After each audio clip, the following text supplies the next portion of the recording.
Ja,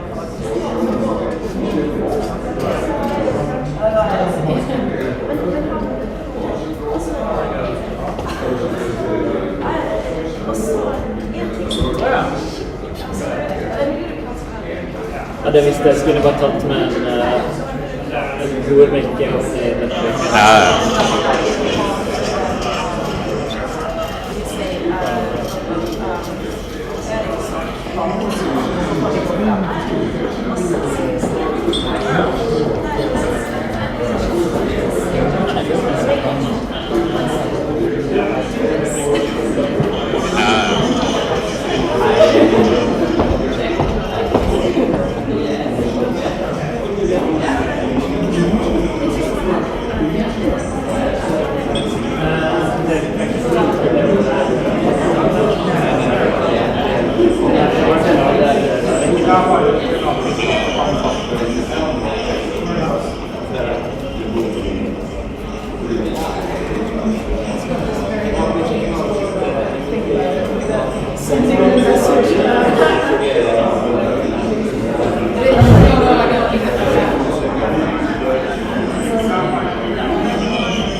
and was just intrigued that we managed to get so much money to work on IEU. 20,000 euros. That didn't actually last that long, but what it ended up doing was putting IEU on the agenda, in particular for WWF Norway, but also for many of our colleagues across WWF. If we're going to fight IEU, we have to look at how we do it, and it's not just something that is happening here and there in a small scale. This is big scale industry, and we have to find new ways of tackling it. So, and despite the tireless efforts by us, by others, from many, and globally, IUU fishing continues to ravage the lives of coastal communities in Africa and beyond. I think in every water in the world, in every ocean, we do have some kind of IUU. It depends kind of the scale, it's the I, it's the U, or the U, basically, which is the most challenging. But I don't know any waters, freshwater or seawater, that don't have IUU. So this is something we have to tackle across. And a recent study reads a shocking truth that 1 in 5 fish caught, meaning 20% of the global catch from the ocean, is from vessels in northern IEU. And if you translate that into money, it actually adds up to $26 billion lost in revenue globally. That is a figure that I would expect that people then jump to do action. Based on that, and that 1 of 5 fishing vessels is in northern IEU. But we are still not there. And the impact of IEU, that also jeopardizes our global commitment to achieving the Sustainable Development Goals by 2030. And in a report in 2023 submitted by the UN General Assembly Economic and Social Council on the progress towards the Sustainable Development Goals, we saw that SDG 14, which is life below water, is the one that has had least progress and also is least likely to be achieved by 2030, the goals under there. And the main reason, IEU and marine pollution. So this is something that we have to look at a different scale. And that's me, behind there in echo. Oh, that was a good statement. But to reach the SDG, one thing is strengthening our fight against IUU fishing, but we also need to protect at least 30% of the ocean, and we also need to stop plastic pollution through a global agreement in the UN. And today, the second last, actually, negotiation meeting is starting off in Canada, in Ottawa, and this is going to be a very exciting meeting to make sure that we reach the global agreement. Tackling IUU is a formidable challenge, and it depends on a comprehensive and sometimes quite complex approach to solve. We need research from multiple areas, not just kind of a human and ecological perspective, but also jurisdictional, financial, and more. We need advocacy work. We need empowerment of civil society organization, particularly in places where the government's or government's instruments and the governance as such is actually quite weak. Civil society organization can really help on getting things, getting the research out, getting the measures in place that is needed. We need diplomacy, because as we will learn today, IEU is not just IEU. It's not just about fish, it's sometimes about much more. Technology advancement on how we can actually get better tools and monitor and track. And we need funding, because this is not something that is easy to tackle. And I think the main challenge, would be great if you could point to somebody, well, this institution, these people, they can do all of that. But we know it isn't like that. So we need collaboration through a network of multiple stakeholders to get to the very essence of fighting IUU. And Norway, we have been a significant contributor to the fight against IUU. And I think a lot of the thinking we have done here in Norway can actually be contribute to development to fight IUU in coastal states. Because whereas we started out fighting IUU in Norway, we quite soon understood that it's not just about working with the fishery sector, about the fisheries-men, it's working across a lot of sectors, ministry, institutions, and so on. And we know that also coastal states and coastal communities worldwide look for support in their struggle against this immense problem which robs them for the full potential of their marine resources.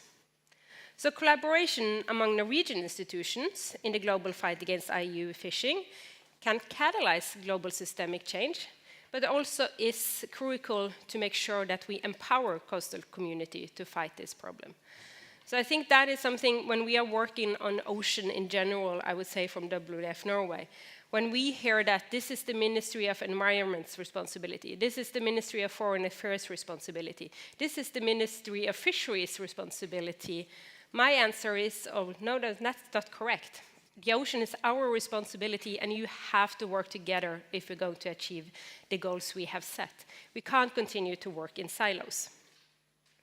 And as committed actors in the fight against IUU, we hold the power to collaborate and draw upon each other's experience and mandates and expertise for the greater good, which is the eradication of IUU fishing. And as you all know, IUU fishing, especially the illegal part of IUU fishing, is part of a larger concept known as fisheries crimes, which includes more elements of fisheries criminality such as documentation fraud, drug trafficking, human trafficking, weapon trafficking, and even more. So it's not always about fisheries, it's also about something else. So, by solving fishery crimes, we do also contribute to reducing IUU fishing. And today, we will hear from all of you, different experts in IUU fishing and fisheries crime, civil society organization, policymaker, donor organization, and more.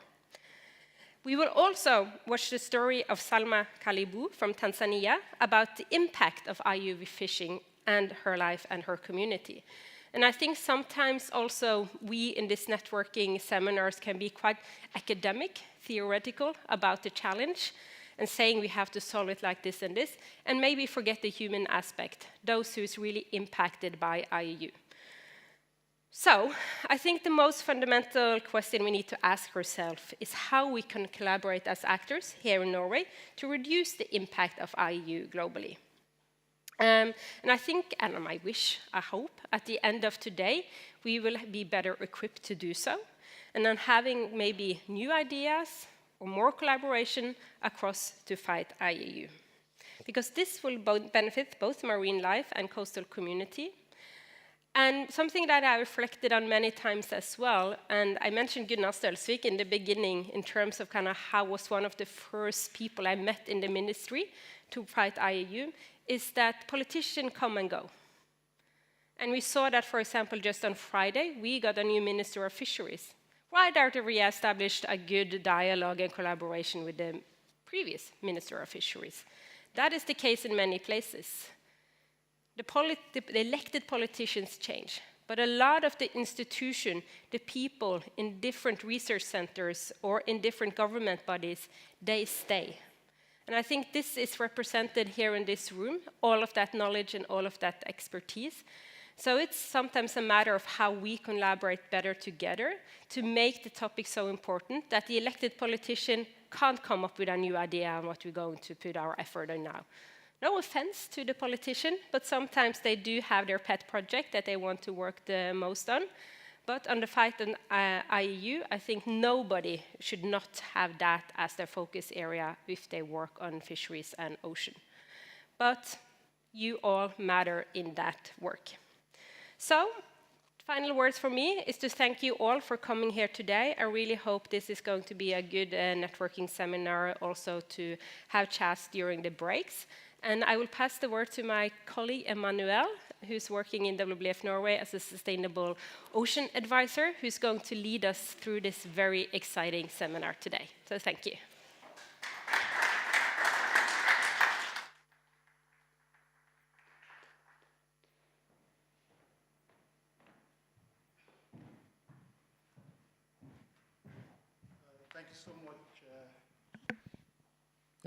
Thank you so much, Caroline, for this brilliant welcome address, which gives us a good summary of what we are going to have today.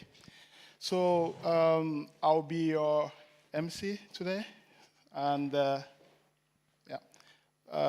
we'll just start straight away with the next part of the program, which is going to be my presentation of the SWAYO, NORAD SWAYO program. So I am the program advisor for this program, and I'm very delighted to present this program to you today. So I'll go like this. I can use this. Okay. Okay, yeah. So I'll start today by talking about the impact of IUU fishing a little bit, and also talk about the objectives of the program, and our advocacy strategy in the Swayo region, and talk about some results, challenges, and our way forward. So as you all know, IUU fishing is completely destroying the lives of coastal communities. If you look at the pictures, these are pictures that I took while I was in Africa for my field trip 6 months ago. If you look at the sizes of the fish that you see in the screen, these sizes are very small, and coastal communities cannot make money out of selling fish like this because the economic value of a small fish is very low. Fishes like this, you cannot see them in markets in Norway, you know. So this is what contributes to the poverty in coastal communities, because the fishes with bigger sizes have already been collected by vessels and also distal water fishing vessels, which come from different parts of the world. And you see that weakens communities and institutions because fishermen don't have money to pay taxes. And of course, you see also that there are lack of infrastructure in terms of markets. With the low income coming from fisheries, there is very limited money to actually construct markets. And without a well-effective market, we cannot fight against IUU fishing. That's a street market where fish is being sold in Zanzibar in 2023. So we cannot live like that. None of us sitting here can actually buy fish from that market. So communities need actual support to make sure that there are benefits financially from their fisheries. So this program, the Swayo program, started in 2020. It will end in 2025. We are working on 5 different countries, including South Africa and Kenya. So the objective of the program is to accelerate the attainment of Sustainable Development Goal 14. So we are working on 2 thematic areas, sustainable development, sustainable blue economy, and also IUU fishing. But for the purpose of this seminar, we're only going to talk about IUU fishing. So what do we want to achieve? We want to make sure that people who are involved in IUU fishing do not benefit from this resource. So what this means is that we are advocating that IUU fishing or an illegally caught fish should stay in the sea and not landed where there is a potential to make money. So as long as the illegally caught fish, and we have evidence that this fish is, the vessel has been involved in IUU fishing, the vessel should stay at the sea and not land. So that's what we are trying to achieve. And the overall objective is that people should not have incentives to make profits out of IUU fishing. So how do we do that? We use international policies. The main policy that we use, of course, is the Port States Measure Agreement to regulate access to ports, like I mentioned before. But the Port States Measure Agreement is under a foundation of the Law of the Sea Convention, which is regarded as the Constitution of the Ocean. And then we have several different instruments that you see on the screen that we work with. And then we also work with state actors. Some of them are here today with us. We work with civil society organizations. They are also here with us today. We work with community leaders at the local, national, and regional levels. We work with fisheries management, regional fisheries management organizations, and also a coalition of G14 countries. And this is because fisheries biologically is characterized to move. They are very migratory. So it's important that all these countries in the coastal states have some kind of a uniform approach. So this is our advocacy plan. What are we advocating about? You know, good IUU fishing is as a result of bad governance, like Caroline stated. So what we are trying to do is to advocate for good governance. And what that means is that we are trying to see that there is interaction between the system to be governed, that's the policymakers, and also the governance system, the fishermen.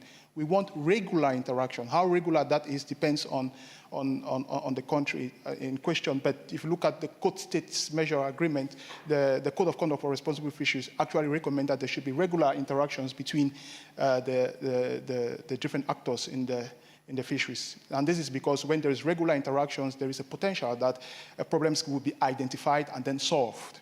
So we do this under the principles of accountability, equitability, transparency, and predictability, which are the key foundation or pillars of good governance in small-scale fisheries.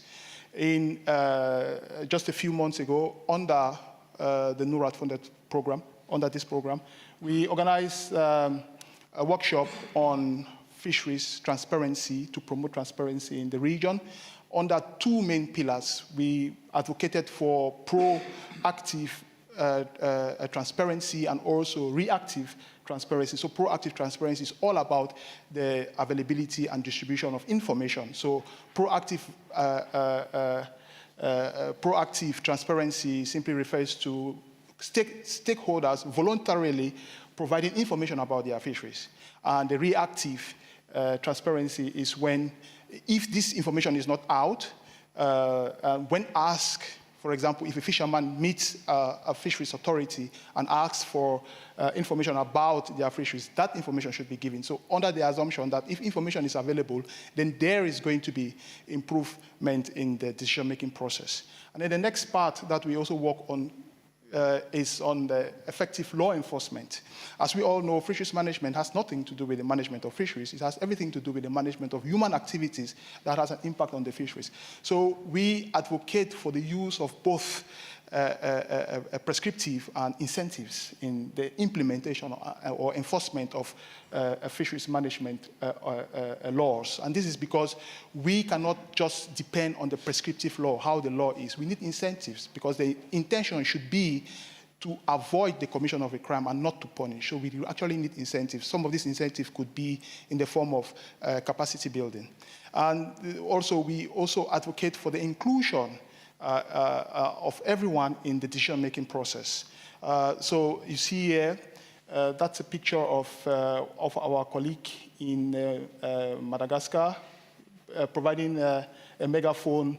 This also is a project providing a megaphone to the coastal communities. This megaphone is going to help in the town crier to call people out for meetings when there are important issues to be discussed. And this is because we want that decision-making should be a process and not the opinion of people of power. We also advocate for adequate monitoring of the ocean space through the monitoring control operations. As recommended by the post-test measure agreement, this MCS operation has to be on real time. So we are working with Great Arundel now, and also the government of Madagascar and Mozambique to actually develop adequate monitoring, control, and surveillance operations that will monitor the ocean space in real time. So what are the results? Well, first, all the countries that we work with have ratified, most of them have ratified the post-test measure agreement. And the score based on the IAU Fishing Index is quite good. Most of them are below 2.5, which one is the best score. So the results are quite good. What are the challenges we have? Tanzania has not yet ratified the post-test measure agreement. So we are working with the government to see that they also ratify the post-test measure agreement. And then there is a need to improve on fisheries governance and also a need to develop more adequate monitoring, control, and surveillance operations. So the way forward is just to empower, continue empowering civil society organizations. And as you hear from FAO China, it's important to also invest in climate-smart aquaculture. This way, the pressure on wild fisheries is reduced, and also so that legitimate fishers can also continue to have income based on aquaculture and then leave the wild stock to recover. So this is basically a summary of our project. So thank you for listening.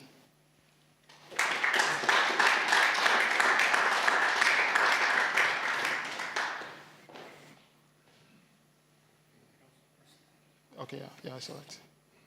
Yeah, I'll close it there. Yeah, with the video now.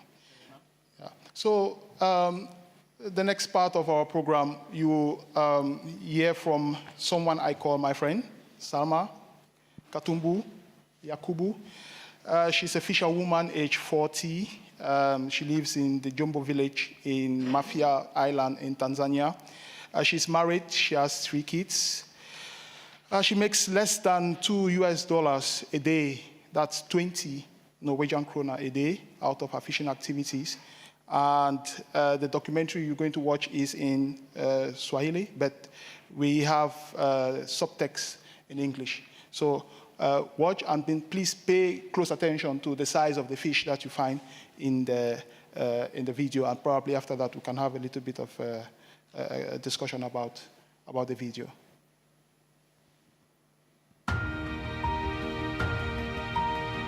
Mimi naitwa Salma Hatibu Yakubu, ni mkazi wa kijiji cha Jimbo, kisiwa cha Mafia. Hapa nimeolewa. Kwetu ni Kanga na Bweni, ila hapa nimekuja kama ndoa na nina watoto 3, 2 wa kiume, 1 wa kike. Na mume wangu anajishughulisha na uvuvi pamoja na kazi ya bodaboda. Umri wangu na miaka 42. Najishughulisha mambo ya pwani, uvuvi, tunavua, tunachakata samaki au kukaanga samaki, tunalima mwani, na tunavua makome pamoja na chaza. Na kipato tunachopata kwenye samaki kwa kila bambua, kwa kila siku ni shilingi 5,000. Kwa bambua 2 tunapata 80,000. Na baada ya hapo inanitosha kwenye familia yangu pamoja na kuwekeza kwenye mambo ya vikundi. Tumeanzisha BMU kwenye kijiji. Baada ya kuanzisha BMU inakamata na tunachukua takwimu kwa kuangalia nani asiyokwenda sawa au anayekwenda kinyume cha sheria, ili mradi ile bahari iwe endelevu. Maana bila kuchukua takwimu huwezi kujua kule pwani kunafanyika nini. Na bila kwenda doria huwezi kujua kule pwani kunafanyika uhalifu gani. Lakini ukichukua takwimu na watu kule watapotuona sisi kama BMU, kidogo ule uvuvi endelevu utakuwepo na mazao endelevu yatakuwepo. Pia hapo tunalima na mikoko. Tunapanda mikoko. Mikoko ile tunapanda upande huko wa jangwani kwa kuzuia mmomonyoko wa ardhi. Alafu ni mazalio ya samaki, mazalio ya kaa, na tunapata hewa kwenye kijiji. Ile mikoko ikipendeza, hewa inakuwa ipo vizuri. Ninapozungumzia uvuvi katika eneo letu, bado nitahitaja tena WWF. Hapo awali kabla ya uwepo wa BMU, maana yake kabla ya WWF na serikali walipokuzianzisha hizi BMU, hali ya uvuvi ilikuwa ipo tofauti sana na kipindi hiki ambacho sasa hivi tulipo. Hapo awali swala la uvuvi lilikuwa linaonekana kama ni swala la, hapo zamani wadau wa uvuvi walikuwa wanalichukulia swala la uvuvi kwamba ni jambo ambalo mtu anaweza kulifanya yeye mwenyewe kwa jinsi anavyoweza, wala alikuwa hana ile hali ya kuweka akilini kwamba hiki kinachokuwepo ni kwa ajili ya kizazi kilichokuwepo na kizazi kilichopita na kizazi kijacho. Lakini baada ya uwepo huu wa BMU, kwa maana baada ya uanzishaji wa BMU ambao ni msaada mkubwa wa WWF, sasa wadau wetu wamekuwa wanaelewa na kutambua kwamba hiki kinachopatikana ni kwa ajili ya kizazi kilichokuwepo na kizazi kilichopita. Wanawake wajasiriamali katika sekta ya uvuvi watu tunawapa mikopo, na mfano mzuri hasa hapa tulipo katika kata ya Kilindoni, kijiji cha Kilindoni, na vikundi vya wanawake ambao wamepewa 10%. Leo hii wana compete katika soko, kwa maana pale katika moro wetu wako wakina mama ambao wananunua samaki kupitia 10%. Pato ya halmashauri yetu ya Mafia kwa sehemu kubwa sana inategemea uvuvi. Zaidi ya 75% ya mapato ya halmashauri yanategemea sekta ya uvuvi. Pamoja na mafanikio mbalimbali ambayo tumeyapata sisi viongozi wa BMU, lakini na wadau wetu katika eneo hili, lakini bado kuna changamoto ambazo haziakisi swala zima la mafanikio ambayo yanatokana na bahari. Lakini kwanza napenda nizungumzie uelewa wa viongozi katika swala zima la kusimamia shughuli za BMU, na hii inatokana na mabadiliko ya uongozi ya mara kwa mara. Lakini changamoto nyingine, idadi ya wingi wa vyombo. Kama nilivyosema pale awali, idadi hii unayoiona haiakisi na eneo dogo la swala zima la uvuvi, hali ambayo inasababisha kwamba wavuvi au vyombo kukutana katika eneo moja katika shughuli zile za uvuvi, hali ambayo hata ule mpango mkakati ambao tumejiwekea ndani ya miaka 5 hatuwezi kufika, na tukifika tutakuwa hatukufiki kwa mafanikio kwa sababu ya idadi ya vyombo vingi. Kama tulikuwa tunafikiria shughuli yetu iendeshwe na vyombo 5, lakini sasa hivi tuna vyombo zaidi ya 10. Pia miundombinu tuliokuwa nayo bado haiakisi na muda tuliokuwa nayo. Ukiangalia njia au barabara za kupita kuelekea mwaloni, lakini hali ya mwalo wetu ambayo ndio sehemu ambayo tunauza yale mazao ya bahari bado ni changamoto kulingana na muda tuliokuwa nao sasa hivi. Lakini pia na vyoo, umeona vyoo na mambo mengine mbalimbali ambayo yanaleta huduma katika jamii bado imekuwa changamoto. Kwa hiyo bado tuna changamoto hizo ambazo kama tukiweza kutatuliwa kirahisi, idadi ya vyombo vikapungua, lakini miundombinu ya barabara, vyoo pamoja na vitu vingine vikaweza kutatulika, na nafikiri tunaweza kufika pale ambapo tunapokusudia ndani ya miaka 5 inayokuja. Tuna Mafia, tuna BMU 10 na tuna CFMA 3. Hivi ni vikundi shirikishi vya usimamizi wa rasilimali za bahari, kutokana na kwamba inafahamika kwamba maafisa uvuvi tuko wachache, na kwa sababu tuko wachache na maeneo ni makubwa, uwezo wa kusimamia hizo rasilimali unakuwa ni mgumu. Lakini vile vile maana yake ukiacha rasilimali isimamiwe na wenye rasilimali ambao ni wananchi wenyewe, nadhani matunda unaweza kuyapata. Kwa hiyo kwa Mafia ni eneo ambalo hivyo vikundi vimetusaidia sana. BMU na CFMA vimetusaidia kuhakikisha ni kwamba usimamizi wa rasilimali unakuwa endelevu, na ndio maana kwa wilaya yetu ya Mafia utakuta matukio sana ya mavuvi haramu kama yalivyo maeneo mengine, kwa sababu watu bahari wameithamini na wenye bahari yao wameamua kusimamia rasilimali zao. Katika eneo letu hili la wilaya ya Mafia tumegawanyika katika maeneo mawili. Kuna eneo ambalo la huko nyuma ambalo limekuwa linahifadhiwa, lakini kuna maeneo hili la huko limekuwa sisi watu wa BMU tunalisimamia. Kwa hiyo ongezeko la bahari ni kulingana na elimu ya watu wa hifadhi, lakini watu wa BMU katika swala zima la utunzaji wa rasilimali. Kwa hiyo ukiniuliza kwa nini tumekuwa na ongezeko la samaki, bado nitahitaji hifadhi katika maeneo ya huko, lakini bado nitahitaji BMU katika maeneo ya huko, hali ambayo kwamba samaki wanakuwepo huko na wanasambaa katika maeneo tofauti katika wilaya ya Mafia, ndio inaturahisishia swala zima la upatikanaji ule wa samaki baada ya kutoka maeneo mengine ya huko nyuma ambayo ina maeneo ya miamba mingi ya kutunza na kuja katika maeneo mengine huko ambayo BMU tunasimamia swala zima la wadau katika eneo letu. Bahati pekee tuliyopata katika eneo letu hili la Kilindoni, lakini na CFMA ya Dokchunda, kwa maana Dongo, Kilindoni, Chunguruma na Ndagoni, sisi ndio CFMA pekee ambayo tumebahatika kupata samaki mkubwa potwe ambayo yupo katika eneo letu. Hali hiyo, uwepo wa potwe imekuwa inaturahisishia upatikanaji wa pesa kwa halmashauri ya wilaya ya Mafia, lakini pia wale wadau wa uvuvi katika eneo letu, ukiachilia mbali kwenda baharini, lakini wengine wamejikita katika swala la utalii, kwa maana kupeleka watalii katika maeneo ya bahari. Hali hiyo kwetu sisi ni faraja.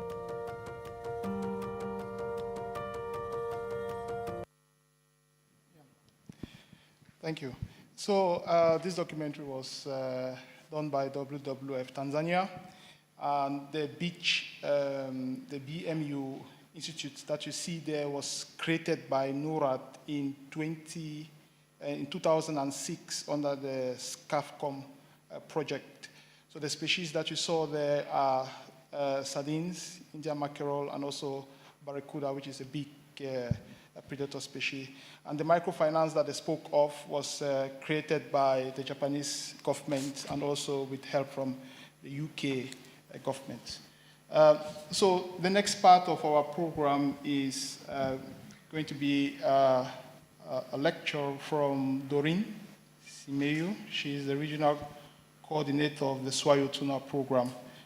She's also part of the Swayo program. She's going to talk about the impact of IUU fishing on coastal communities in the Southwest Indian Ocean and the role of civil society organizations in dealing with IUU fishing.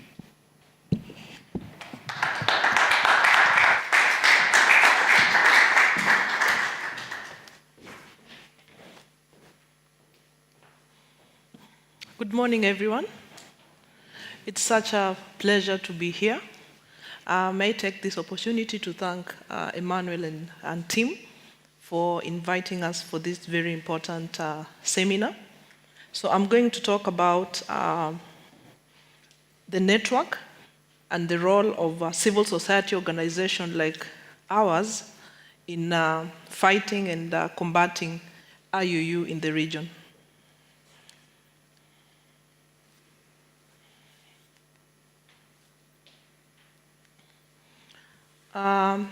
So I'm sure most of you are hearing about Southwest Indian Ocean Tuna Forum for the first time. So who are we? So we are a regional network that started operations in 2011. At that time, we were operating loosely, but come 2019, we got our registration certificate in Kenya, and we were registered as an international organization. So we have membership cutting across the Southwest Indian Ocean region. We have our members from Kenya, from Tanzania, Mozambique, Madagascar, Comoros, Seychelles, and Mauritius.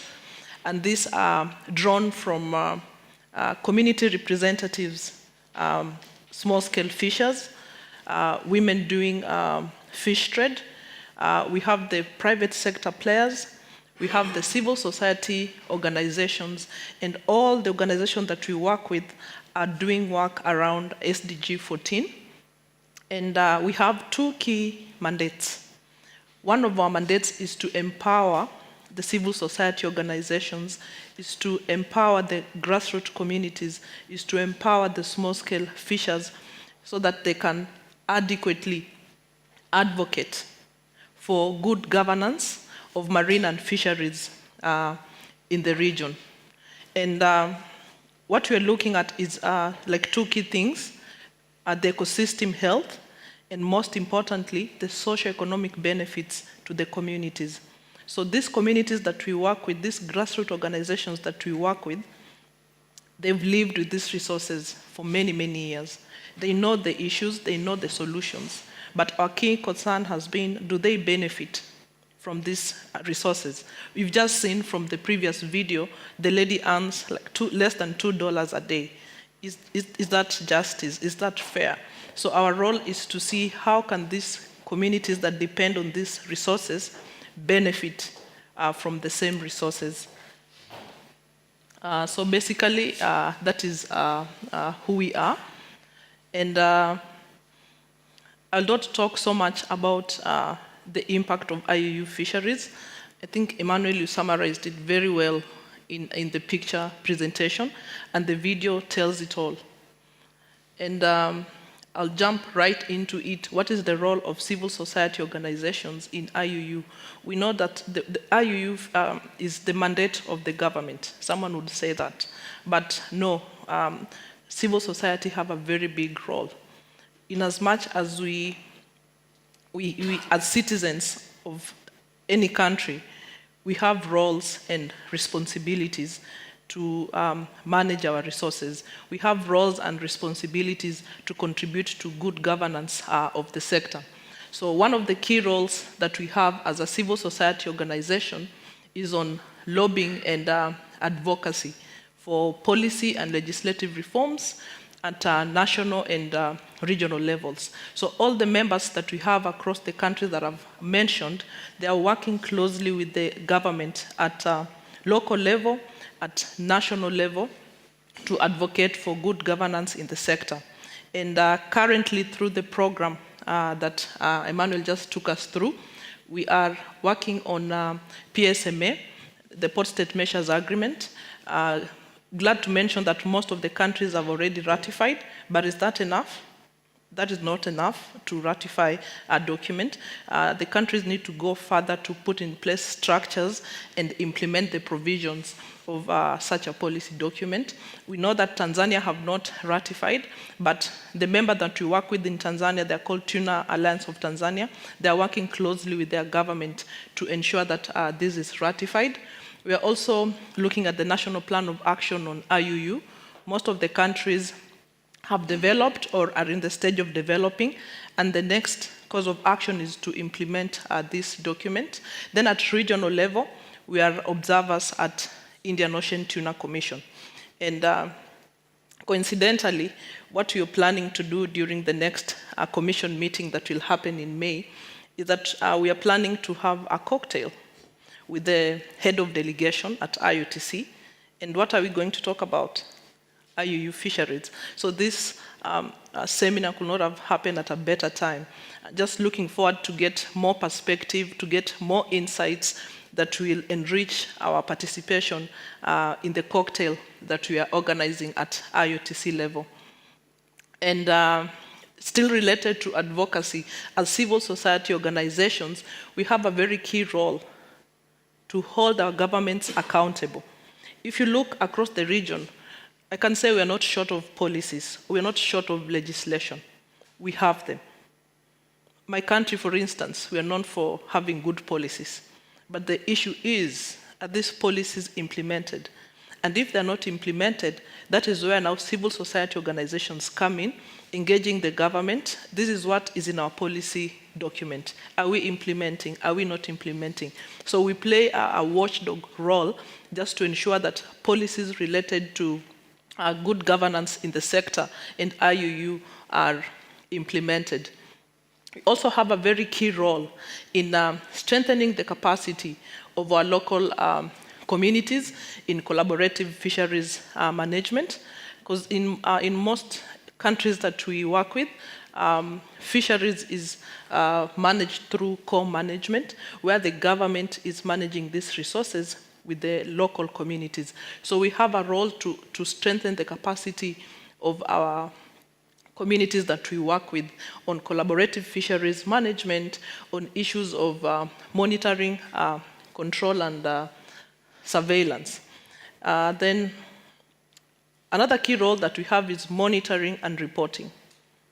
So the picture that you see in the middle is a picture that was sent to us by our members in Comoros. So they've been telling us they fish and they've seen a lot of illegal fishing. So this is a vessel that was fishing in the space of small-scale fishers.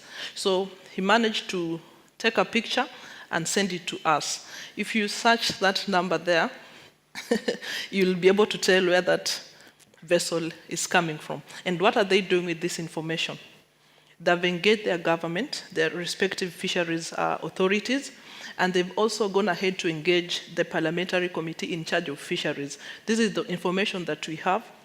This is the picture that we have. So what do we do about it? So as civil society organizations, we also have to support the government to monitor and report any illegal fishing activities that is happening in our waters. And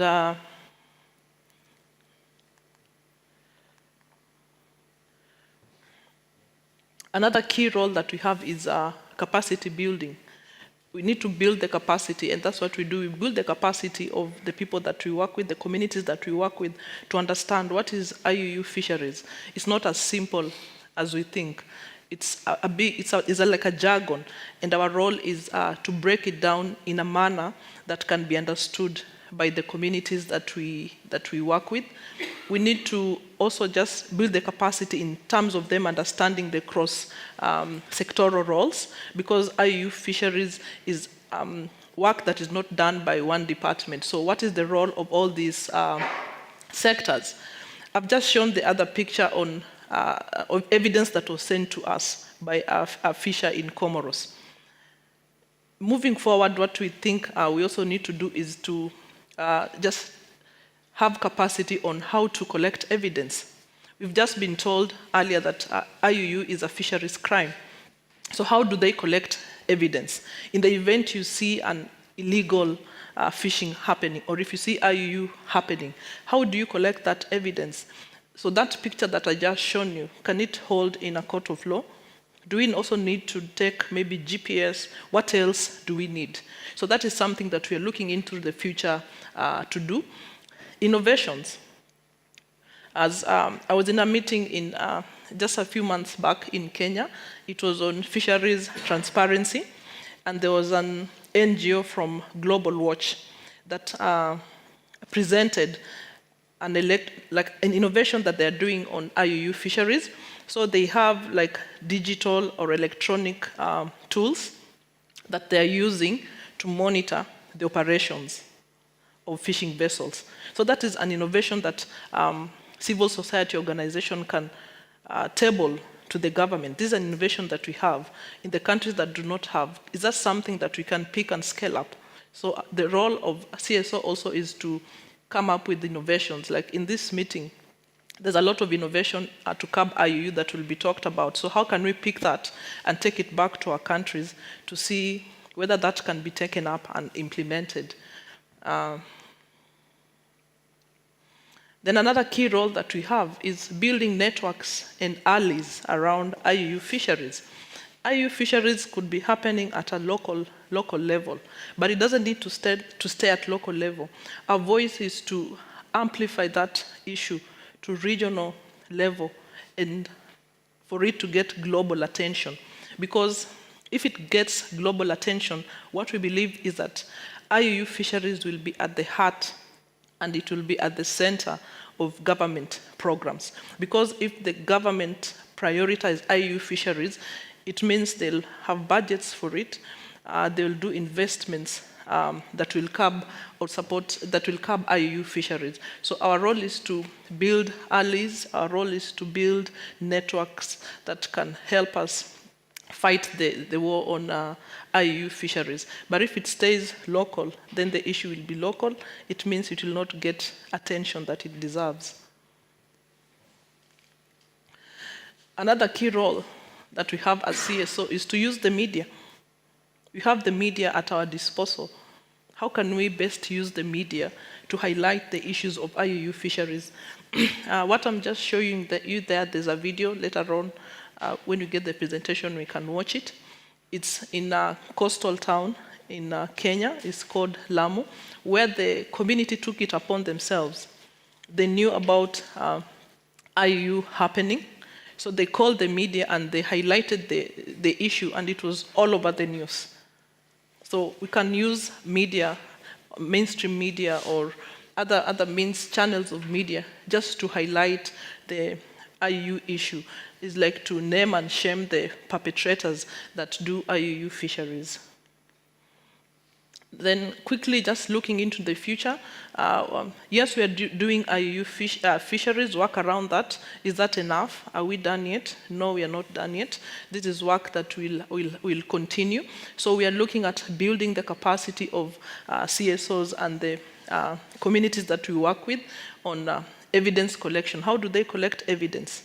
Because they live with these resources, they fish out there, they know what is happening. So in the event, do they know how to identify IUU activities? How do they collect that evidence? How do they present that evidence? So that is something that we're looking at doing in the future. We'll continue doing capacity on collaborative fisheries management, especially community-based monitoring, control, and surveillance. We'll continue doing our work on lobbying and advocacy. Most of the governments have already ratified or have a number of policy instruments on IUU, but we'll continue work with our governments to ensure that this is implemented. And we are also working around transparency. And one of the tools that we are working at the moment is how can our governments be part of the FITI, Fisheries Transparency Initiative. How can fisheries information be readily available, readily accessible?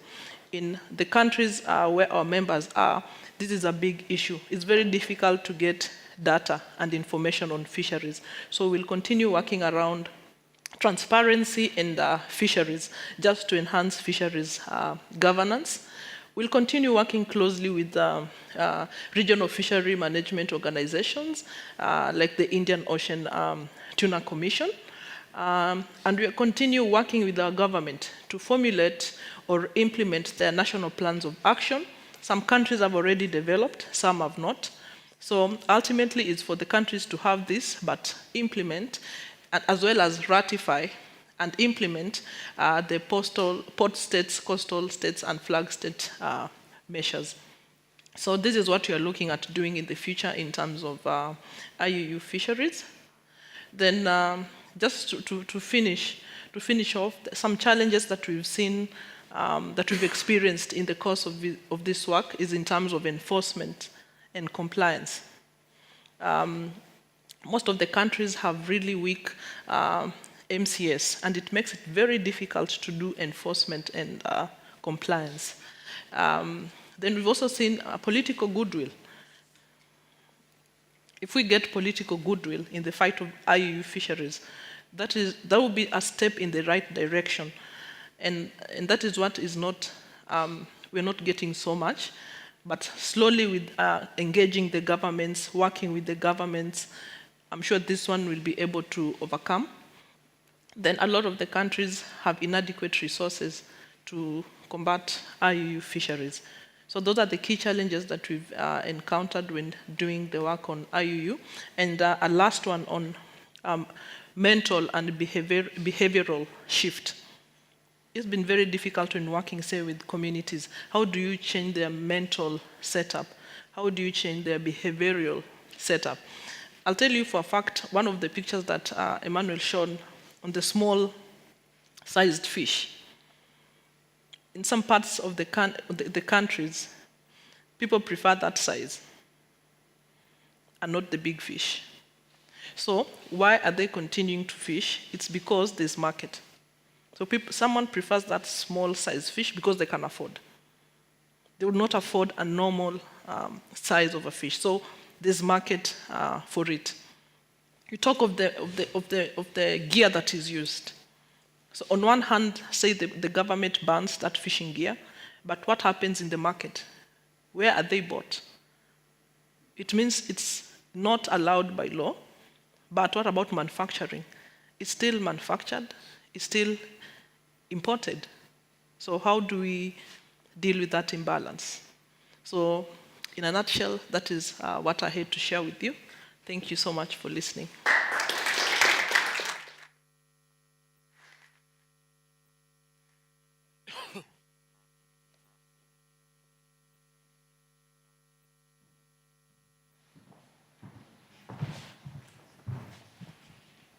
Thank you so much, Doreen. So you just managed to show that fisheries management is a very complex issue. And it's also good that you made mention of the role of the media in fighting against IUU fishing, which I think is very good. And you also mentioned the role of the civil society organization in holding government officials responsible. Well, we have some of them here today. So the next speaker is Bernard from South Africa. He is the acting director of monitoring, control, and surveillance in South Africa. So he's going to tell us about the impact of IUU fishing in South Africa, benefits of the Swayo NURAD program in South Africa, and also what they are doing to actually implement the post-test measure agreement. Bernard, you have the floor, please.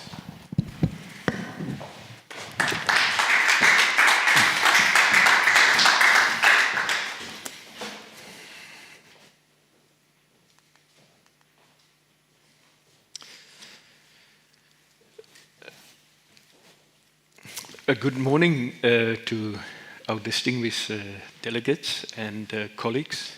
Good morning to everybody. And it's indeed an honor and a privilege to be able to speak to everyone in respect of matters related to IUU fishing. As Emmanuel mentioned, those are the topics I will be speaking to or speaking about.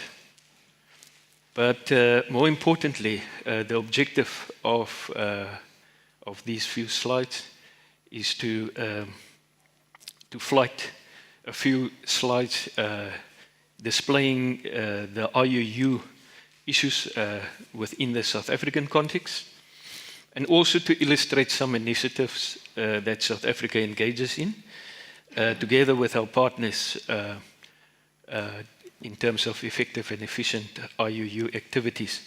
And then also to engage our partners present, NORAD, the WWF, as well as our colleagues from the Trade and Fisheries Department here in Norway, to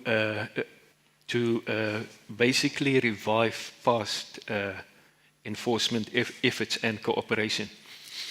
Now, in terms of IUU fishing in the South African context, we have inshore, easily accessible, high-value marine living resources within South Africa. That includes the species like your West Coast rock lobster species, as well as your abalone. And those species are harvested, not unreported, but not unregulated, but unreported and illegally in terms of legislation. Now, local communities are, in terms of the easy accessible high value resources, local communities are mobilized by well-organized criminal networks and enterprises, facilitated mainly from market states, and those inshore, easily accessible South African marine living resources, such as West Coast rock lobster and abalone, are illegally harvested, transported, and processed illegally, and then exported to far distant countries, mainly Far Eastern countries, Europe, as well as the United States. Now, we've got many successes to speak around those, but time doesn't allow for it. But in one of our most significant cases, what is important to note is that we've turned around the biomass and the stock status of a specific species, where that specific species was going down in numbers. When we took out the most prominent criminal enterprise, that species turned around and started growing in terms of biomass and stock status. That is in terms of illegal fishing as well as unreported fishing. And then we've got your offshore illegal, unreported and unregulated fishing. Those three vessels that's in the photograph, that was in the early stages where those vessels, they were flagless, stateless vessels. We acted upon them and we've basically arrested them and got them forfeited through the South African courts and repatriated the crew back to their home countries. We also cooperated internationally with the countries responsible for those vessels. The main culprits, however, we couldn't lay our hands on them because they remain in the Far Eastern countries. So South Africa, when it comes to the inshore resources, lose on one resource on an average of 8 million South African rands, just on one resource, 8 billion South African rands. And then, and if you convert that to the Norwegian currency, that relates to times 1.7%. And then in the Patagonian toothfish, within South Africa's EEZ at the Marion and Prince Edward Islands, we're losing on average $100 million per annum in fish, specifically Patagonian toothfish, caught illegally. Then IUU, whether it's the I, the U, or the U, results in the commercial collapse of certain marine living resources. The photograph there is a photograph of the abalone. That abalone, it's a South African species endemic to South Africa. That's just one case. That criminal network or enterprise, they were closed down in that case. They moved on into the far reaches of inland in South Africa, and we close them down. They just move and they set up again. We caught them again, and last month we've arrested them again. The main contributors to IUU fishing in South Africa is poverty and unemployment, the level of it, the high value of marine living resources, as I mentioned, West Coast rock lobster as well as abalone, and those reaches the values that I mentioned earlier on, the 8 billion, 8.7 to be precise, that we're losing in terms of illegal exports of abalone. The abalone resource has been brought down to the point where it's almost commercially collapsed. Fisheries crime and criminal enterprises, financial gain, corruption, fueling of other illicit activities, as mentioned earlier on. These criminal activities that fuels international drugs, narcotics trade, and even human trafficking. That all emanates, or that is the funds, or that is the result, or it can be the result of illegal fishing. And we, the South African government, with our partners, we intend to reverse that process so that the beneficiaries of the fish, whether it's inshore or offshore, as far as Marion and Prince Edward Island stocks, that goes to the benefit of the South African citizens in its whole, and thereby benefiting the efforts of the global community. The initiative that the South African government developed to address IUU fishing, we've got the Integrated Enhanced Enforcement Program that is done under the basis what we call of our NAT joints, which is this is a presidential initiative that compels all South African law enforcement institutions within South Africa. We have to work together, whether it's narcotics, drugs, fisheries, immigration, any crime, weapons, any crime within the marine environment. When we act jointly, we plan jointly, we on a monthly basis, we share information, we share intelligence, we work together, and this is one of our great MCS tools. And we're very effective. But there are lots of areas of improvement as well.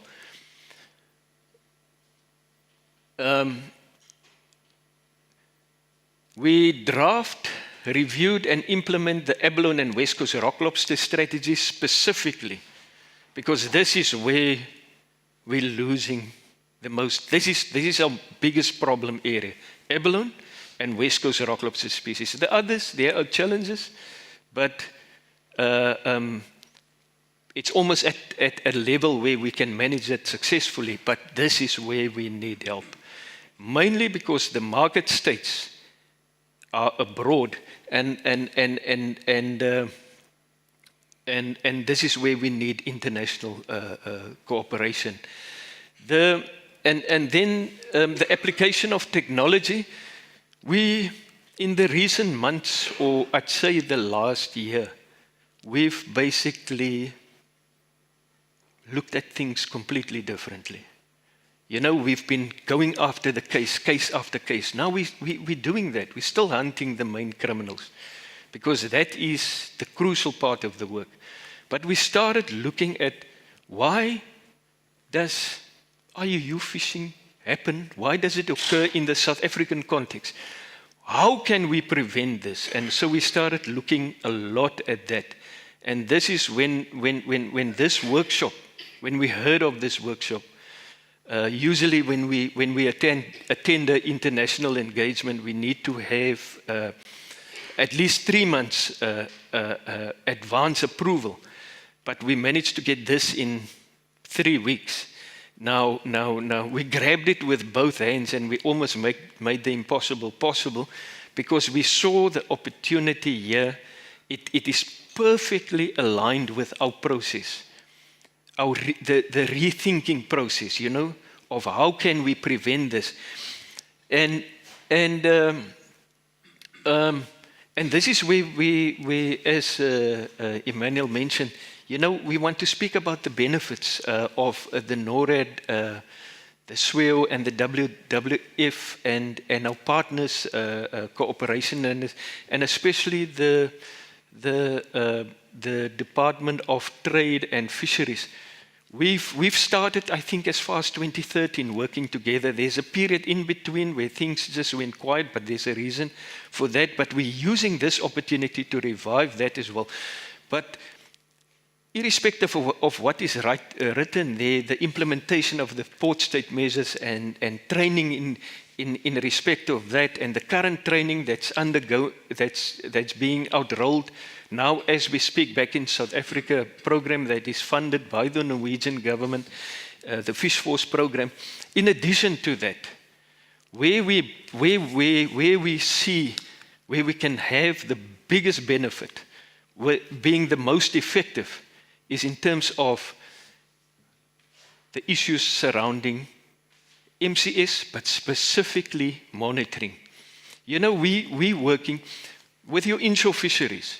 We've got your abalone and rock lobster, which is the main challenge. Those fisheries are those two fisheries are managed by means of the TAC program, which is the total allowable catch program, where we determine the biomass, and based on that we allocate rights and permits.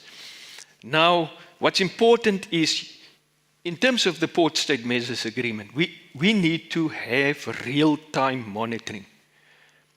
Now, the monitoring in MCS and in the South African context has remained stagnant over the years, because we thought, okay, it's not such a key issue, but we found that was the key issue. We need to have real-time monitoring, because the lack of real-time monitoring and the time delay from landing to reporting, other challenges creeps in, even corruption. We've addressed corruption, and I can stand, you know, the Fisheries Department in South Africa has addressed all issues of IUU, including corruption. You know, and I don't think there's any other department in South Africa that addressed those issues as the Fisheries Department.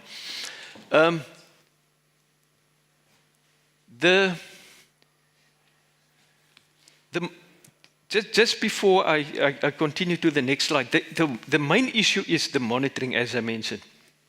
Linked to that is the issue of networking. You know, to networking and to address the issue around market states. Linked to that is also the use of technology. The monitoring system that we refer to is still a manual-based system, where a manual form is completed, that form is transported to another destination. There, the information is consolidated, and that is where the problems creep in. Now, if we get that right, the intention is not only, why do we want to get that right? Is to reverse that resource, similar to what we've done in one of our most significant cases, the Benzes case, which was initiated by within MCS South Africa. Why do we want to do that? Because, you know, the West Coast rock lobster resource, if you look at this pen, it is stated by our academia that the resource, you see that ball on the pen's tip, if this whole pen is the resource, it's currently at the status of only the ball in that pen. You know, so we want to reverse that back. The same with abalone, for the resource to start growing. And I think if we've got those three elements right, the networking, the monitoring, as well as the application of technology. And it's not rocket science, it should be simple technology, just to get it to the point where it's real time. We've now started with that process. The vehicle has started to move, but together with our international partners, I think we can get there to the point where we want to get a little bit faster. And then the change in thinking happened at this point. The Consultative Advisory Forum, the CAF, in South Africa. That is a forum that was established by the South African Minister of our department, and she needed to determine the TAC. In other words, the level at which to determine the total allowable catch, and she had difficulty in doing that. She established the forum, and the forum advises, hey, you need to rethink your processes, because we had all the role players at one same venue, and we started looking back. Instead of concentrating at the point of illegal harvesting and unreported harvesting, we started looking at market states at the point of export, working backwards. And when we worked backwards, we found what is happening here. And that is where we're changing our processes. And I can tell you, if we proceed in the manner that we're planning to do, we're going to be very effective and efficient. And in doing so, we'll be regulating marketers and exporters. As I mentioned, the application of technology, and then we'll be closing the loopholes, increase data accuracy, which we can share with our global partners. Policy development will go together with a review of the standard operating procedures within the South African context. And I thank you for listening. Thank you.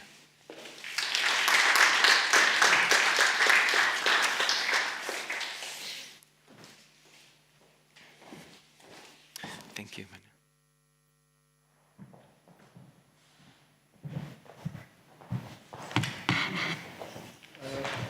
Thank you, Bernard, for your presentation. I feel so sorry to hear about the situation of the abalone. But in your presentation, you mentioned the application of technology as one of the solutions you're thinking about in South Africa. So our next speaker is Christian from the Norwegian Space Agency. He's going to talk about how to use satellites to support efforts against IUU fishing. Thank you.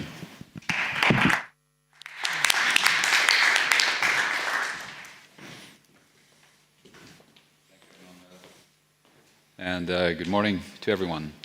For a very important seminar indeed, and I think it's worth reflecting a little bit on the previous presentations. For me, it was three elements that I think carries to my presentation. First, Emmanuel, on the importance of the law enforcement and the enforcement agency, because when we are trying to address this, we are looking at the whole value chain, saying in order for this to be efficient, we really need to have efficient elements. If one part in the value chain fails, we will not succeed. The other element that I think is really important is that Doreen mentioned in terms of engaging the politicians. That's part of my job, and it's difficult because they, as you say, they have so many other issues, but we need to highlight what are the actual benefits and how can we contribute in order to fight something that is an element in Norway. I mean, illegal fisheries also has a history in Norwegian waters, and we really need to see how this can be addressed, because in the end, the way I see it is that in order to get political attention, we need to satisfy their political ambition. They're saying that this is on their agenda, and this is how we can help them. I think that's an important element. And also the complexity of the issue. I mean, obviously there are so many elements going into this, and I think that what Bernard said is also exceedingly important in terms of a value chain perspective, is how can technology help? Because obviously if you're doing manual monitoring locally in the waters, that could potentially address some of the local issues, but in terms of the more global challenge, it will not succeed. At least it will not succeed in solving the whole issue. I chose to start with this beautiful drawing I found on the internet yesterday, and I thought it was quite telling, because this is really what I'm going to talk about, the challenge of illegal fishery and how satellites and satellite infrastructure and those services that can be provided will help, or can help. And starting with that, and I think it's always important to look at the local perspective. And from our side, Norway is a maritime nation. So we've been that, since people came here 10,000 years ago, living off the land, living off fisheries. We have a very complex coastal environment, very challenging, dangerous. It's dark, bad weather a lot of time. And this is something that we've had to take into account when we are establishing our enforcing agencies, our technology, and the way that we are doing fisheries, and also the governance of our coastal areas. So this is just an example, just emphasizing why do we need maritime situational awareness, because from the space agency side, that is what this is about. And this shows the number of Norwegian rescue incidents in 2012. I'm sure it's pretty much the same, but we're seeing that from the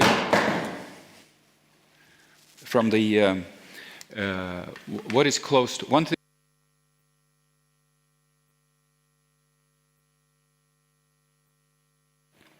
One thing is what's occurring close to the coastline, but where the economic zone extends certainly far out to the sea, and also to the Svalbard Islands, that is very high north. Norway also has a responsibility in terms of search and rescue operations, in terms of the international responsibility that we have that extends all the way in the sector to the North Pole. So obviously, support and operational ability to intervene, we need to have a presence, but we also need to have an overview of what is going on. And I think this sets the political ambition and the political framework for what we can do. And that's the reason for the next slide, putting this into context, because we can have all the ambition we want, but we really need to listen to our politicians. And this shows our Prime Minister in dialogue with Emmanuel Macron. And this fits very well into the political will of the current government. The Ocean Panel, it's under the UN, it's an initiative also by Norway in terms of engaging all these coastal nations, and I don't think it's complete. I know that several countries have come into the panel as we've gone along, like France and other countries that are not present here.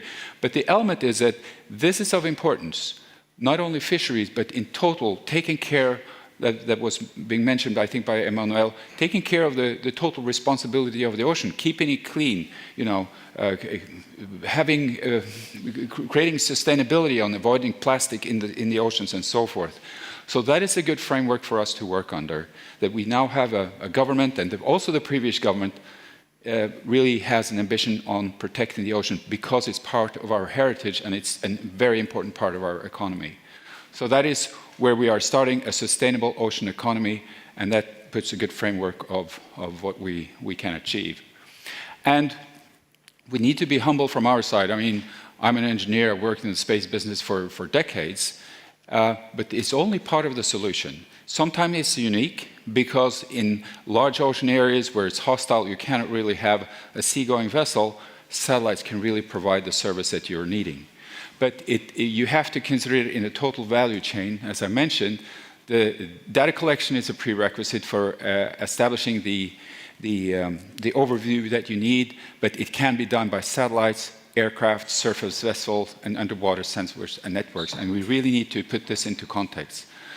Satellites can be an important supplement. It's not always unique, but sometimes it is. And in the Norwegian case, and for Norwegian policy, satellites is indeed important, because the ocean areas are large, and it's very, very efficient as a supplement to maritime patrol aircraft, which is part of the enforcing agency in Norway, and the Coast Guard, and also sensors for research. And this is where we start. And I think that in Norway we have a fairly good support of our satellite activities, and my job is to make sure that will continue. If we can make efficient use of what we're doing on a national level to project that into our engagement of foreign affairs, then we can succeed.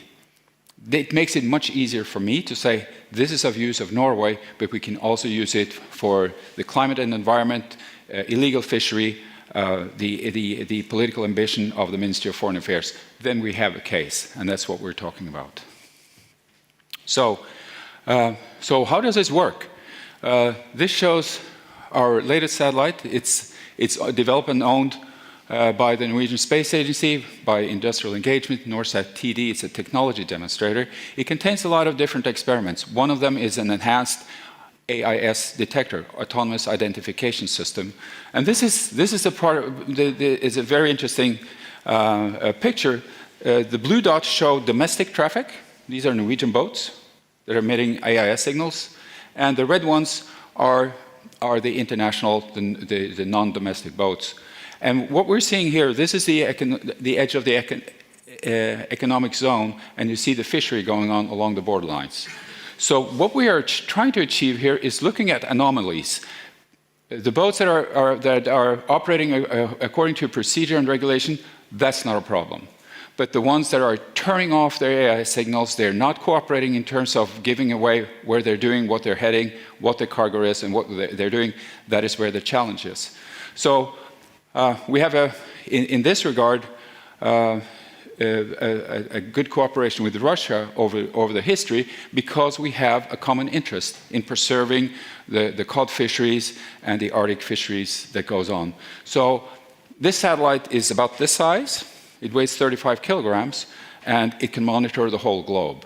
But of course, we need a fleet of several. But this will be a primary data source that can go into the local community that Emmanuel talked about.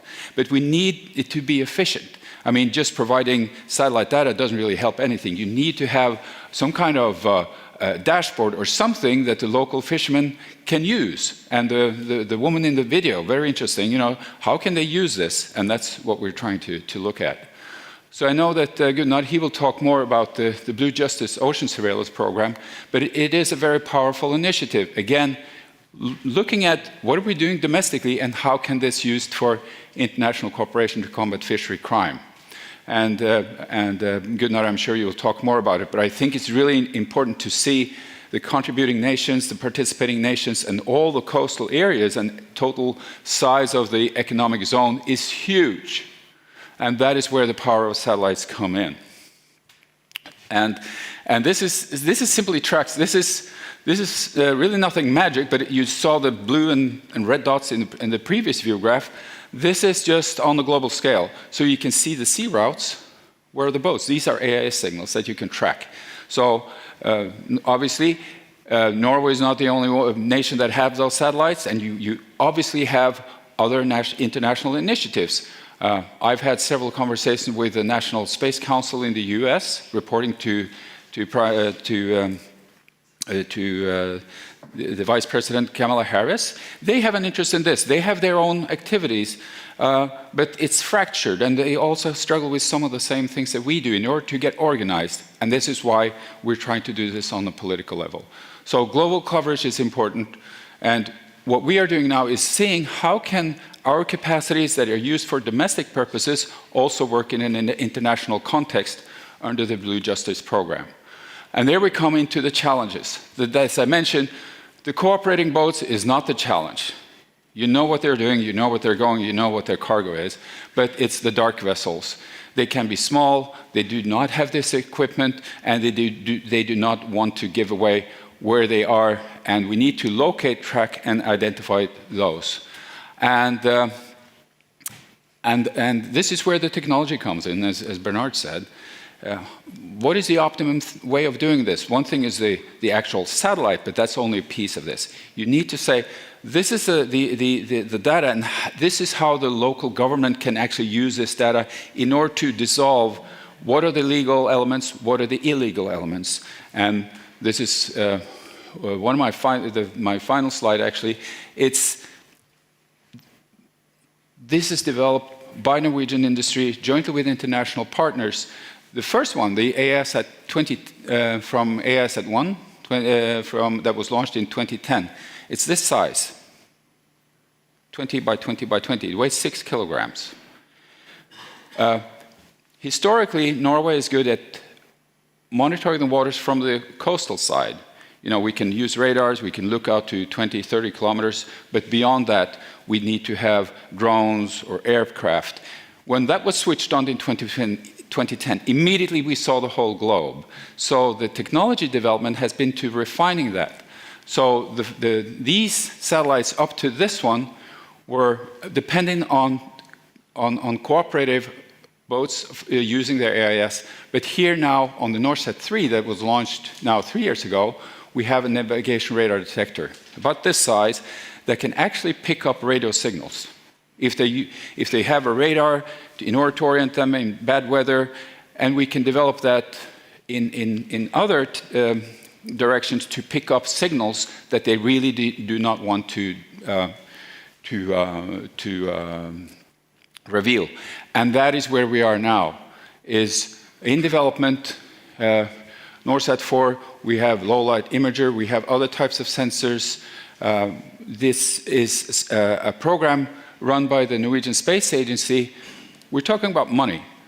We now have about 50 million euros to pursue development of 3 such satellites.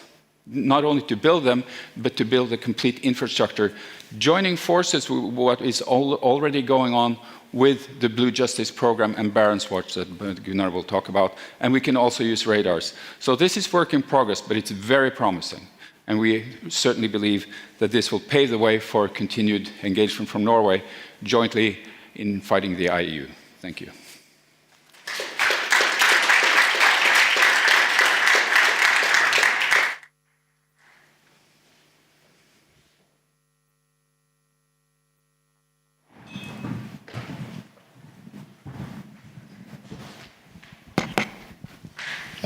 Thank you, Christian. Christian is the General Director for the Norwegian Space Agency. I forgot to say it when I introduced him.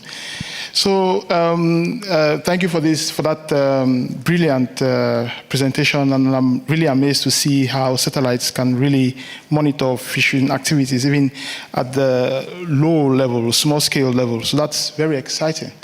So now we have a coffee break. We'll resume at 10:45. So now time for us to just relax a little bit.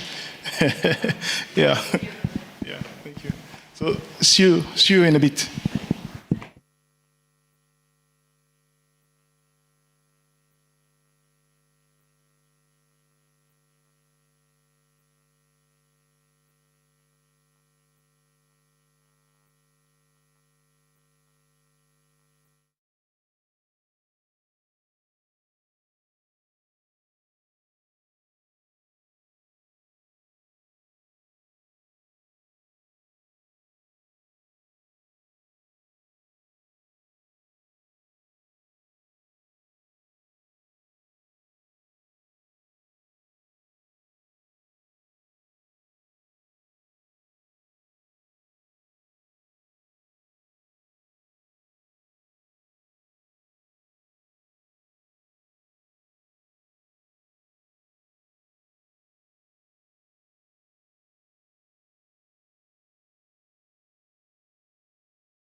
Hello, everyone.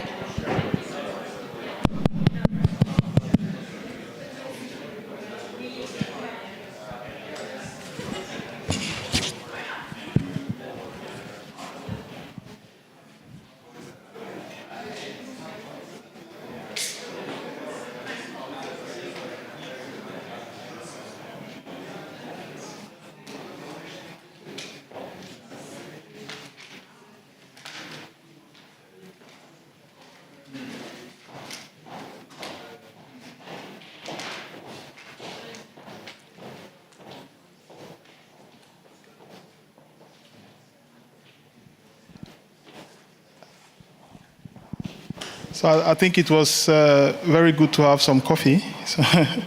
So we have more energy now to continue the program.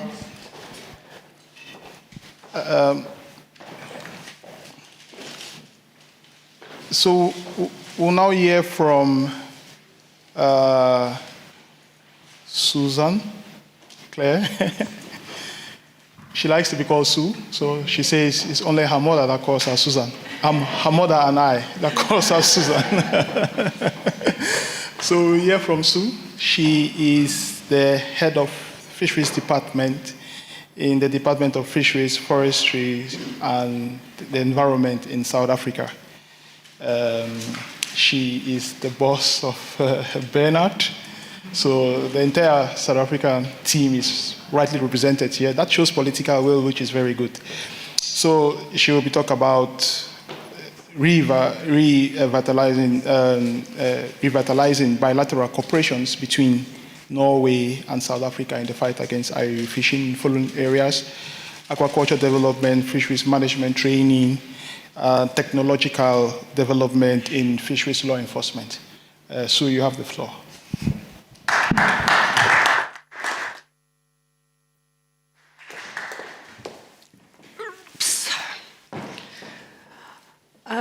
Good morning, everybody, and thank you very much, Emmanuel, and to WWF for the kind invitation.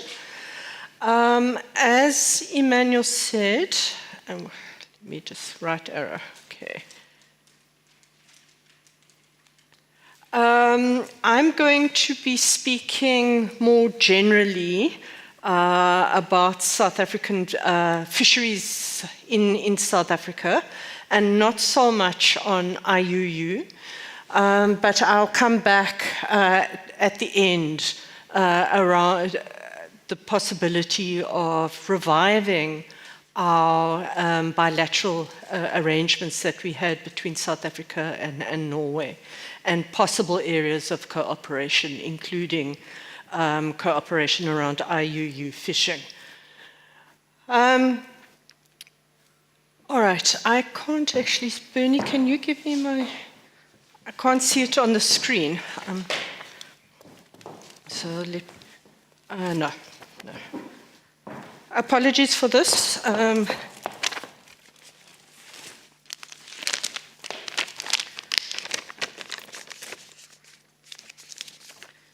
Thanks.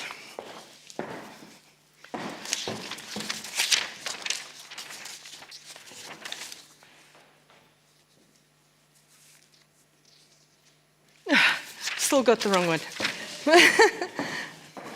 Thanks. I'll get fit as well. Apologies for that. So in terms of policy overview and framework, South Africa draws its mandate, or fisheries draws its mandate from the Constitution of the Republic.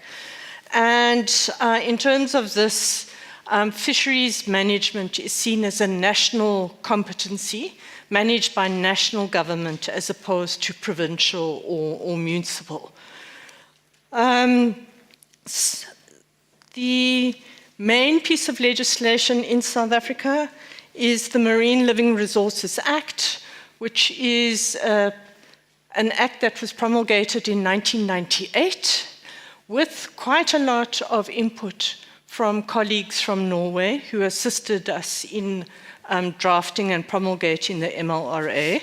And just to mention that it's now a fairly old piece of legislation, so we currently starting the process in partnership with the FAO in particular to review and update the MLRA.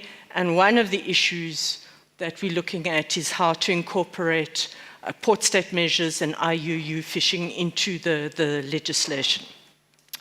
South Africa is also a signatory to UNCLOS, as well as various other instruments, including CAMLA, ICAT, CCSBT, CIAFO.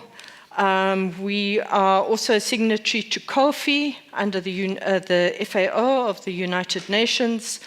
We are signatory to the Port State Measures, the Benguela Current Commission, where there is also Norwegian cooperation with our colleagues in Namibia and Mozambique. And we also obviously a member of SADC, the South African Development Community.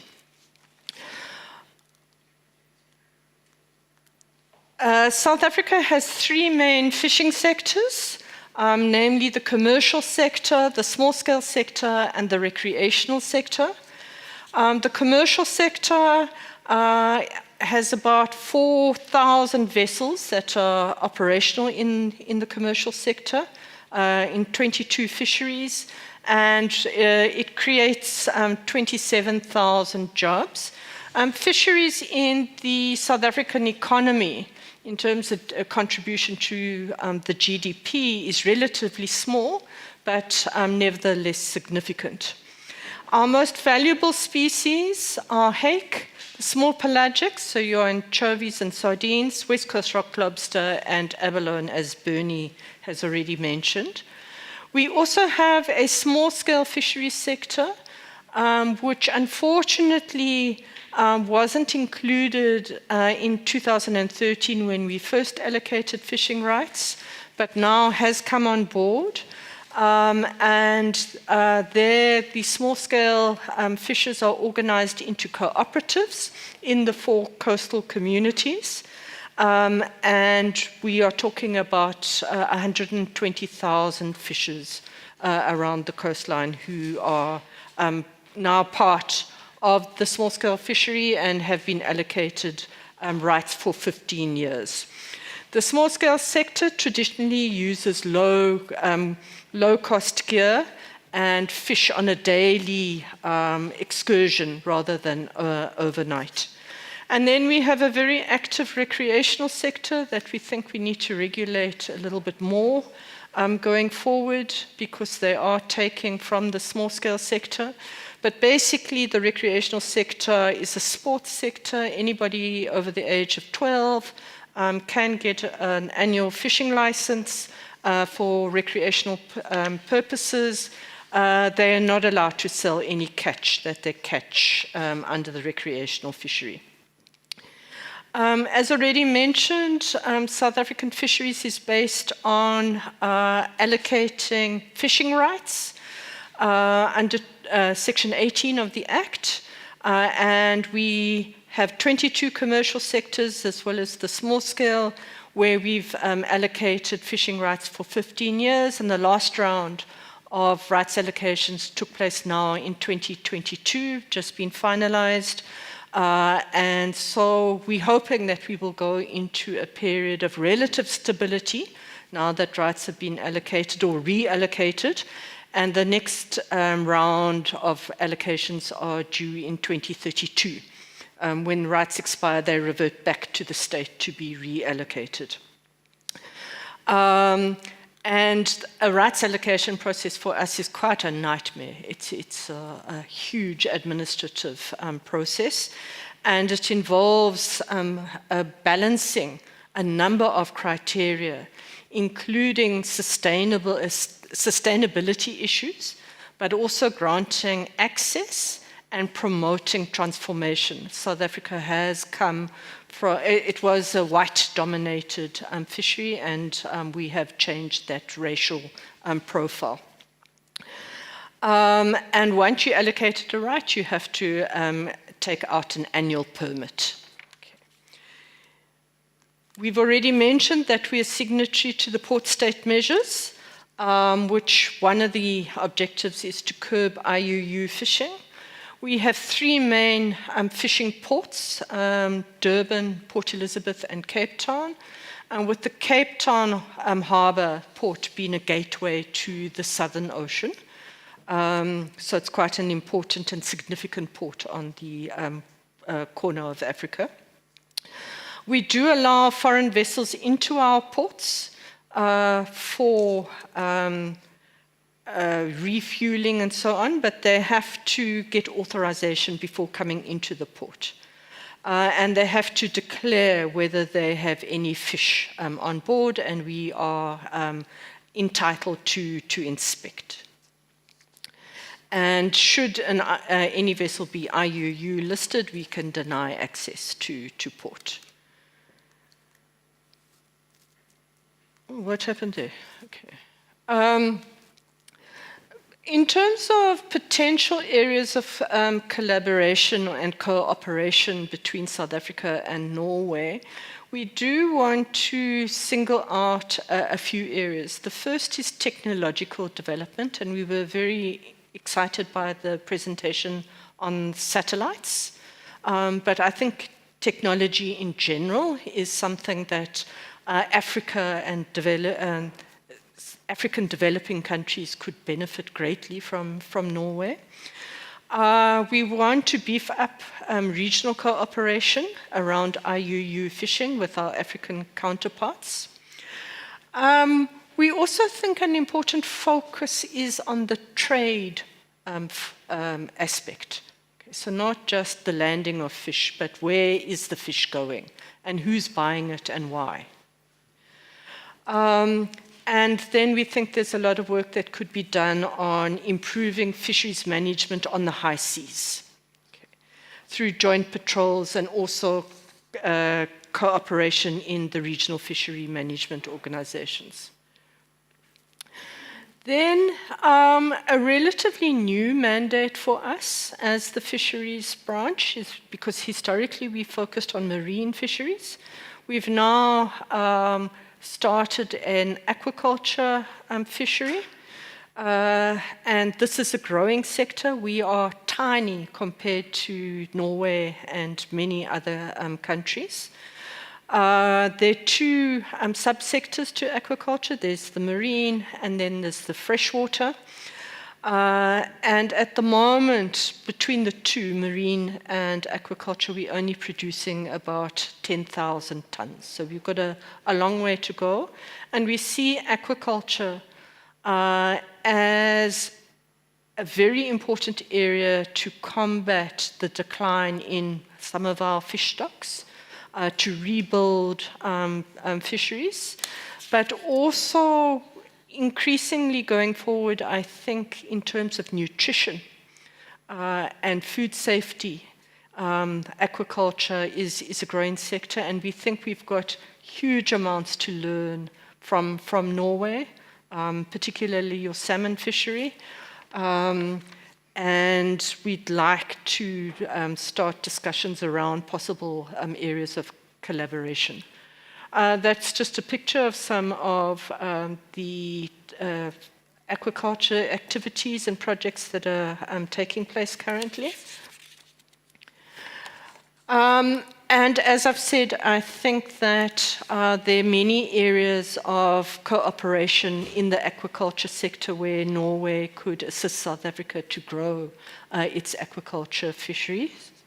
And this includes technologies and farming practices, including cage farming techniques and so on, exchange of information, exchanging information on and experience in aquaculture management, exchange expert knowledge, including regulation, public policy, best practices, enforcement of sustainable aquaculture management, to exchange experiences in aquaculture sea space allocations and management and regulations thereof, training and capacity building, food safety and certification, animal health and technical assistance around animal health, and then environmental monitoring systems. And then my last slide, and Emmanuel's giving me the finger. And here I'm talking to colleagues in NORAD. When I first joined the Fisheries Department in 1998, we had a bilateral with Norway. And one of the programs or projects under the NORSA program was a master's degree course where we would send students to Bergen and Tromsø for a master's degree in fisheries science, fisheries management. That program stopped around about 2020, early 2020s, and moved to a regional focus rather than a bilateral focus. But 23 years later, we still have some of those Norway graduates in fisheries management. They're now moving into senior management positions. And I don't think you can underestimate the legacy that that program has created in supporting South African fisheries. You can't count it. And we think that we could benefit again from such a program. We've got good universities in South Africa, especially around marine science and biology, but nothing like the fisheries management program that Norway has. And we also want to talk to you about stock assessment skills, which we've identified as a critical scarce skill in South Africa, but not just in South Africa, globally. And anybody that becomes competent in stock assessment methodologies gets gobbled up and poached by other countries. Yes, so those are just some areas there where I'd love to have an exchange with relevant Norwegian colleagues on the sidelines. Thank you very much.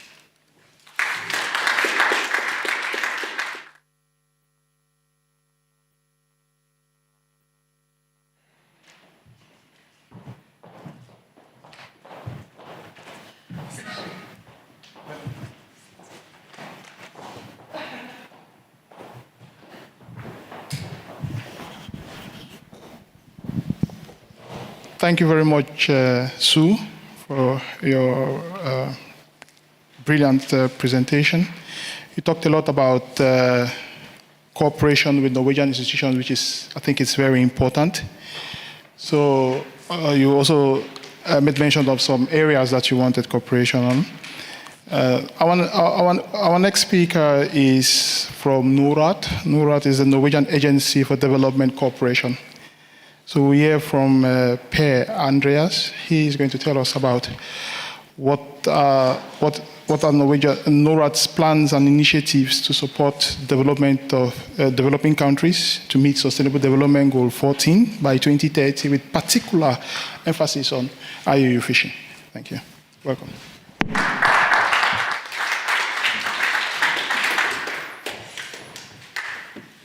Thank you so much, Emmanuel, and thank you so much to Sue, the previous presenter. It's so encouraging to hear these stories. And I absolutely agree with you that there are these are the types of results from our programs that are a little bit intangible, hard to measure, but that we know are there and that we see, and it's very encouraging to hear about them. And Norway is still supporting education, higher education related to fisheries.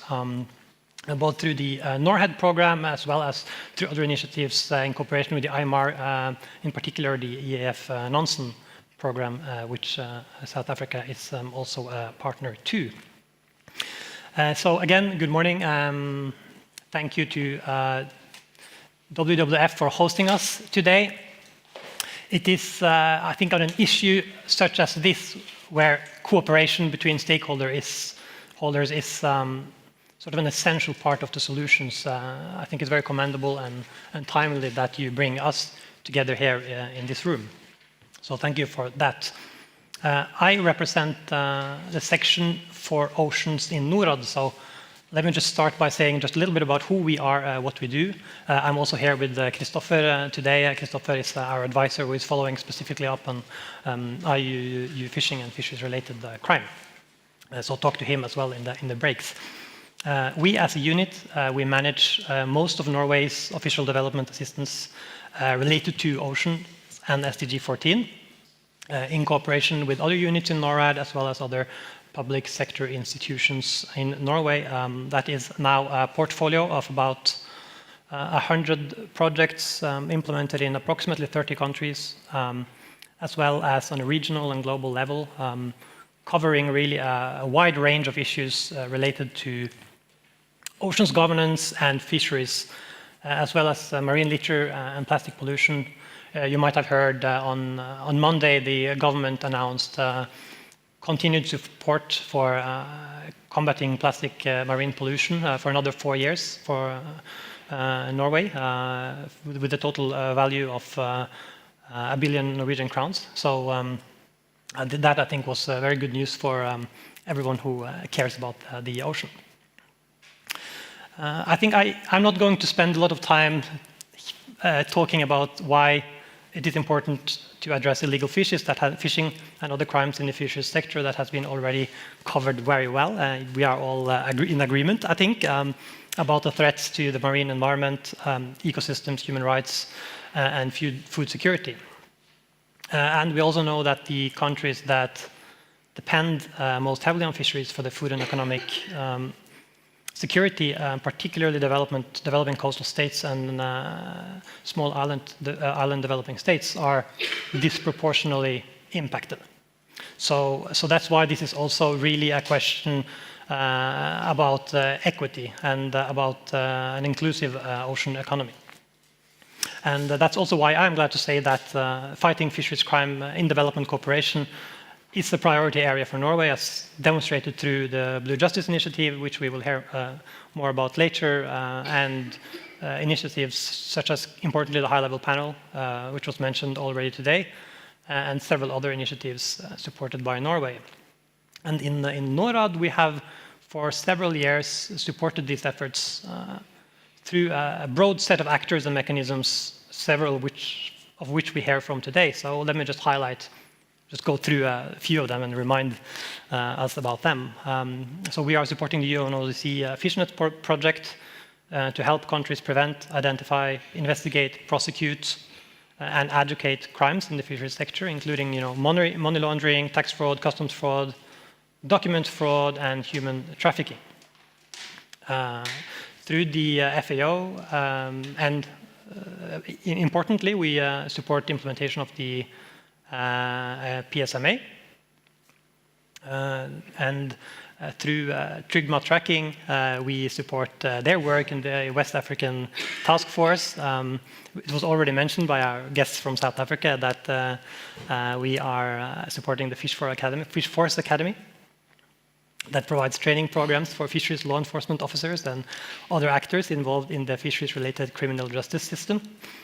A relatively new agreement that we have in NORAD is with the Pulitzer Center for Investigative Journalism, which is focused on promoting and supporting investigative journalism, specifically related part of it to the oceans. They have established an oceans investigative journalism network. It's a very interesting project.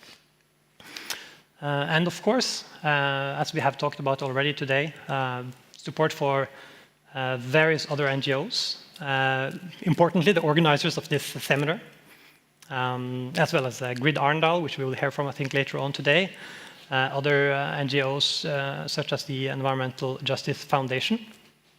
And to say a few words about that, as we have seen, a growing number of NGOs have been exploring this issue.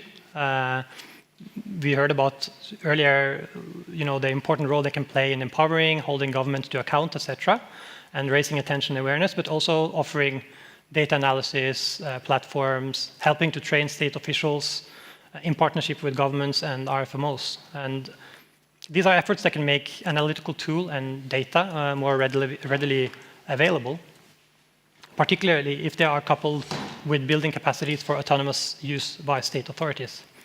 However, I would just like to emphasize it is absolutely crucial that the data is coupled with analytical capacity and enforcement capacity, and I think on this there is no quick fix. So that is also one of the reasons why, sort of, from NORAD and Norway's side, support to science-based fisheries management and increased capacity continues to be a crucial element in our effort. Through bilateral fish for development programs, government-to-government cooperation, as well as the EAF Nansen program that maybe Erik will talk about a little bit later today. I don't know. Before I conclude, I would also like to just sort of leave a couple of questions that I have that I'm curious to hear your views on during the day. First, we have heard about the importance of technological solutions. No, let me start again. Many of the challenges and solutions that we are talking about today are global. So I would like to just encourage, especially talking to Norwegian and Norwegian development actors here. At the same time, we have to take into account the vast differences within and between regions and countries in the programs that we are implementing. I think that's something that sometimes we have room for improvement in our projects and programs in generally, that we don't necessarily always take into account as much as we should the different needs, capacities, and environments within the partner countries that we are working in. Secondly, information, data is obviously essential, and I personally, I hope and believe that with technological development, there's not only going to be a lot more data available for officers and activists, but also we are going to have, and we already heard about it a little bit, immensely powerful tools to help us with analysis. And hopefully this is going to be available to everyone who needs it. And this is, I think, an incredible development. But even with sort of this technological optimism, we should not forget that there is a political economy or economies that incentivize unlawful or harmful activities. So I think if there are still any big buttons or levers left that we can push or pull to sort of change the incentives that are inherent to the political economy or structure, so that we can change the incentives for especially the big fish in the business, that's something that I would be interested in hearing about and talking more about as well. I hope can be a little bit of food for thought. So again, to conclude, thank you, Emmanuel and WWF. Thank you, all of our guests from abroad for contributing. Look forward to, unfortunately, I have to get going after lunch, but I look forward to continue the engagement. And Christopher also will be here, and also another colleague from NORAD is going to join us a little bit later. Thank you.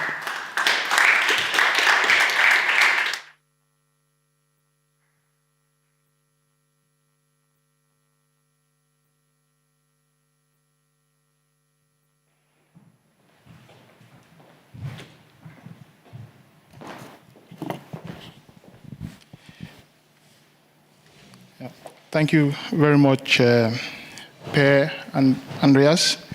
We are very glad to hear that fighting fisheries crimes and IUU fishing is still a priority for NORAD. We're very glad about that. And also in your presentation, you mentioned your work with the FAO on the post-test measure agreement, which is an extremely important agreement. And one of the drivers of IUU fishing is, of course, China's distance water vessels.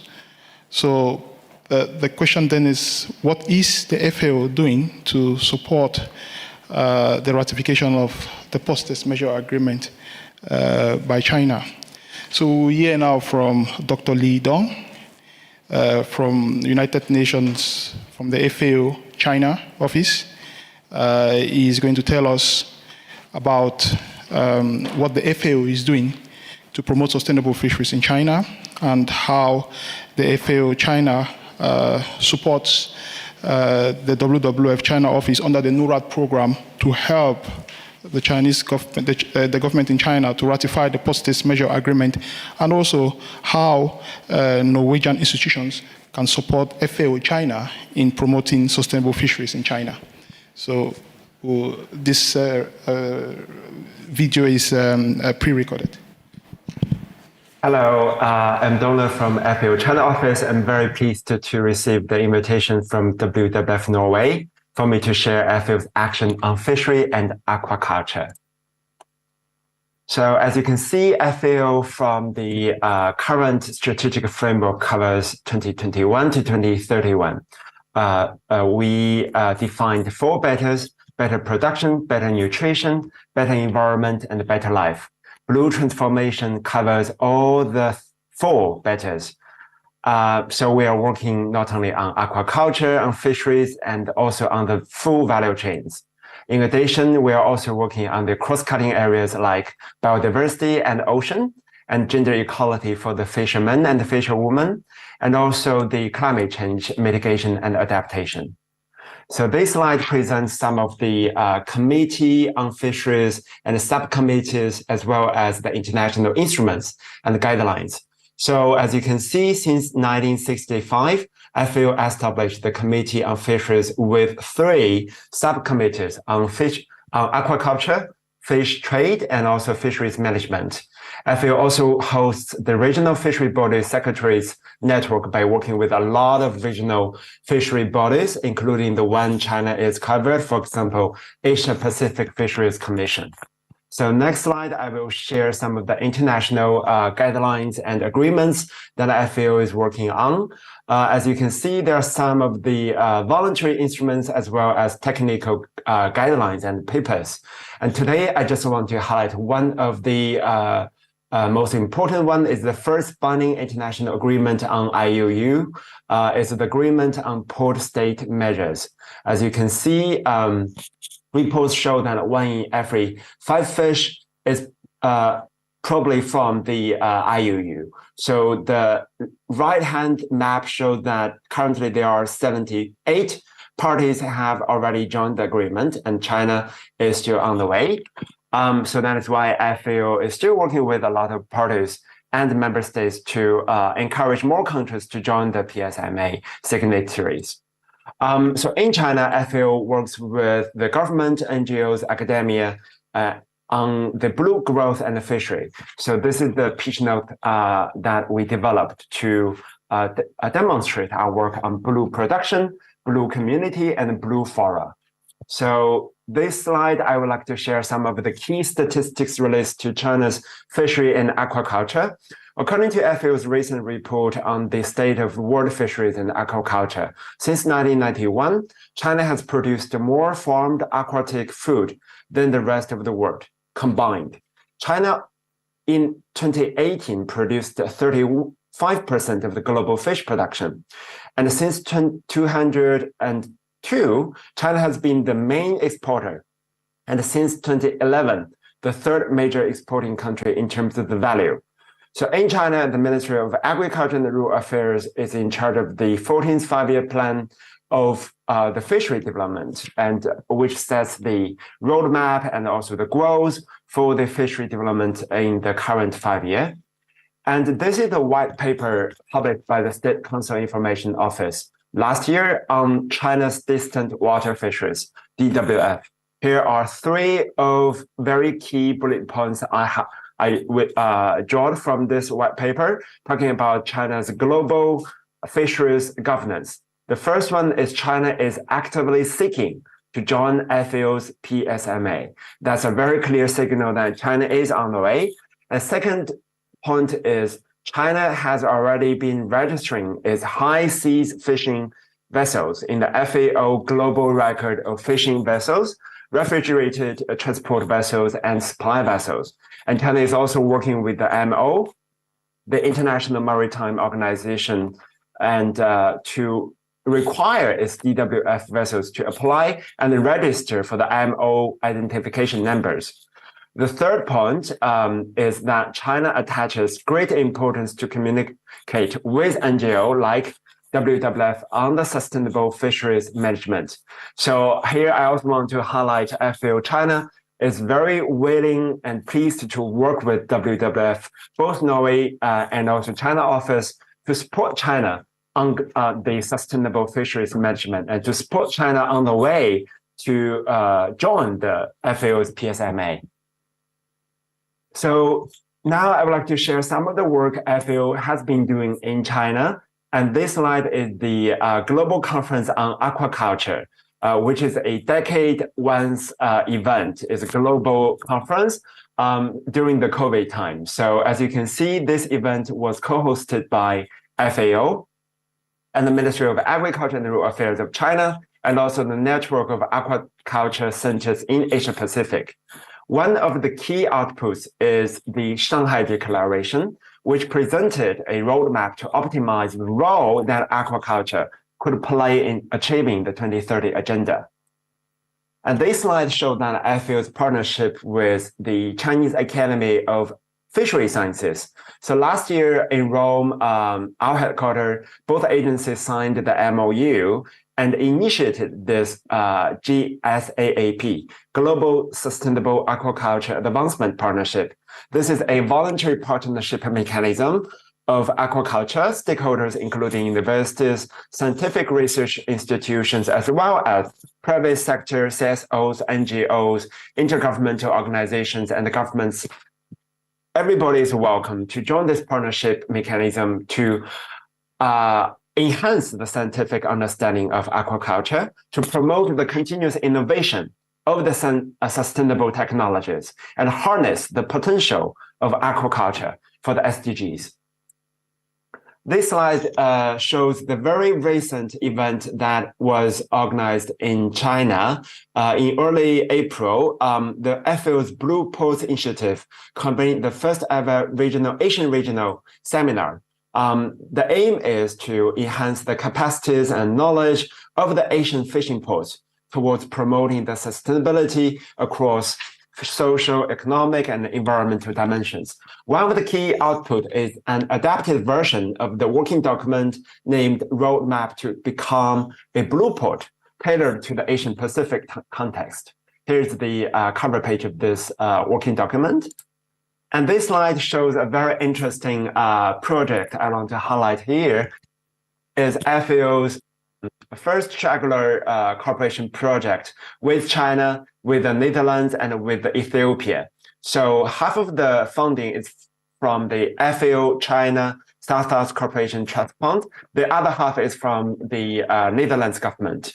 So the goal is to improve the capacity development of aquaculture in Ethiopia. So this is a very interesting project that for the reference of the Norwegian government, NORAD, for example. If you are interested to collaborate with FAO, with China, and another developing country, and we are here and we could leverage the support from both of the government, like the Foreign Economic Cooperation Center of MARA, and also from the fishery academia, like the Chinese Academy of Fishery Sciences, to co-develop a aquaculture and fishery-related project for the other developing countries. So in the end, I just want to highlight FAO in China. We work on two dimensions. As I mentioned, on blue transformation, we work in China, for China, with China, and from China. So we are also very keen to explore potential collaboration with the Norwegian government and the NGOs on this. So as you can see, FAO is working on 5 umbrella programs, including natural resources management, which includes blue growth and fisheries as one of the 40+ intervention areas we are working on. So in the end, I want to use this blue transformation diagram to show that to achieve the blue transformation, it requires partnership between the governments, NGOs, UN agencies, academia, and also the fisheries associations. So I will be very glad to receive any inquiries by email here as listed here, and also through the WWF Norwegian and China office. Thank you very much.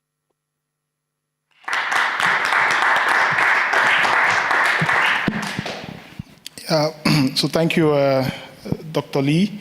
So as you all know, we also have a program, a NORAD-funded program on China fisheries. I'm also the advisor to that program. So like Dr.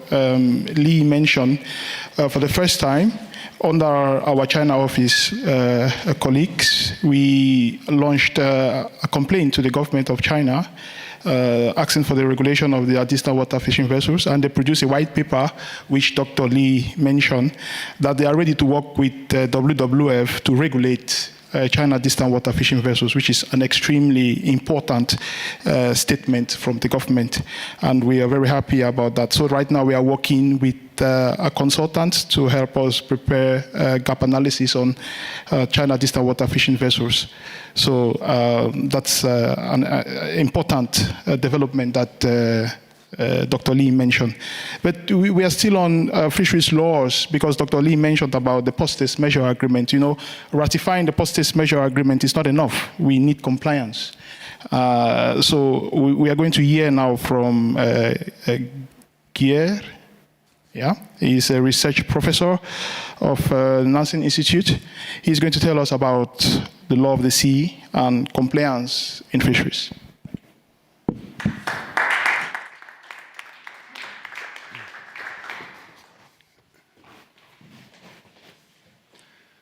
Well, thank you, Emmanuel, and thank you, WWF, for inviting me. This topic taps directly into my own research and interest sphere. I am a research professor at the Fridtjof Nansen Institute. Many of you are familiar with the name Nansen, name of cooperation agreements, research vessels. There are even several academic institutions in Norway calling themselves Fridtjof Nansen this and that. But we are the real thing. We are located in Fridtjof Nansen's private home, Polar Heights, as it's called, outside Oslo. We own the property, take care of it, in addition to our research activities. We are currently an independent international relations and international law research institute. We are one of 3 foreign policy research institutes in Oslo, and we are the only one with legal expertise. We have a group of international lawyers working mainly on the law of the sea. Various aspects, actually all aspects of the law of the sea, including international fisheries management. We have a much more narrow focus than the 2 other foreign policy research institutes. We study international relations, international law, related to environmental protection and management of natural resources, ranging from international pollution agreements, climate, biodiversity, and as we're talking about here today, fisheries management. So we have studied primarily international fisheries politics, including state compliance with international agreements, but also compliance at the individual level. I myself wrote my PhD about compliance in fisheries. It was in political science, but actually it was more of a sociological, criminological approach to compliance. So I'm just going to give you a few glimpses of our research on compliance in fisheries. I'll say a few words about individual compliance, that is fishers' compliance with regulations, and a few words about state compliance with international agreements. This is more academic. We are a research institute. We are not involved in practical implementation. We are studying how others, people like yourselves and your organizations, implement policies that lead to, ultimately, hopefully, to compliance. I am myself, right now, actually writing on a review article on the study of compliance in fisheries, and I refer to what I call 3 generations of compliance studies. The first, which is often referred to as the basic deterrence model, emanates primarily within economics The aim is to specify the level of enforcement that's necessary to induce compliance in fishers. How often do they have to be inspected? How high must fines be in case of infringements for fishers to comply with regulations? Then you have the second wave coming from the 1990s. I call it the enriched model. It does not denounce the role of deterrence, but it argues, or rather aims to document empirically how other sources of compliance influence fisher behavior. And probably most focus has been on the legitimacy of the regulations themselves, the procedures through which they are produced, the legitimacy of management, the management system, including the enforcement system. Then I've just read myself up on the last decade's literature on compliance, and I'm quite impressed with how much things have developed since I wrote my own PhD a couple of decades ago. Modern studies of compliance tend to focus more on compliance as a situational phenomenon. I've seen several studies referring to 10 to 20% of fishers being persistent compliers. They would comply with any law because they see it as a moral obligation to obey the law. 10 to 20% can be considered persistent non-compliers. I guess often those who stand behind much of the IUU fishing. But then interestingly, you have the 60 to 80% of fishers in between who can be considered as conditional compliers. They might sometimes comply, sometimes not comply. The same fisher may comply with some regulations, not with others. The same fisher may comply with regulations at one time, but not in other instances. So the challenge for researchers like myself is to pinpoint when fishers comply and when they do not, in order to hopefully provide advice to management authorities and how compliance systems, enforcement systems could best be designed. Then you have compliance at the international level, state compliance with international agreements. And here we tap into the major traditions in the study of international politics, if there are any political scientists here. That is realism, which assumes that power determines international politics. The states with most power, militarily, economically, determine, they get their will.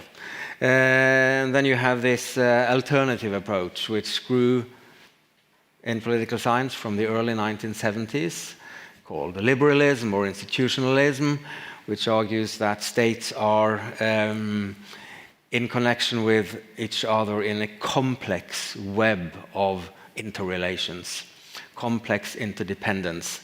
And in terms of state compliance with international law, the realist approach would argue that law doesn't really matter that much.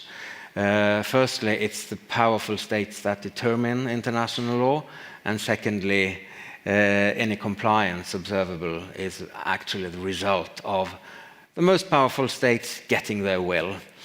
While within the alternative perspective, the main argument is that it matters how international law is formulated, how institutions are designed. So in brief, institutions matter. This was just a glimpse of how international lawyers and political scientists view the study of compliance. Specifically related to enforcement. It follows, especially from these two first generations of studies of compliance, that we have two main groups of compliance mechanisms: coercive and discursive. Coercive compliance mechanisms is deterrence. We need to have the technology to identify IUU fishing. We need to have systems for following up infringements that are detected. Fines have to be high enough and so on. While discursive mechanisms focus on how enforcement agencies, inspectors, can contribute to compliance through other measures than coercive measures. And there's been quite a lot of attention the last decade or so, both in social science research on compliance, but also I have observed within enforcement agencies, at least here in Northern Europe, which are the ones I know best. And this can be exemplified with the terms or viewing inspectors as either police, politicians, or consultants. A police inspector is the traditional type of inspector, controlling whether laws are being obeyed with and reporting serious infringements to the police for further investigation. While a politician or inspector as politician tries to persuade fishers to obey the law, even if they are not under the threat of a serious sanction.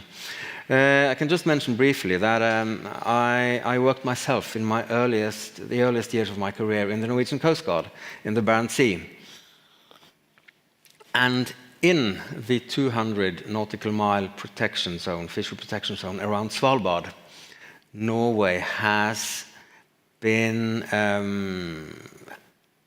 in general, I don't know if the Ministry of Foreign Affairs agrees, but in general, Norway has not arrested vessels in the Svalbard zone to the same extent as in the Norwegian Economic Zone, because other states do not accept that Norway has erected a 200-mile zone around Svalbard. So when I was in the Coast Guard in the 1990s, we spent, I would say, a lot of time being politicians, going around to fishing vessels, especially the big Russian fleet in the Barents Sea, arguing why this or that regulation makes sense. And to be honest, I think we ensured quite a lot of compliance, especially from the Russian fleet, through that mechanism. And thirdly, you have inspectors as consultants. That is more kind of guiding fishers in how to relate to obey with often quite complex regulations. I interviewed the enforcement agency in Denmark just a few months ago, and they were speaking nearly only as their own role as consultants, helping fishers to comply, using graduated sanctions, maybe in a first-time offense, just providing some guidance, and then the second-time offense, a mild sanction, and then increasing with repeated infringements. Finally, a few words about a relatively new phenomenon, private enforcement, private actors' participation in enforcement. Some of you might be aware of Sea Shepherd's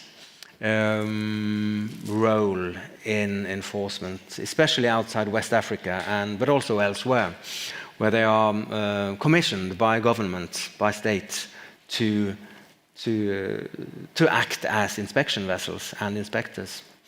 FNI, my institute, actually has a research project going on the role of Sea Shepherd. I have a couple of colleagues who have had several weeks field studies on board Sea Shepherd vessels outside West Africa. I'm also involved in this project, but not so much more on the theoretical side of it.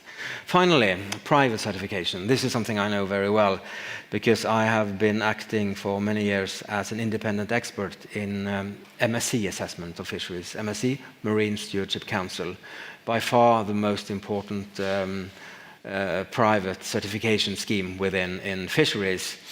And in an MSC assessment, fisheries are assessed for the status of the target stock, the impacts of the fishery on the ecosystem, and the effectiveness of the management system, including the enforcement system. And I have argued internally in MSC that the standard is not suitable enough in detecting or punishing fisheries for IUU fishing. I don't have time to go into detail, but when a fishery is MSC certified, it's only certified for 5 years, and normally with conditions that have to be fulfilled within these 5 years in order for them to be allowed to apply for recertification. And I have actually made empirical studies of lots of MSC assessments, and I've seen that there are very few conditions related to enforcement or compliance, while I would argue that that is probably the most important thing under this MSC principle of effective management systems, because the regulations could be as fantastic could be very well suited for effective management, but it doesn't matter if they're not complied with. Yes, unfortunately I have to leave quite soon, but if anyone see any potential for cooperation with us as a foreign policy social science research institute, don't hesitate to get in touch. Thank you.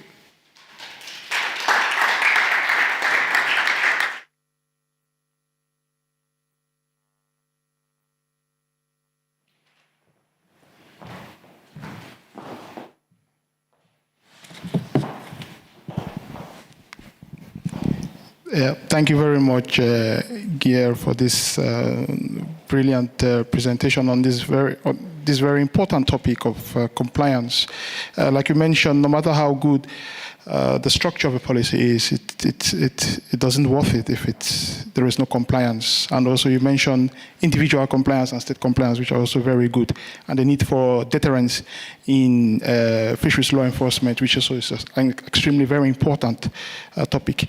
As we all know, fisheries, IUU fishing, especially the illegal part, is part of the larger network of fisheries crimes.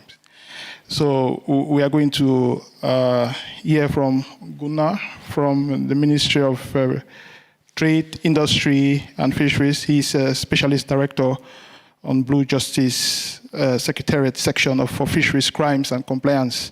So he's going to tell us about the ministry's Blue Justice initiatives on fisheries crime. Thank you.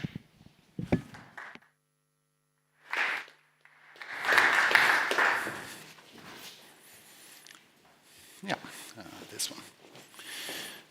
Thank you very much. Do you hear me? Okay. So, and thank you very much for this invitation. It's been very interesting to listen to all the presentations. And of course, I agree with the last speaker that it is important to build enforcement capabilities. And that is part of what we do through the Blue Justice Initiative. But I would also like to say that by enforcement, I think it is important to point out that enforcement is also a way to, it's also about preventing this to happen. So our focus is not primarily to that countries go out and arrest vessels. It's also to make systems and to basically have a strategy on how to prevent fisheries crime to happen. So just a few words about the Blue Justice Initiative. I work in the Ministry of Trade, Industry and Fisheries, and I'm the head of the Secretariat of the Blue Justice Initiative. The Secretariat is is basically managing all the issues relating to blue justice, but also we're also the depository of the Copenhagen Declaration that I will talk about later. So, but I think the first slide to show here is quite illustrative, I think. The picture I actually took in Sri Lanka a couple of months ago. It was actually a vessel that got stuck in the sand, and so all the fishermen on board the vessel had to help each other to unload all the fish to save it. And I thought that that picture was a very good illustration of what we're trying to achieve, and that is to stimulate cooperation between governments. So, and that is, I think, is the most important issue of the Blue Justice Initiative, is that we want to help and to be part of government-to-government cooperation. And by governments, it doesn't only mean like Norway and South Africa, it's also intergovernmental cooperation within countries to build systems that might help make it a little bit easier to have this type of interagency cooperation as well. I also would like to say that when it comes to cooperation, I truly believe that most of our activities are based on a triangular cooperation, which basically means that very often there are participants from several countries in the Global South, in addition to contributors from the Global North, which is sort of the definition of triangular cooperation. It's very important for us that it's very well rooted in the wishes of the countries that take part in this. So, this might be maybe a bit small to read, but this is sort of the four main elements of what we're doing. So the first is that in order to solve a complex problem as fisheries crime, we need high-level support. And we need a high-level support on minister levels to make sure that people like Bernard and Sue and Tord and myself are allowed to spend hours working on these issues. So that is something that has been a sort of a very important part of what we have been building, and I will come back to that in a short moment. We also work to build a strong expert network between government officials primarily. We also provide technical solutions and support, and I will come back to that.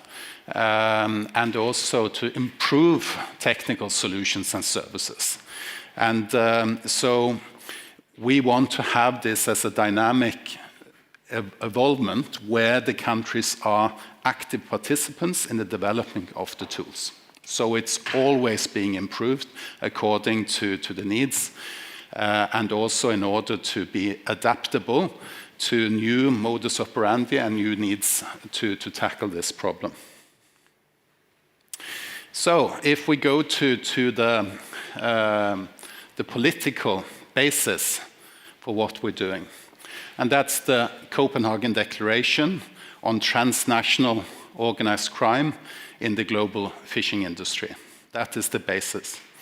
It started in 2018 in Copenhagen during a conference that we convened there.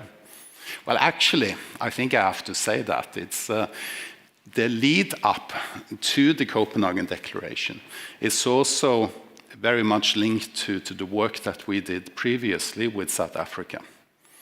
So in 2015, there was arranged an international fish crime symposium in Cape Town in cooperation with the South African government.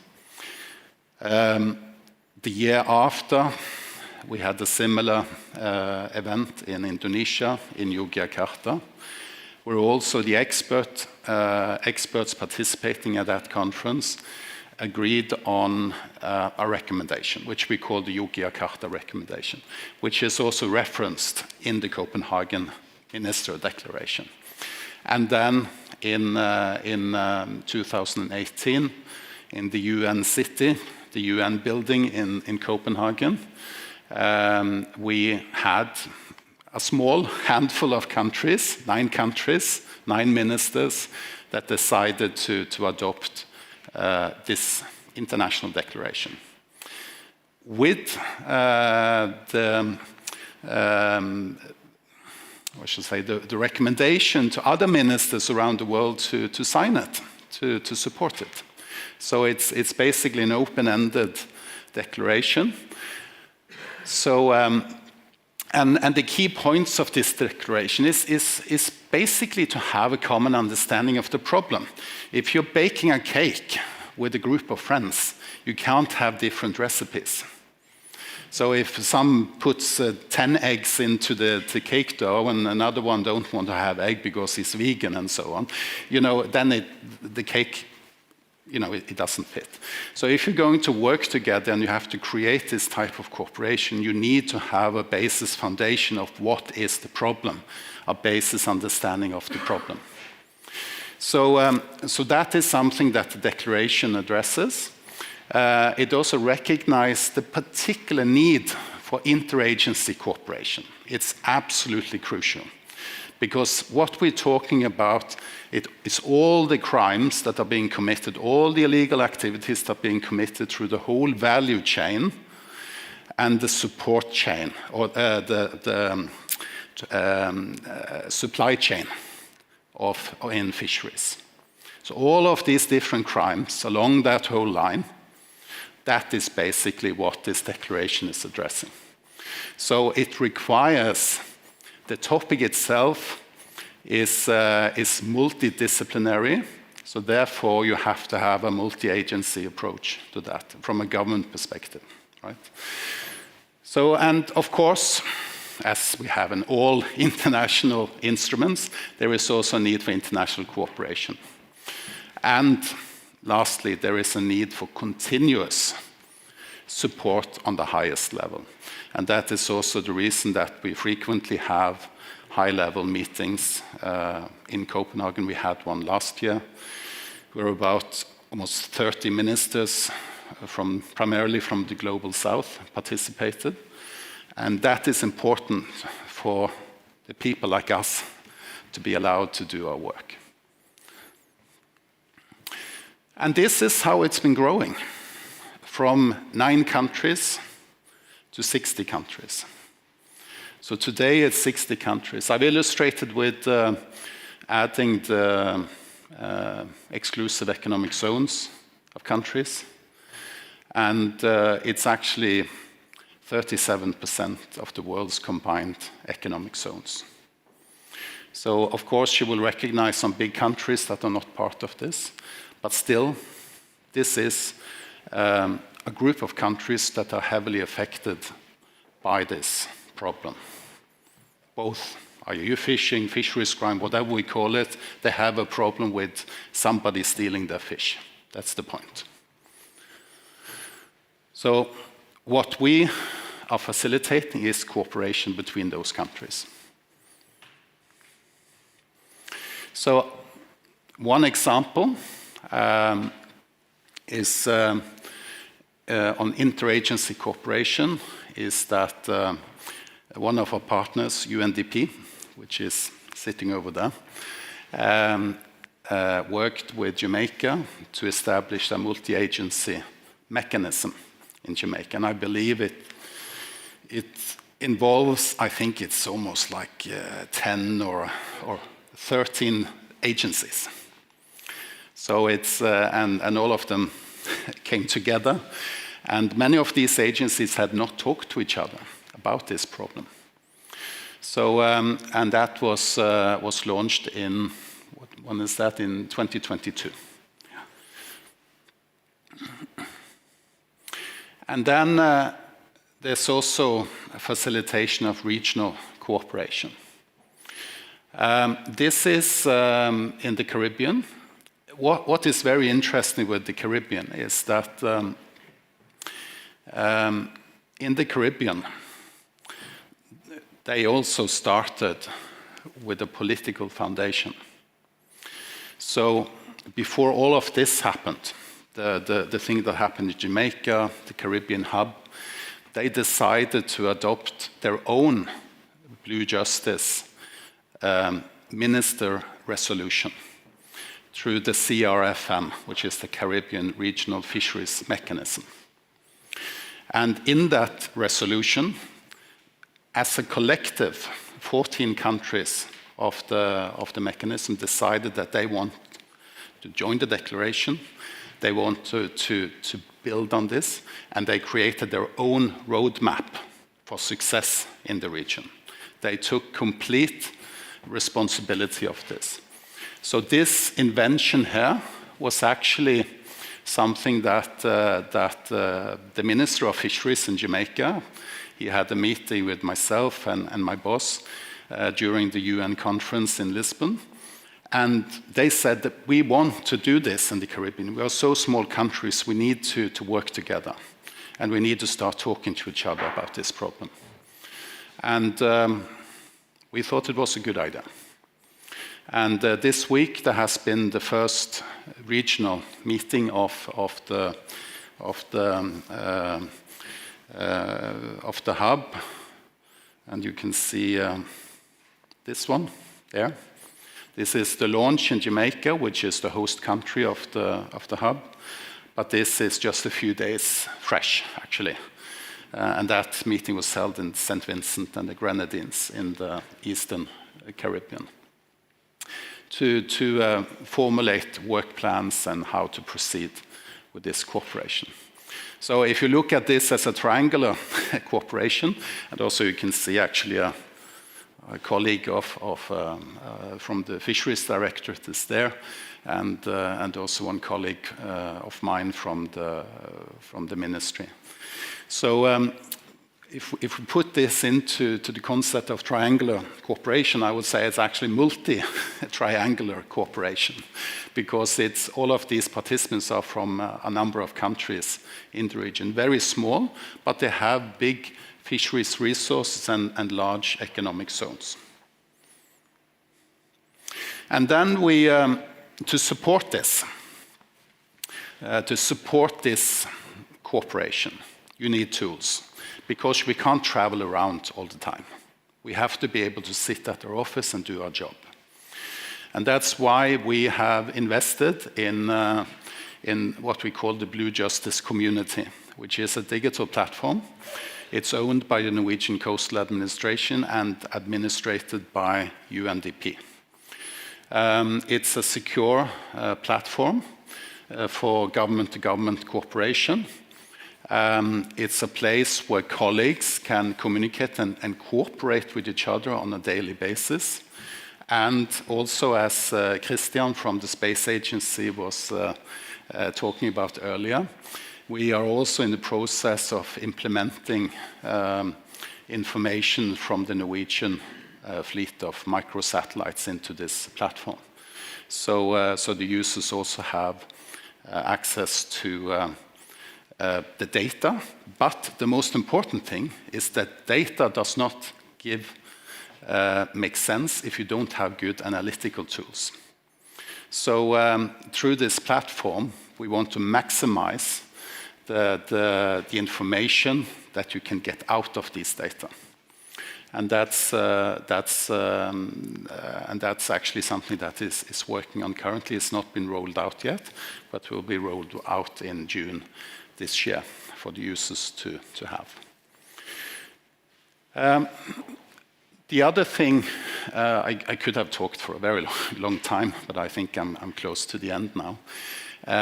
One other thing that I also want to highlight, which is a very important element of this, is what we call the Blue Justice International Tracking Center, which was established by the former government that we had, the fisheries minister then. he decided that we should strengthen the national tracking center, which is in Vardø, up in the north of Norway, to also take upon themselves a task for blue justice. So the people on the community, on this digital platform, they communicate directly with these guys. So, and assist them in vessel tracking, and so every day there is direct communication support. We don't meet physically that often, but we have frequent user gatherings, so they are able to get to know each other and also to work together, make work plans and so on.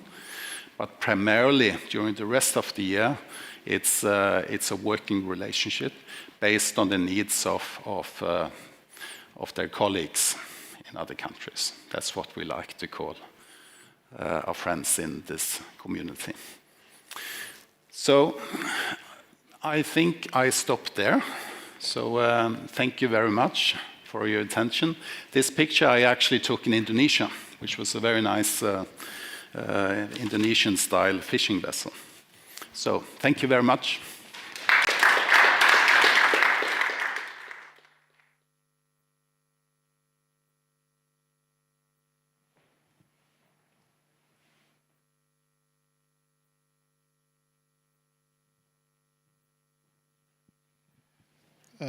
Thank you so much, Gunnar, for this, for your very brilliant presentation. I totally agree with you that prevention of fisheries crime is also a part of enforcement. So I think that should be the take-home message for us. So we'll now go to the next part of the program, which is a group photo. And then afterwards, we have lunch. And then after lunch, we hear from the United Nations Development Program, also on fisheries crime. So maybe we can just stand over here for a group photo. That would be nice. And I think lunch is also served here. Yeah.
Hello, everyone.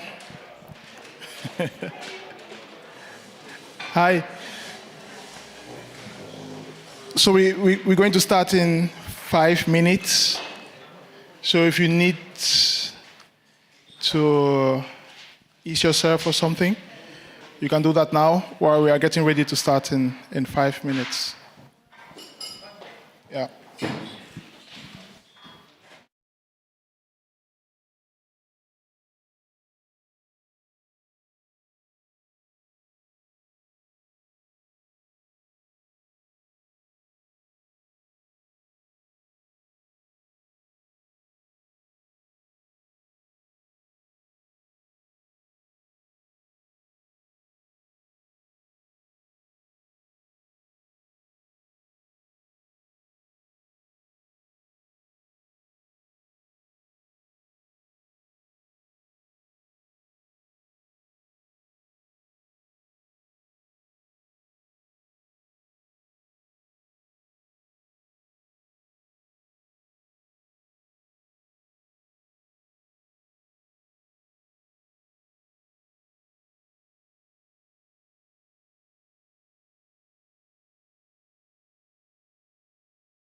So, ladies and gentlemen, maybe we can start now.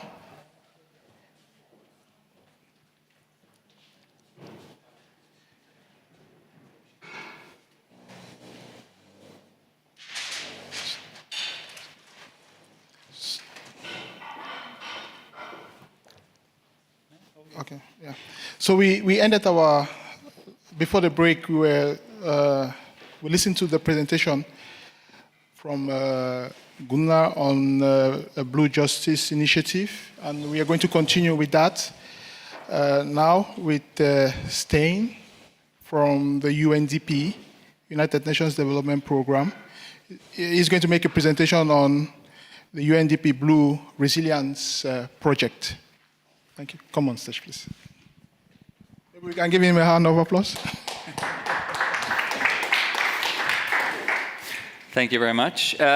Yes, my name is Stian Olderkjær. I'm project analyst at the Blue Resilience Project for UNDP. I've been working there since September, so apologies for I'm not off script yet. But I'm very happy. Thank you, Emmanuel, for inviting us here to come and present the Blue Resilience Project. Gunnar, who presented the Blue Justice, he talked a lot about things that I will touch upon as well. So apologies if I repeat ourselves, but good things can never be said enough times. The focus of our project is to support resilience building in countries globally. and to strengthen their ability to tackle crime in the fishing sector. And by doing so, we're helping them move closer to achieving sustainable development goals, like as has been outlined by the UN. I'm not going to say much more about but this is our policy framework, is the Copenhagen Declaration, as Gunnar spoke about. The project is sponsored by the Norwegian Ministry of Trade, Industry and Fisheries via its Blue Justice Secretariat. And we directly support ODA eligible countries that have signed the Copenhagen Declaration, committing to jointly implementing its provisions. The declaration highlights two crucial elements that form the basis of our project support. One is the recognizing that crime in the fishing industry threatens progress towards achieving key UN Sustainable Development Goals, particularly Goal 16, which is effective governance, and 14, which has been spoken about earlier today, sustainable fisheries. And two, acknowledging that interagency cooperation within and between countries is vital for addressing the problem effectively. Yes, and the Blue Resilience project focuses on both of these sustainable development goals, fostering sustainable interagency cooperation within and between ODA countries, supporting the declaration, which is Sustainable Development Goal number 16, and also equipping these countries to achieve Sustainable Development Goal number 14, which also addresses the other, so 0 hunger, 2, 1 no poverty, and 8 decent work and economic growth. The project is operates in 3 phases, and we are currently in the 3rd phase. And it's hosted by the UNDP's Nordic Representative Office in Denmark, with offices also here in Oslo, where I am sitting. The project support offers can be classified with 4 key output pillars. Knowledge, capacity building, technical support, and awareness raising. And the project supports at national level, coordinated increasingly through a regional approach, which Gunnar also mentioned. We engage with various stakeholders, including national governments, representatives, ministerial management, and at operational level, and learning institutes, and relevant regional bodies and organizations. The knowledge section of our work, the project actively collaborates with key stakeholders to conduct research and generating insights that guide our capacity building and technical support initiatives to ensure our assistance is tailored to specific needs and relevant to the local context, and promoting ownership and accountability. We also utilize research for monitoring and evaluating our interagency approaches to address fisheries crime. We prioritize empirical research to pinpoint gaps in capacity building and technical support, allowing us to fine-tune the content and deliver methods of our assistance. And also furthermore, we believe in sharing this knowledge widely and stimulate discussion, evaluate operational methods and training, and refine the capacity and technical support we offer. Moving from now on, we are going to focus also on expert-led webinars, focusing on the use of digital forensics. We have started an expert group on the Blue Justice community. And additionally, we facilitate the establishment of, and we're going to also establish other expert groups on the topics that are addressing the issues. Our capacity building support initiatives focus on fostering interagency cooperation through workshops and tabletop exercises aimed at identifying and investigating crime along the fisheries value chain. And this is what they are now currently doing in the Caribbean with the Caribbean Hub. And last week they were in Jamaica and had tabletop exercises with the Jamaican multi-agency mechanism. as a key aspect of our approach is to ensure sustainability of this support. We employ a train the trainers methodology and emphasize on regional cooperation. To this end, we are now establishing regional Blue Justice hubs, which, with the first one being in the Caribbean, with Jamaica as the host. Yes, I'm not going to talk more about that, so I'm going to skip this one because Gunnar has also spoken about this. But also, we are administering and the secure digital platform called the Blue Justice Community. This is established by Norway and provides Norwegian satellite data, as also the space agencies spoke about, and images and analytical support to our national partners via the tracking center in Vardø. And we collaborate closely with the tracking center, and our focus is providing technical training sessions for registered operational government users from participating countries and helping them effectively access and utilize the available data. And last year, we launched a pilot phase on the Blue Justice Analyst Mentorship Pilot with bringing participants or users of the community to come to Norway and train in Vardø with the people at the tracking center. And this year we are holding or hosting a training in Oscarsborg in June. Next slide. Yes. The Blue Justice Community fosters interagency cooperation nationally and internationally. And the platform has secured two-phased factor authentication to log in. And as UNDP, our main role is to help the registered users from different countries to collaborate better on a national and an international regional level and to address the fisheries crime. We handle tasks like registering government representatives and aiding them in using the platform effectively and addressing their needs. We also facilitate talks between countries and the International Blue Justice Tracking Center, as I mentioned. On the platform, we engage users through news scans. We also have own open community space that we communicate with them. And also the expert group is hosted there. We make sure that users receive the training and the support for the digital tools available on the platform. The stats you see here, that is the number of users from the various ODA, different ODA categories.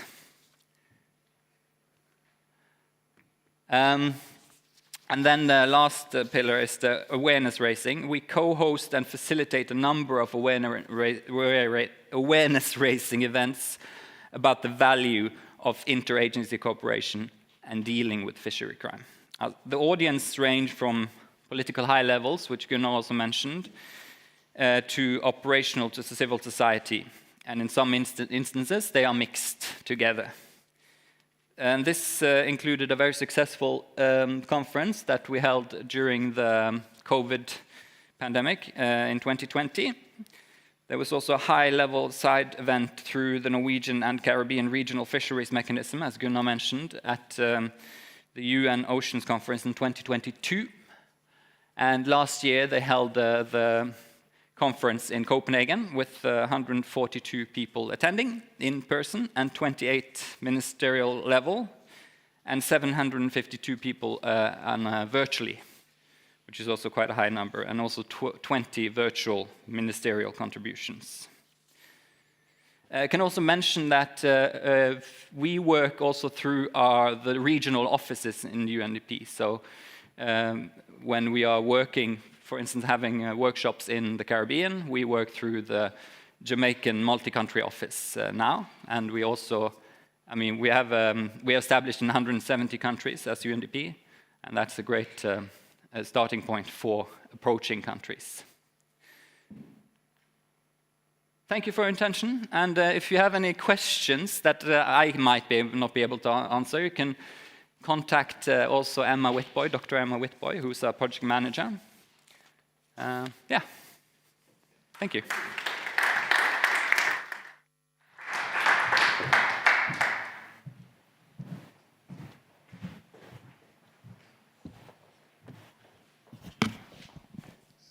Thank you very much, Stein, for your presentation. And I'm very happy to see that you're also working with Sustainable Development Goal 2.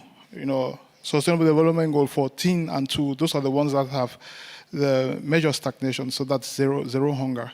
And also, you emphasize the need for interagency cooperation as a very important tool in combating fisheries crime, which I totally agree with you on that. So we're still going to stay on the use of technology in resolving fisheries issues. So we'll now listen to Todd Munson from the Directorate of Fisheries. He's the head of Fisheries Strategic Compliance Section. He's going to tell us basic tools, MCS, monitoring, control, and surveillance tools in comprehensive management regimes. Thank you.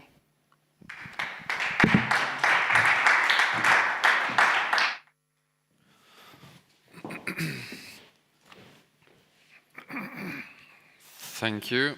And well, thank you for the invitation for this workshop. When I was preparing for this, I was thinking about what can Directorate of Fisheries bring to the table to this discussion. And what we have in Norway is a long history and a lot of knowledge about fisheries management, and I think I'm going to start there. Without being too modest, I would say that Norway, we have what could be considered a comprehensive fisheries management regime. And we are building these on these blocks, balancing out the foundation for further and continued development of our fisheries management regime in Norway. And we are talking here about IUU fisheries and how we manage the fisheries, but in particular this part of how we are regulating and managing the fisheries, that's where you start the fight against IUU fishing. It is very important how you actually do the fisheries management issues before you start thinking about doing controls, inspections, and compliance. So we need to have a scientific and knowledge-based advice for the decisions that we're going to take on the regulatory management measures. Who can take part in the fisheries, where can we fish, how much can we fish, and so on and so on. A lot of different issues that need to be considered. And the essence of the regulatory measures are matching the effort that we put into the fisheries to the available quotas and making also it economically viable for the industry. And of course, to support the regulatory measures with monitoring, control, and surveillance efforts, and also enforcement. But maybe now we're talking more about compliance, as in the name of the sections that I'm heading. We are not talking about compliance and not control anymore. So this is a development that also was mentioned earlier, that is where we are going. We are focusing more on the compliance issue. But our experience is that all of these dimensions of fisheries management has to be present to succeed, and to achieve sustainable management and of our common marine resources, and again, compliance, and actually by how we can implement the different provisions of fisheries management. But Rome was not built in a day, someone said. I'm not sure who, but somebody said it. And the point I'm heading to is here that there's possibility here to learn from experience and learn from our mistakes and the situations that have made our fisheries management being developed. And looking back at history, the development of our management regime has been very much driven by crisis, because we have had our part of crisis in Norway, and sometimes it feels like we're always running after the crisis and trying to solve those issues. And I'm just going to mention 3 of these crises that we experienced. After the war, you see the blue and the green area here, that is the total catches in Norway per year. After the war, we started fishing a lot, and even the scientists thought that it was unlimited. You could just fish as much as you want because the oceans are unlimited. But we soon experienced that it was not. One of our most important stocks, the herring stocks, nearly collapsed because we are overfishing. And of course, the main lesson learned is that the marine resources are limited, and we need to establish management measures to avoid fishing too much fish. And I think this universal lesson that you need to adapt the efforts that you put into the fisheries to the available resources. Some decades later, we had the cod stock in the north was in very bad state, and we had troubles rebuilding the stock. And the reason why this was because we were discarding. We were discarding a lot of fish. We were discarding all the fish that actually should provide into the stock and make sure that the stock would continue to grow. And we introduced a discard ban. We introduced a lot of management measures that would help the fishermen to avoid getting the catches that they would discard if they had them on board the vessels. And of course, we have had our shares of IUU fisheries in our waters. In the 90s and the beginning of the 2000s, we had the Russian IUU fisheries on cod in the Barents Sea, transshipment activities, and so on and so on. And we need to strengthen, the result was that we needed to strengthen the MCS activities. We initiated the Port State Measures Agreement and so on to reduce those kind of risks. So crisis, of course, gives opportunity to move the management regimes ahead, to provide the grounds for significant changes to the management regimes. But why should we wait until we have a crisis? Because we have the lessons learned, and we can actually be a bit more precautionary when we are approaching fisheries management. So this is something that we can learn from and avoid doing the same mistakes, maybe not the mistakes, but avoid the experiences that we have had in Norway in these cases. Basic monitoring, control, and surveillance tools in a comprehensive management regimes. I'm not going to list all the MCS tools that we have in Norway, but I think one of the main principles, guiding principles when developing these kind of tools is that most of our management measures and also the MCS tools that we have introduced has been designed with the objective to help the fishermen avoid coming into a situation where they have to act illegal or are entailed to act illegal because they are put in a situation because of the gears they are using, where they are fishing, and so on. And we want to reduce the risk of misreporting when the fish is landed. This means that we need control measures before, during the landing, and after the landing. Before, we are talking, of course, about vessel monitoring systems, electronic fishing logbooks, being present out at sea by the Coast Guard, doing inspections at sea, and all these different management measures that also help the fishermen to avoid being non-compliant. During landing, we have a system where we regulate the first-hand sale in Norway, so we have good control with that activity, weighing requirements of all fish that is landed in Norway, sales note system, so we have directly information about everything that is landed. And we have to follow up this also after the fish is landed, during the production of the fish and exporting of fish, and exchanging information with other countries where we are exporting fish, and so we can follow the fish all the way to the consumers. And I think if you're looking for what kind of basic MCS tools that you need, you can look at the international legal framework that exists with the law of the sea. You have the compliance agreement, the fish stock agreement, the port state measures agreements, And the last few years, a number of guidelines have been developed and so on that gives you the guiding on what kind of measures that is needed. One of these basic MCS tools is vessel monitoring systems, or VMS, tracking the vessels, knowing where they are.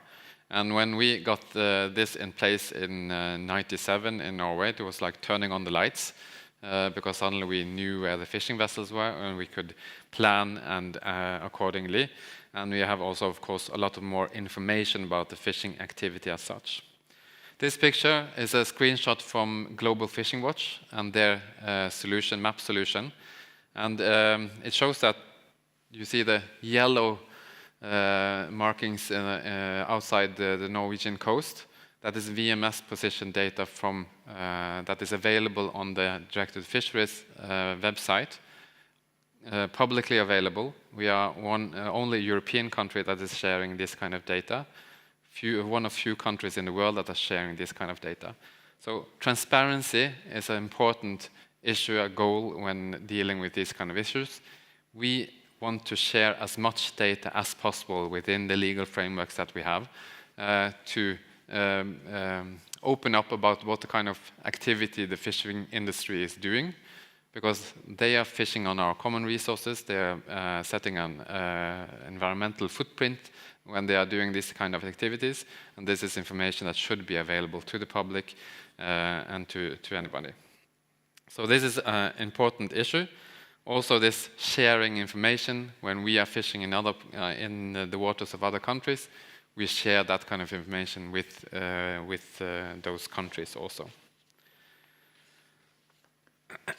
And also on VMS, what we have seen is that, well, I mentioned this, the international legal framework, and a lot of these agreements that we have, guidelines and so on, they are setting some expectations on the flag state. For example, saying that, for example, in the compliance agreement, it said that the flag state should require information that is necessary for the flag state to ensure compliance. This is maybe understood like as VMS, but it's not always directly said that it's VMS. And also, what about the movement of fishing vessels? If fishing vessels operate outside their own waters, how do we share this kind of data? So we have taken an initiative to start a work to introduce an international agreement requirement requiring vessels to have vessel tracking systems on board, and also to exchange these kind of data. First, we need a global study, and so we need some funding for that, but maybe there's some around here that can help us with that, but we are looking for that. And something also that is very much in our mind now, developing our management regime, the market dimension has already been mentioned, and this is a big issue in Norway. 95% of all the fish that is landed in Norway is exported to other countries. So we are very much reliant on the requirements and expectations from other countries in documenting what has been going on with the fisheries. Has it been sustainable harvest? Is it legally harvested? Or on also the ethics of fishing activities and so on. So this is a new element that we are working on now to introduce how we are going to deal in a better way on this issue. This is also important because this is directly an incentive for the industry, because they are selling the fish, they want to earn more money off the fish, and having improved market documentation is an incentive for the industry, but also a necessity for management and science.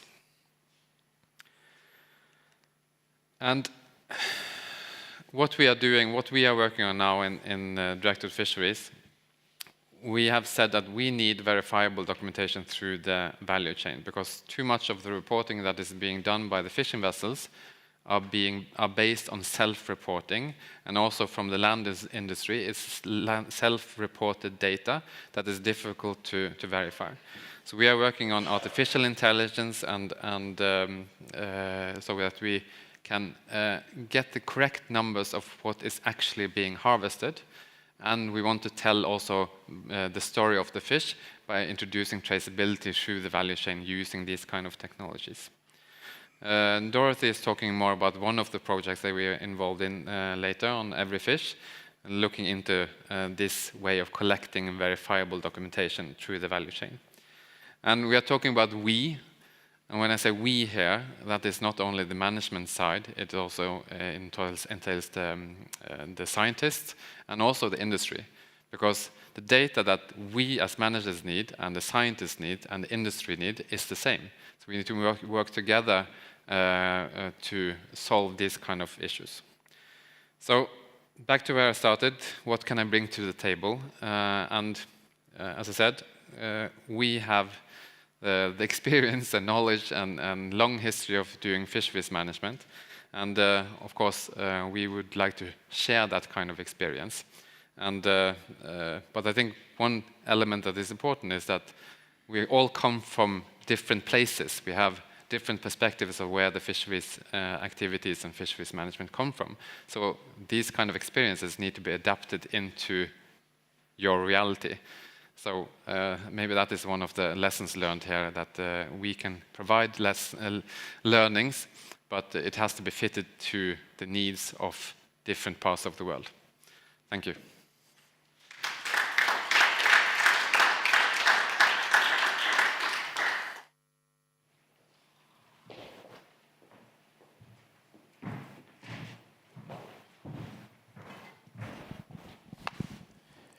Thank you very much, Todd, for your very brilliant presentation and emphasizing the need for value chain management in fisheries management.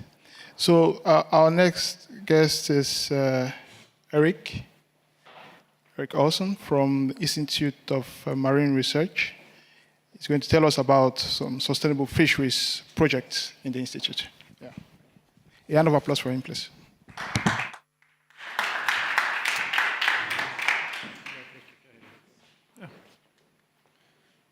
So thank you very much. Good afternoon, and thank you to WWF for inviting me.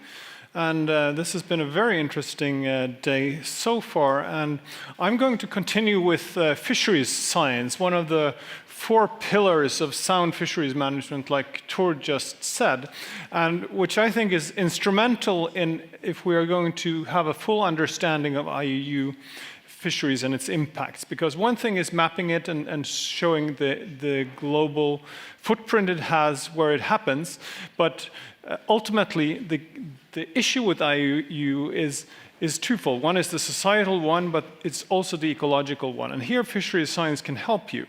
And the global challenge is, as we know, that there is a lot of IUU fishing going on. There are various ways of analyzing satellite data. This study looked at where they turned off AIS systems, and they had highlighting those areas. So there are various cool ways you can use satellite data to highlight IUU fishing, and I'm sure there are more that are going to be developed. And of course, the consequences are that these small-scale local fishermen up here on the right are being displaced, or their resource base is being displaced by industrial trawlers that either operate totally illegally, or they catch much more than they should, or they go for different species in different areas. I'm not going to dwell very much about this because in Norway, we are managing it more sustainably. Tord presented that earlier, and many have alluded to the reasons why it works. But I'm going to talk about what we do at IMR, which is outside the scope of Norway. IMR is under the Ministry of Trade and Fisheries, and we give advice on our ecosystems in Norway, but we also do quite a bit of work in the Global South and various development projects. And here you can see where we currently have fisheries projects in a bilateral context. These are funded through NORAD. Christopher is representative, and we work very closely with him and his team. And then we have the EF Nansen program, which has been going on for 40 years, with mainly focused around a vessel. And I'll tell you a little bit more about that. And that is a continuous partnership for a sustainable use of the ocean. And it started in 1975, so we're coming close to our 50th jubilee, which was on exploratory surveys in developing nations to find fish resources they could start fishing. Then this moved into more detailed mapping in the next phase. And then in the 1990s, which was more focused on ecosystem-based management and capacity development, especially in Africa and Namibia and Angola, that phase. And then we continued with a further implementation into ecosystem approach to fisheries, not just fisheries management per se. And this has been expanded over the last few years to include pollution, benthic habitat impacts, and others. And we've just started a new phase of the program, starting this year, lasting until 2028. And we are on our third vessel. It's one vessel called Dr. Fridtjof Nansen. We had one in 75, there was a new one in 1991, and then one in 2017. And the core of the Nansen program is to provide a basis for more sustainable fisheries management. But we are expanding this to look at impacts of pollution and climate change impacts as well. And we're doing this both at a national level, working with scientists, institutions in the partner countries, in a regional level to regional management organizations, and also contributing globally through the FAO or through international activities, projects like the current Ocean Decade, where the AF Nansen program is one program activity. And the objective here is to promote and support the sustainable contribution of fisheries for food and nutrition security. So it's very much in line with FAO's overarching goals for a blue transformation. And it's how we're going to work this logic of intervention is based on the assumption that improved fisheries management is an essential condition to obtaining a sustainable increase in the production of ocean-based food.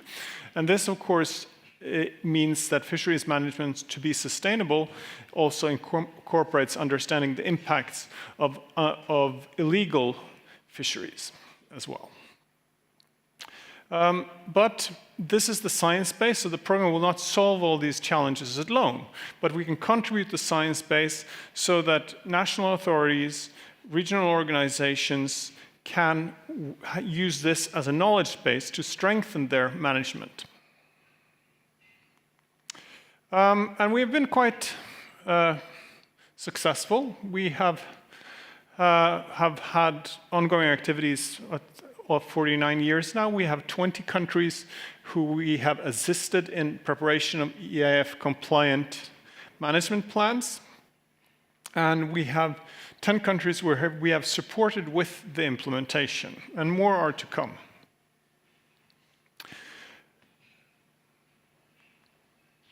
So for the future phase, the next phase that we have started in our phase 5 will continue to focus on the scientific advice. There is some discussion of maybe expanding to some other areas. There have been requests to moving from the Caribbean to expand in that way. We are seeing the consequences of climate change. Every time we go on surveys, every time we go on surveys of Africa, it's apparent that it's happening, and there is not one of the big differences I see when I talk to people in Africa, when I'm there on surveys and meetings, is that this notion of denying climate change is totally alien to them because they see it every summer with heat waves and the consequences for their production of food and on their local marine environments of coral bleaching and others. They see it, their first seat, they have a first seat to the impacts of climate change. And this is a core issue for the next phase of the program, understanding its effects on the fish stocks and on fisheries. And we also want to support interventions that create the opportunity for long-term sustainable transformational change with multiple benefits. And here we're thinking of the whole seafood systems to, again, support this blue transformation that FAO is proposing. So I'll now leave the Nansen program and talk a little bit more about some fisheries projects in the Global South, some examples of what we do on a bilateral basis. And I'm not going to talk about all of them. I'm skipping the ones that are more aquaculture related. But I'll start in the West in Colombia, which is a project we started 2 years ago during COVID. The aims within fisheries is a broader project that also incorporates aquaculture. It moves into transitions from the marine to the freshwater systems. And here we want to collect data, develop stock assessment and fisheries management plans for a specific species of fish, the Dorado dolphin fish in the Pacific coast. We want to improve international cooperation in fisheries management by Colombia with their neighbors. And we are working, typically, this is a typical working relationship with Veterinary Institute and national authorities in fisheries and aquaculture. Another example of an ongoing project is in Ghana, which has been going on since 2019. Again, capacity building in fisheries is the main aim. We want to improve on stock assessments and develop new methods for stock assessments. We have had several trainings in Norway and Ghana on this. We want to use and analyze VMS data for fisheries management purposes, and from the discussions here today, we can clearly see a link for that. That objective with monitoring illegal IUU fisheries. We are looking into new regulation of trawl gears, going to do some trawl gear test experiments to limit the impacts on ecosystems and avoid unwanted catches, like Tord alluded to. And we are doing a technical assistance to review the Fisheries Act. Then we have a project in Sudan, which has been going since 2012, and even though they're in the middle of a civil war, the project is still ongoing. But currently, since the outbreaks of hostilities in Sudan, it's been by correspondence or by, we don't have any activity on the ground other than we are working through UNIDO, which has a country office with locally employed individuals there. And the coastal area of Sudan along the Red Sea coast is more calm than the inland Khartoum and the Sahel region. And here we are working both scientifically to monitor the ecosystem using underwater video-based techniques, but the most important for fisheries management is we've got in place a good sampling regime of the catches in the main fish market in Sudan. And this has been ongoing, as you can see here, from 2015 till 2024. And since 2022, when there have been hostilities in the country, the Sudanese have been running it on their own. So we have introduced this method, and they're now taking ownership and doing it on their own because they find the value of this data for their own understanding of what gets caught and how to manage their system is important. And of course, we do training in ecosystem-based management as well. Then we have a project in Sri Lanka to provide technical assistance to improve the management of fish resources. Again, it's to improve fisheries catch statistics. You can see the commonalities between the projects here now, I hope. We want to use data from research surveys into assessments and establish fisheries management plan focusing on small pelagic fish that are tremendously important to all the coastal fisheries communities around the country. And we are currently discussing a continuation of this project. That's at least the last I heard. And so to sum up, I think without an understanding of what happens to the ecosystem, to have a scientific base of understanding what happens to fish stocks, it's difficult to say what are the consequences both of the legal fisheries and what are the consequences of illegal fisheries. Does it result in overfishing? Does it result in unsustainable depletion of core species or driving some species to extinction? So science is tremendously important here. And that is both the science where we go out and monitor it through research surveys, but also the science of collecting, setting up systems for producing reliable fisheries statistics, which is a core pillar of fisheries management. And what we also provide through, especially the Nansen program, but also through the bilateral projects, is that we provide network. We build networks within the countries. Oftentimes, the projects we have are the ones that bring different institutions together, but we bring them together regionally and also internationally as well. And that is strengthening the regions. It's also contributing to capacity building, which I've highlighted at the bottom, which I ultimately think is the most important thing we are doing, because we have been doing the Nansen program for 40 years, helping them to do their fish stock assessment. But ultimately, I hope that my job to provide that kind of advice goes away, that these countries won't need it in the future, that they are able to do their own monitoring and fish stock assessments on their own, just like Norwegians are able to do for our own fish stocks. So the capacity building to bring people individually, institutionally, and regionally up to speed is the ultimate goal and what we should have as our leading star for all of these development projects. Thank you.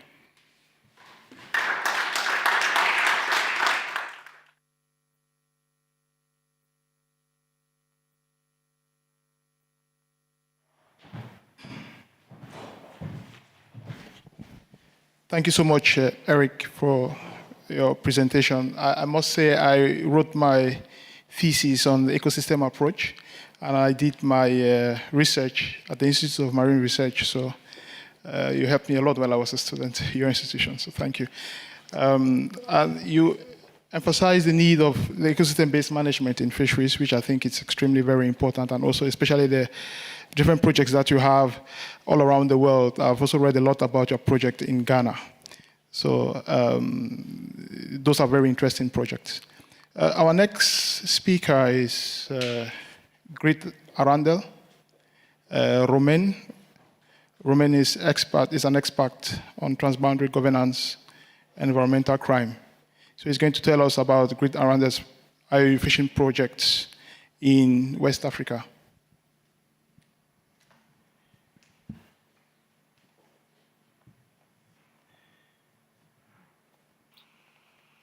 Good afternoon everyone. Thank you. My name is Romain Lenjard. I'm working at the Grit Arandel as an expert in marine governance, and have the pleasure to share with you today a short presentation about Grit Arandel's work. So maybe just before getting in specific IUU fishing activities related, I will present Grit Arandel quickly. So we are a non-profit environmental communication center. We're based in south of Norway in Arendal. What we do is linking science with policy making and work to create capacity building through seminars, training or events focusing on positive nature-based solutions. We were established over 30 years ago by Norwegian Ministry of Environment to support UNEP, and we're still working very closely with them.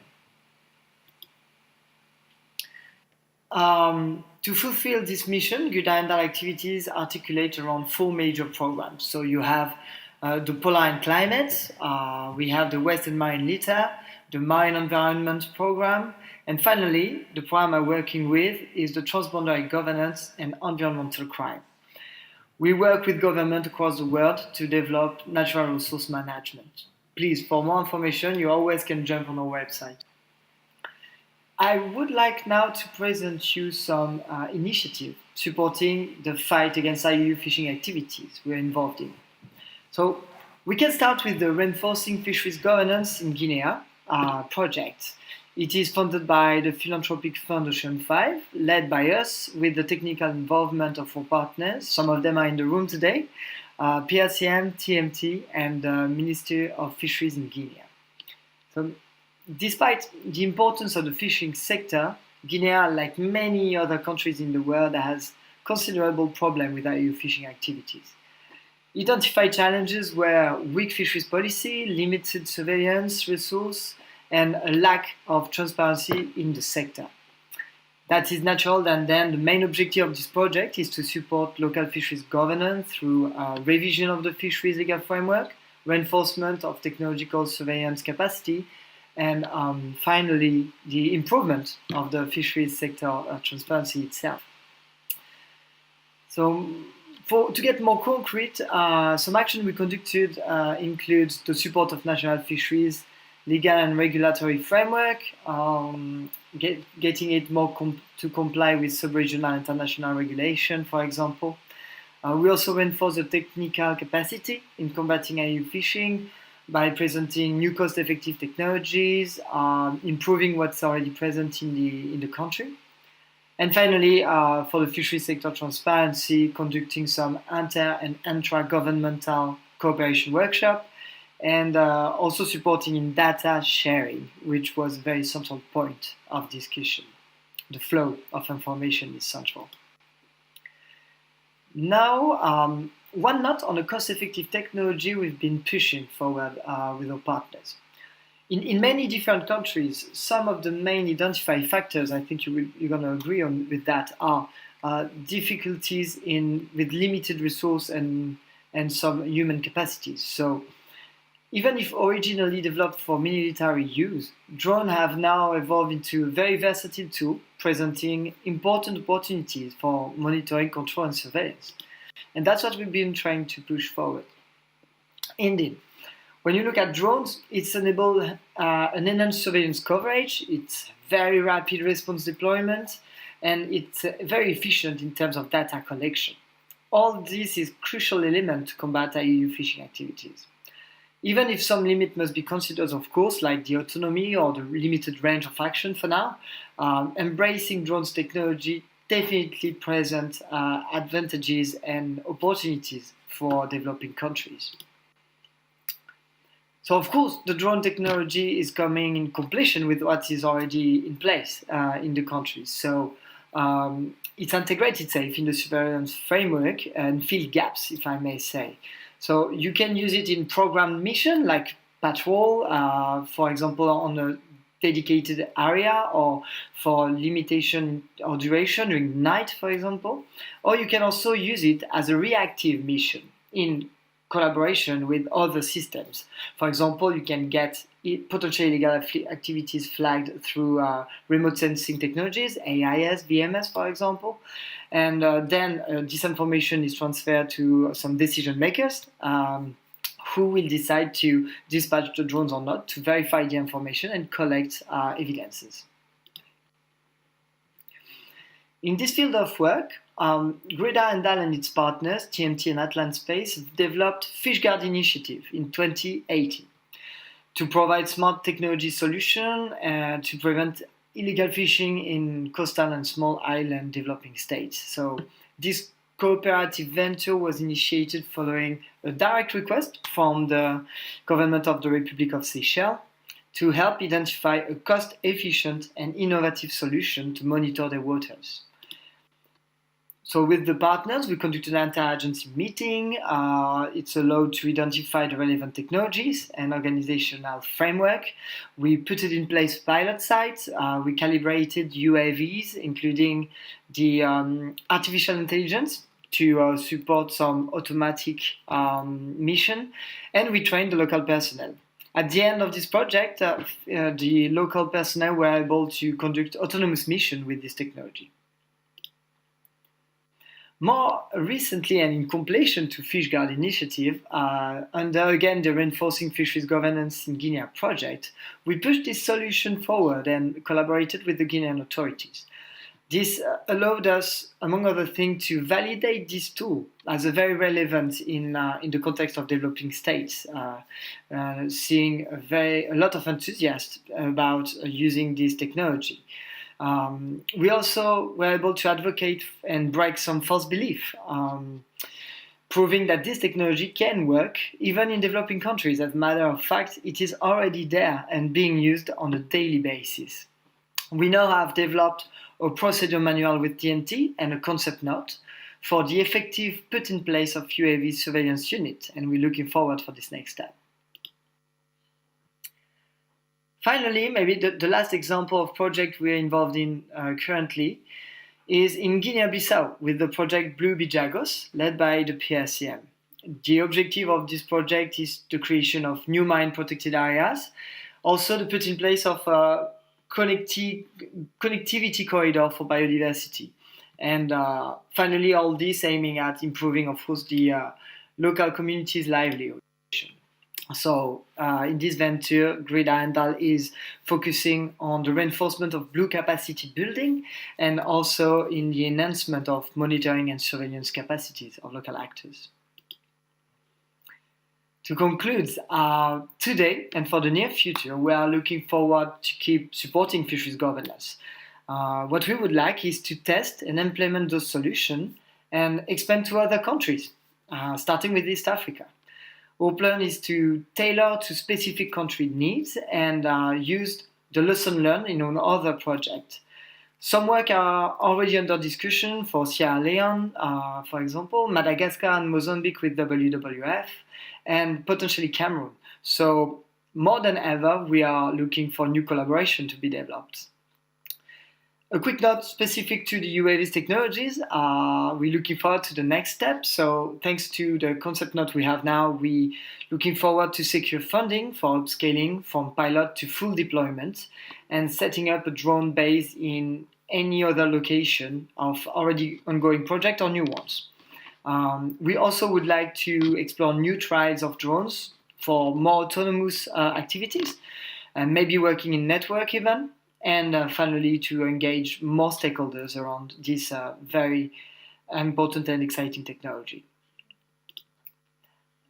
I am left to thank you. Thanks for your consideration. I hope it was interesting to you, and I'm giving back the floor to my colleagues and will be happy to answer any questions you might have.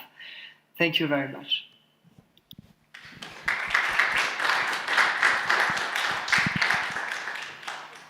Thank you so much, Romain, for your brilliant presentation. I must say, Romain's boss is here with us, Valentin. We've been cooperating a lot lately in the SWAYO program, where they are trying to also help us develop adequate monitoring, control, and surveillance programs in Madagascar. Grid Aranda cooperates a lot with TM tracking. So our next speaker is from TMC, and Duncan Copeland. He's joining us from the US. He's going to talk about, he's the executive director of TMT.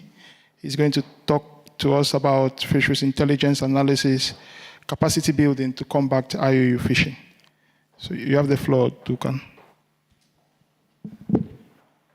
Thank you very much. Can you hear me okay at that end? Yeah. Yes, very good. Good morning from here. It's 5 a.m. on the west coast of Canada where I am, so I hope you can all bear with me. I'm going to share my screen and hopefully that works. Please let me know as and when you can see it. Yes, I can see it on the screen behind the moderator. So, my name is Duncan Copeland. I'm the executive director and co-founder of TMT. We will be talking a little bit today about our programs around the support that TMT provides in the space of fishery intelligence, analysis, and capacity building to combat illegal fishing. So, just a very quick background on TMT. We are a Norwegian business headquartered in Oslo. We have staff based around various locations, both in Europe and in Africa primarily. We are working with developing coastal port and flag states and intergovernmental organizations. And very crucially, we're working across national agencies, really those who are working at the very pointy end of fisheries monitoring control and surveillance, MCS, but also across regional groupings of countries. The focus of TMT is very much one on technical assistance. We're not an state organization. We are working very much with hands together with our country partners.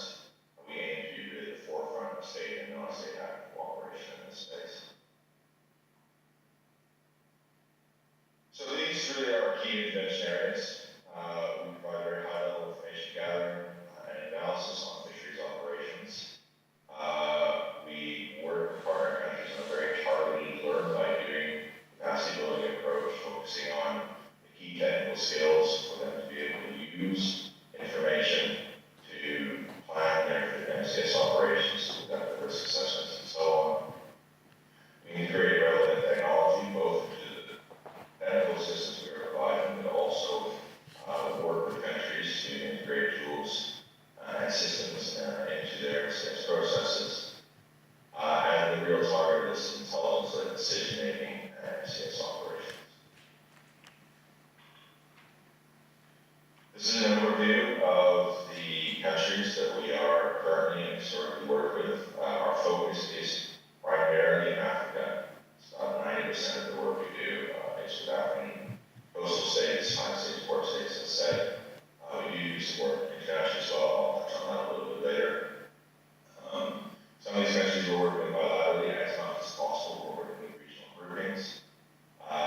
those countries that have yellow star next to their part of our core program, which I will go into in a second as well.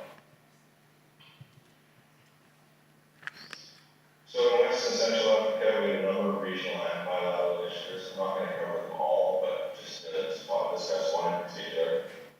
This is a key partnership that we have with the regional fisheries body called the Fisheries Committee for the West Central Gulf of Guinea, much more easily known as the FCWC. And it's 6 member states: Liberia, Ghana, Togo, Benin, and Nigeria. This cooperation operationalizes very key regional conventions around information sharing, terms and conditions of access, and so on. This is established what's known as the West African Task Force to combat IUU fishing, which is the regional cooperation initiative between the member states. Establishes very important communication, information sharing, and system cooperation processes. And more recently, we worked very much in cooperation with the FCWC and other partners to help establish the regional MCS center based in Tanzania, Ghana. Key aspects of this: regional communication, regional DMS, information sharing processes, national interagency working groups in each of the member states, and so on. This is really, over the last 8 or 9 years, developed into an international model for regional cooperation on IUF between member states, between NGOs, and between non-state actors and CMT. This is only really possible because of all the NORAD support. Thank you, NORAD, for the many years that have been to do this, because it takes many years to do these things to be successful. In the South African Western Indian Ocean region, again, there are a number of regional bilateral initiatives. Again, I'll focus on one, which is a key partnership with the SADC Secretariat, Southern African Development Community, stop illegal fishing, and this is also incorporating WWF of the region. The primary focus here is on establishing and operationalizing, again, the SADC MCS Coordination Center, so again, a regional MCS center. This one based in Maputo, Mozambique. And we play an advanced role in terms of training the staff for being integrated in that center, establishing the tools of the center, and ongoing provision of regional intelligence and analysis. In a number of countries, we're also providing support to the fisheries monitoring centers, maritime domain awareness, assessment, and training, and again, building that interagency cooperation that is so crucial. Other key partners in this are the Indian Ocean Commission and the Indian Ocean Tuna Commission. And I would also highlight that we've done quite a lot of work in this region on the high-sea squid fleets as well. We have a dedicated program called the Intelligence-Led Fishery Support Controls. Many of you be aware of the Port State Measures Agreement and its significance. I think it's really crucial to point out that more than half of African coastal states have ratified the PSMA. This is a huge achievement and demonstration of will to really tackle IUU fishing. But the reality is practical implementation is a real challenge. And it often requires new legal frameworks, new law enforcement procedures, new tools, and of course, access to intelligence. So the program really promotes a risk-based approach to PSMA implementation and primarily focuses on what's called the Advanced Request for Entry to Port process, which is a cornerstone of the agreement, but also very much where intelligence is most crucial. You need to answer that question: do I want this boat in my port, yes or no? If it comes in, do I assign my fairly limited inspection resources to it? Yes or no? And if I inspect, what are the risks? What do I target during that inspection? And there are a number of aspects to this. We develop a port profile, which essentially is looking at port activity over the last 3 years to better understand operations and associated risks, provision of dedicated tools, practical training, exchanges between countries so they can learn from each other in terms of what they are doing. And that includes sharing, of course, of best practice. Tech and tools is an important part of our package, both the tools that we develop, but we are working with a very large variety of different tools and technologies, both in our work, but also supporting countries to really assess what they have, what they need, depending on what their specific MCS requirements are. Very often this involves building interagency, sharing of access of tools and data, and what I would highlight here is that we are very tool agnostic. So what we're trying to do is focus on the best combination of data sources and platforms for the specific needs of the countries. So we will look at their national VMS systems. We will have partnerships with the majority of the international platforms that are being provided to countries, and we work with them to best identify what makes sense to use in what context, because there is no one tool out there that provides everything.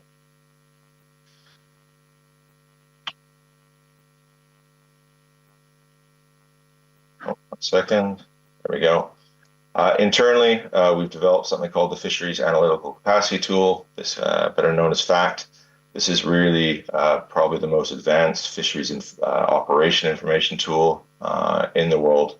It's integrating tens of thousands of different data sources into it to give a best known picture of the current and historical identities of vessels, compliance histories, licenses and authorizations, image database, the linkages between vessels and the companies, and so on. And this is really used day to day by our analysts and is the basis of our intelligence reports. It hugely advances the ability for us to be able to generate useful and quick, or as quick as possible, intelligence to our partner countries. This tool is also the basis of information that goes into other tools that we are working, and we have also developed a number of APIs with partners so that key information from this tool can be accessed and utilized in a different context as well. Just about talking about existing collaboration. So TMT is a founding member of the Joint Analytical Cell. This is now has 5 member states, including the International MCS network, of which Norway is the current chair. It's really trying to bring together the tools, processes, and capacities of the 5 partner organizations, all of which are working in this same space. Non-state actors that are providing technical assistance to countries, and really sort of trying to avoid duplication and increase cooperation around the world. It also allows us to extend our tools and expertise to other regions without having to have presence and staff in those regions. So TMT is the overall analytical lead, and we are the lead in Africa, but other partners take the lead in Pacific, Latin America, Southeast Asia. We don't have to have presence and all everyday engagement there, but when there is a call for our intelligence outputs, or we can support a patrol, for example, in those regions, then we can do so. And broader collaborations is my last slide. So we are collaborating and coordinating with a wide range of state and non-state actors. So of course, our partner countries, UN organizations, RFMOs, RFBs, REX, and Interpol. We also do more and more work now with countries that are supporting our partner countries operationally and or technically. So the US, the UK, Canada, France, Australia, New Zealand. This may be in the form of one of these countries are running a patrol, and we are involved in the pre-operational and live patrol support. Some of these countries are providing platforms or satellite access or whatever it may be, and then we are working with the countries to integrate those data sources into their systems or into their work. Or very often we are providing training on those tools too on behalf of these countries. We, of course, also work with like-minded NGOs and our funder community as well.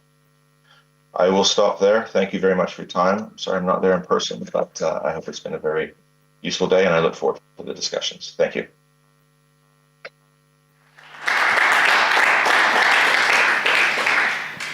Thank you so much, Duncan. We're very happy to have you with us despite your time over there. And also the Fisheries Analytical Capacity Tool that you mentioned is something that I think it's very important to learn more about. So we'll now go to our next program, which is a coffee break. Usually, it was originally intended to be 15 minutes, but would like to have it for 10 minutes because we are going to have another coffee break just before the roundtable discussion, just so that we have time to arrange the table for the roundtable discussion. So maybe we have a 10-minute break instead of a 15-minute coffee break, and then we'll be right back in 10 minutes' time. Thank you.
Hello, everyone.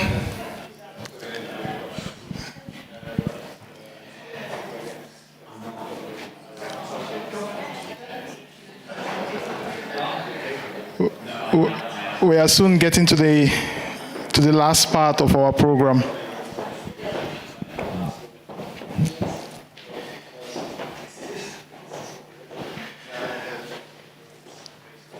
So now we are going to have two presentations from Dorothy from SINTEF. She's a senior research scientist. She's going to present to us SINTEF's project on every fish, and also examples of collaboration with Norwegian organizations to promote sustainable fisheries. So we look forward to learning from SINTEF. So thank you. Can we give a hand of applause for her, please? Thank you. I'm going to start off with a video, and then I'll introduce a little bit more myself and my background. So here's a video from the short 2-minute video from the Every Fish project. The ocean covers more than 70% of the Earth's surface and provides oxygen, medicine, and nutritious food. Fishing, both commercial and recreational, is important for the livelihoods of Europeans and a vital source of protein globally. European fisheries are becoming more modern, and new technological solutions are going to make us even better. Because in the future, technological advances based on artificial intelligence, cameras, sensors, and what is yet to be invented will help us to automatically determine the species and size of every fish that is brought on board. All this with less reporting for the fisher. The catch amount, position, temperature, and even the sex of the crab can be digitally collected and shared within the industry. Not only will these new technologies make reporting easier for those of us working at sea, they will also give us more data, better knowledge, and make it easier for us to document a sustainable industry for future consumers.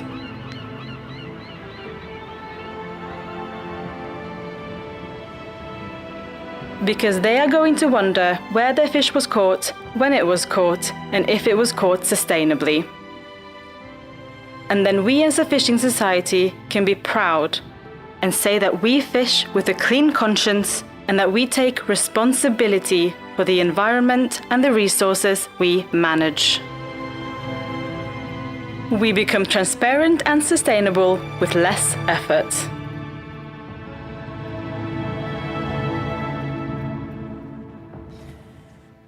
So that was an introduction to this big EU project called Every Fish. And as Emmanuel said, this is kind of two presentations into one narrative, if you will. I'm going to talk about some of the nitty-gritty of the technical aspects of Every Fish.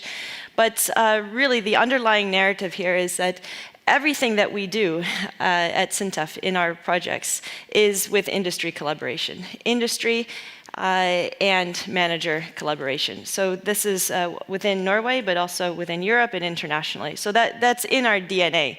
SINTEF, we're an independent research organization, one of the largest in Europe. We're 2,200 scientists and technicians. The headquarters in Trondheim. I'm in the Bergen branch. There's about 400 scientists here in Oslo. And we're really quite good at coordinating large European and international projects. So I'm presenting here today on behalf of my colleague Rachel Tiller, who is chief scientist, and she is the coordinator and the initiator of this large collaboration. And this is building on several of the past years of past collaboration with industry. So getting into this topic then. So what is Every Fish about?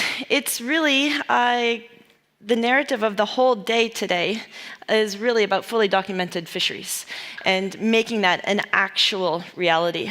So in that video, you kind of see this storytelling of what we want in the future, but we're going to show how we're actually putting this together. So Every Fish is also founded on the need for technology to help count catches.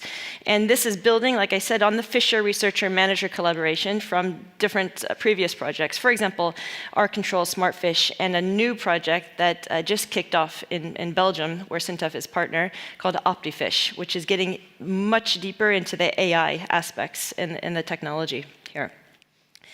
So in a nutshell, every fish is putting together the technology where we can get time, place, size, and species of catches, that this is done automatically, that it's verifiable, and enables for automatic checks for compliance, for regulations, enabling the certification to consumers.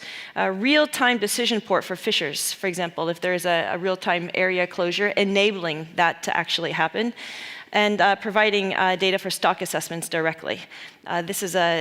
It could make this whole process of fisheries management verifiable, more effective, more efficient, and potentially even in the long term, even less costly.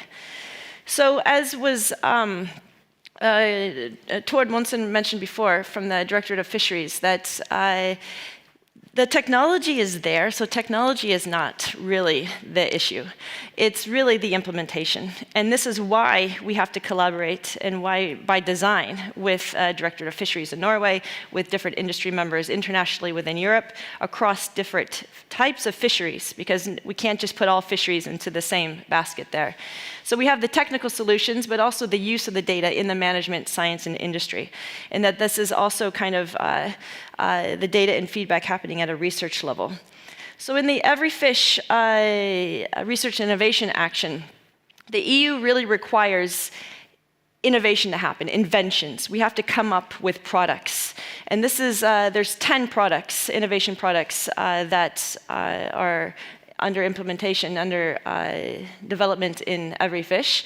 One of them I'm going to show you is the Catch WAM project. This is technology from our Dutch collaborators at Wageningen University Research. This is certain machine learning and AI, where you can take a picture in real time you get the species, you get the length, and you get the weight. So that's one of those innovations. At the end of Every Fish, that'll have a technology readiness level of 7 out of 9. 9 is when you have an actual commercial product. And I'm also going to show you a little bit later in the presentation the Catch Hawk innovation number 5, which is kind of also quite cool. So who is all doing this? And this is also in answering the question, so how do we collaborate? And how do we collaborate not only within Norway, so you see our different collaborators, SINTEF Ocean, we are the work package lead, and the coordinator. We have IMR, Eric's organization, Director of Fisheries, where Tord and his colleague Ola Høsmark is working, leading that work package. Melbu Systems and Aqua Maritime AS, so those are small and medium-sized enterprises. But also our other European collaborators in Denmark, Spain, Netherlands, Turkey, Belgium, Romania, and then in the UK now. So this is, by design, how European projects work, these international collaborations, and they really work well. I think most people who are involved in a well-designed EU project get a lot of capacity building out, and very, very nice and collegial collaborations. So Every Fish is put together, of course, in these different work packages. I'm going to show some of the innovations, particularly in work package 6, where the actual data collection and validation is going on. So we can go ahead in this validation of a European case now. And there's these different cases, the large-scale pelagics and large-scale demersals, mid-scale demersals, small-scale and artisanal fisheries, and recreational fisheries. So to look more specifically, some of the technology that our Spanish partners at OSTI are doing with tropical tuna purse seiners. Here you see one of these quite large tuna boats in the Mediterranean, and the installation of this innovation called Catch Hawk is already installed, and now we're in the process of collecting data and verifying it. And I can show you a little bit of what it looks like, basically. So here's 4 cameras on this tuna vessel, and you can see both in the upper right some of the catch going down in the hatch, and then the fish coming out on the conveyor belt. So these fish can be automatically counted and length and weighed, and you can see some of bycatch. I think sometimes there's like a dolphin fish that comes in. If you're careful, you see the fish are also kind of size sorting. Some of them, that looks to me like a dolphin fish right there. Is it? A Dorado, yeah. So this kind of gives you a way to record the catches and then to perhaps potentially even back verify on this boat how many did they catch, and that this is could be part of the record. So that is under development now, and with some good results. That is from the Mediterranean. There you see another Dorado. And from the Celtic Sea, looking at the demersal fishery there, here you can see the primary data capture for electronic monitoring and those 4 different sensors that are on board. You see some real fish there in the middle, but there is a blue AI filter on that so that the AI can start species generating and size and weight generating. And then this all starts to go into the dashboard. So this is, like I said, it's really important to work with these different species, with these different fisheries in these different countries, because it really doesn't make sense to make something that maybe works in one area but isn't transferable to others. So that is the part of the design of the different types of fisheries and also different types of fishers. And now I want to make a really important point here, because this work cannot be implemented without the close collaboration between science, policy, industry, and society. And the future of fisheries management has to include fishers. And so how do we do that? Because that is not trivial. That is not technology, if you will. This is actual human dimension of fisheries management, because we are not managing fish, we can only manage people. And I think that this is also important, that it's not just throwing technology at people. That's not what we do. We also need to kind of understand how do we get feedback on the needs of the stakeholders, needs of the coastal communities, needs of these large industrial trawlers, for example. And we can do that by implementing some good old-fashioned social science.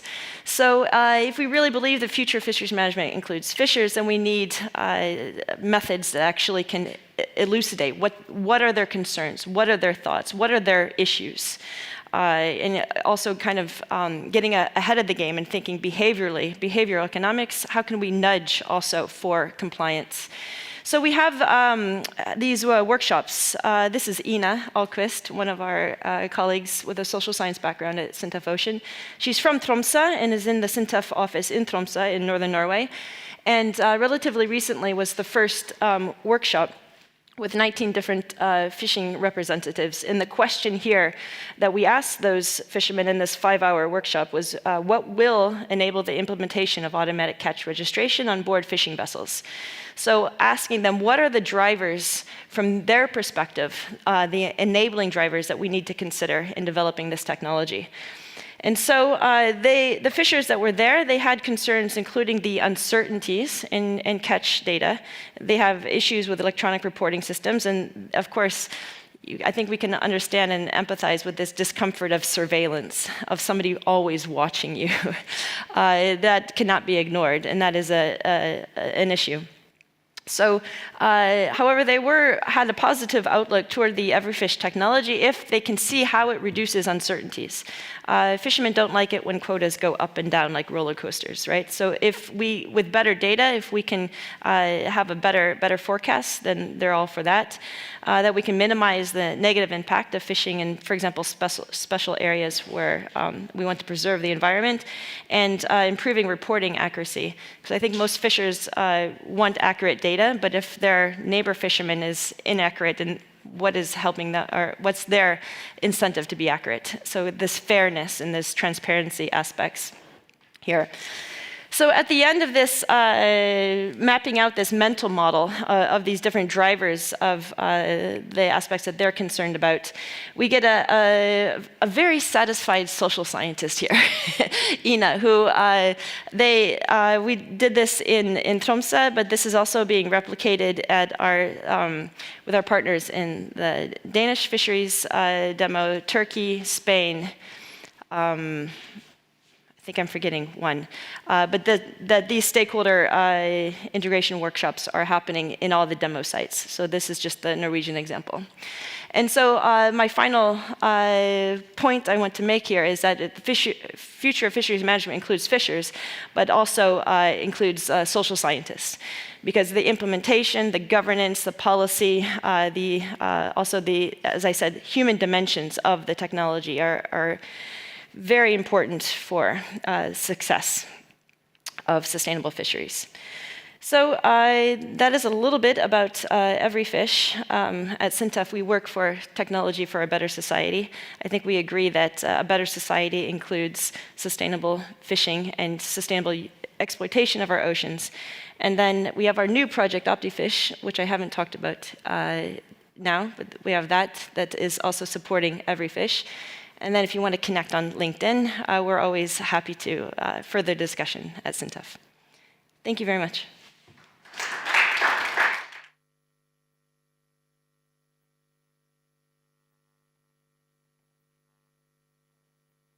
I have these, but I can put these in the break.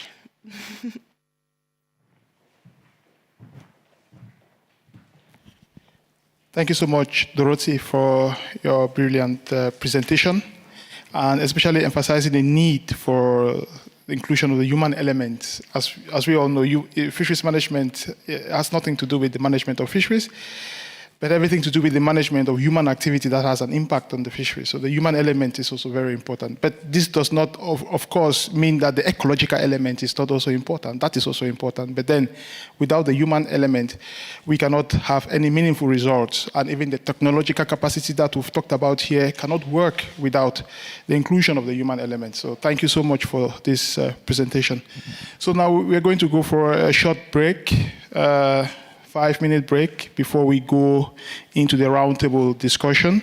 And my senior colleague, Frederick, is going to lead that process in the roundtable discussion. So maybe if we just have coffee for 5 minutes while we rearrange the room for the roundtable discussion, and we'll be back in 5 minutes. Thank you.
So we give it another minute just to wrap up the things we're doing and come into the round table.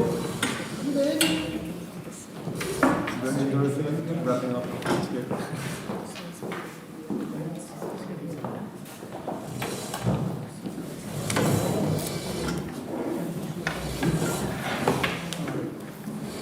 Maybe we can get some online as well. Back on. Well, nevertheless, welcome to this roundtable. It's the second last point of the agenda for today. It's been a long day, a really interesting day. Hopefully this session also will be both interesting and useful for all of us.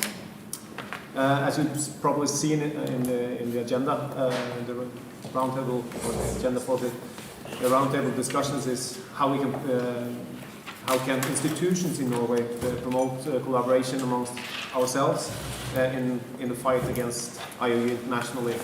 And just to set us off, we will also have some words on the screen here. I just summarized some of the key words from today. You will recognize most of them, hopefully all of them.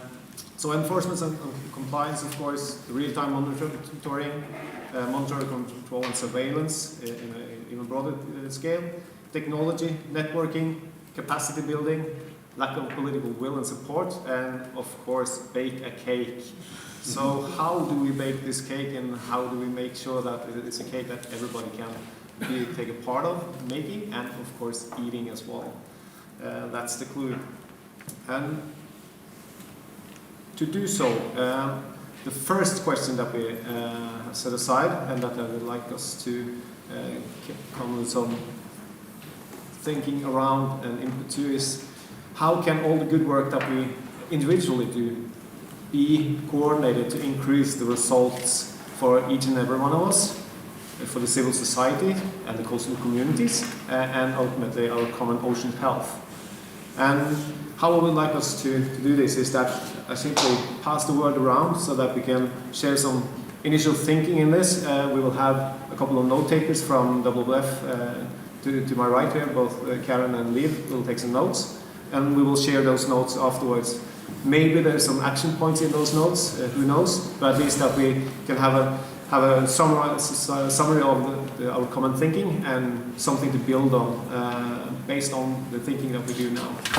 We have had as I said, a lot of input already, but now it's up to us to see how we can use that information to make or if there's a possibility to have better cooperation to increase our results. So, without further ado, Doreen, would you like to start? Yeah. So let me speak on behalf of civil societies, part and coastal communities. One of the things I think we can do is to leverage on the resources and opportunities that we have, because many a times from where we sit, we'll get different partners undertaking the same thing. So we end up confusing the communities.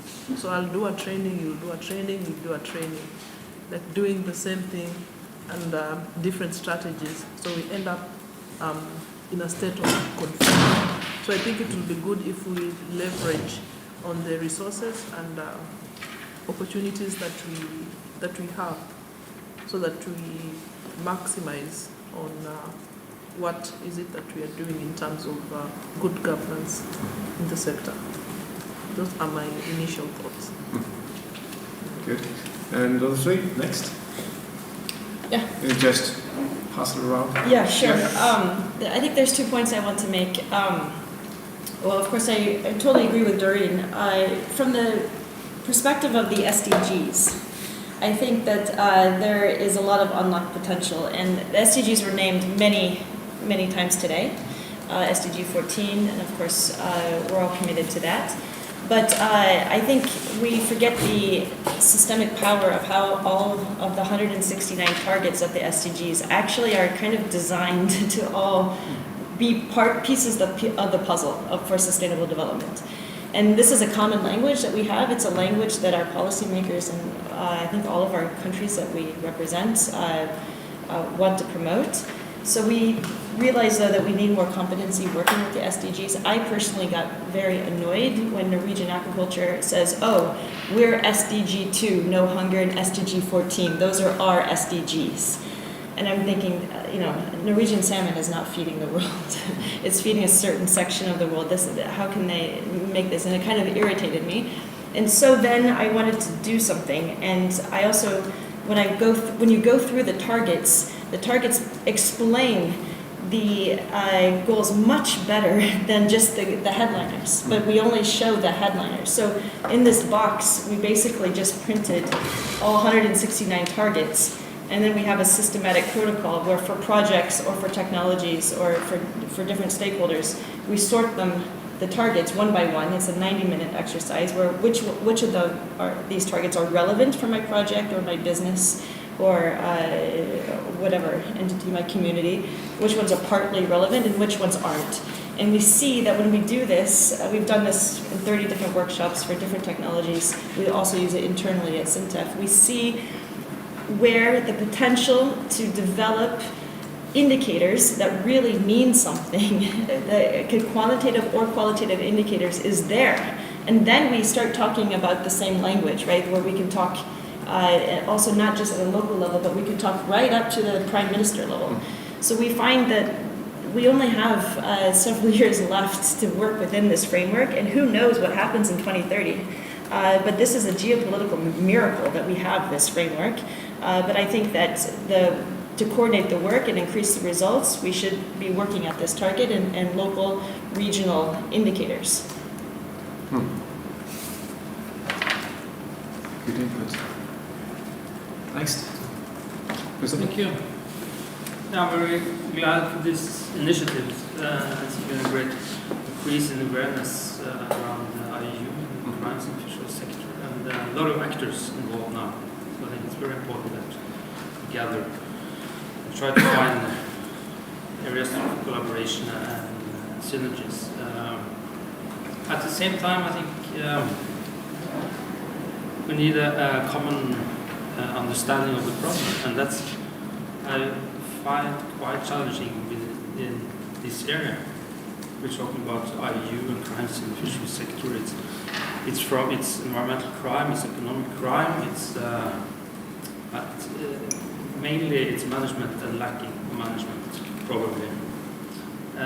So I think at least at the project level, it's very important to find each other within this. What are you working on?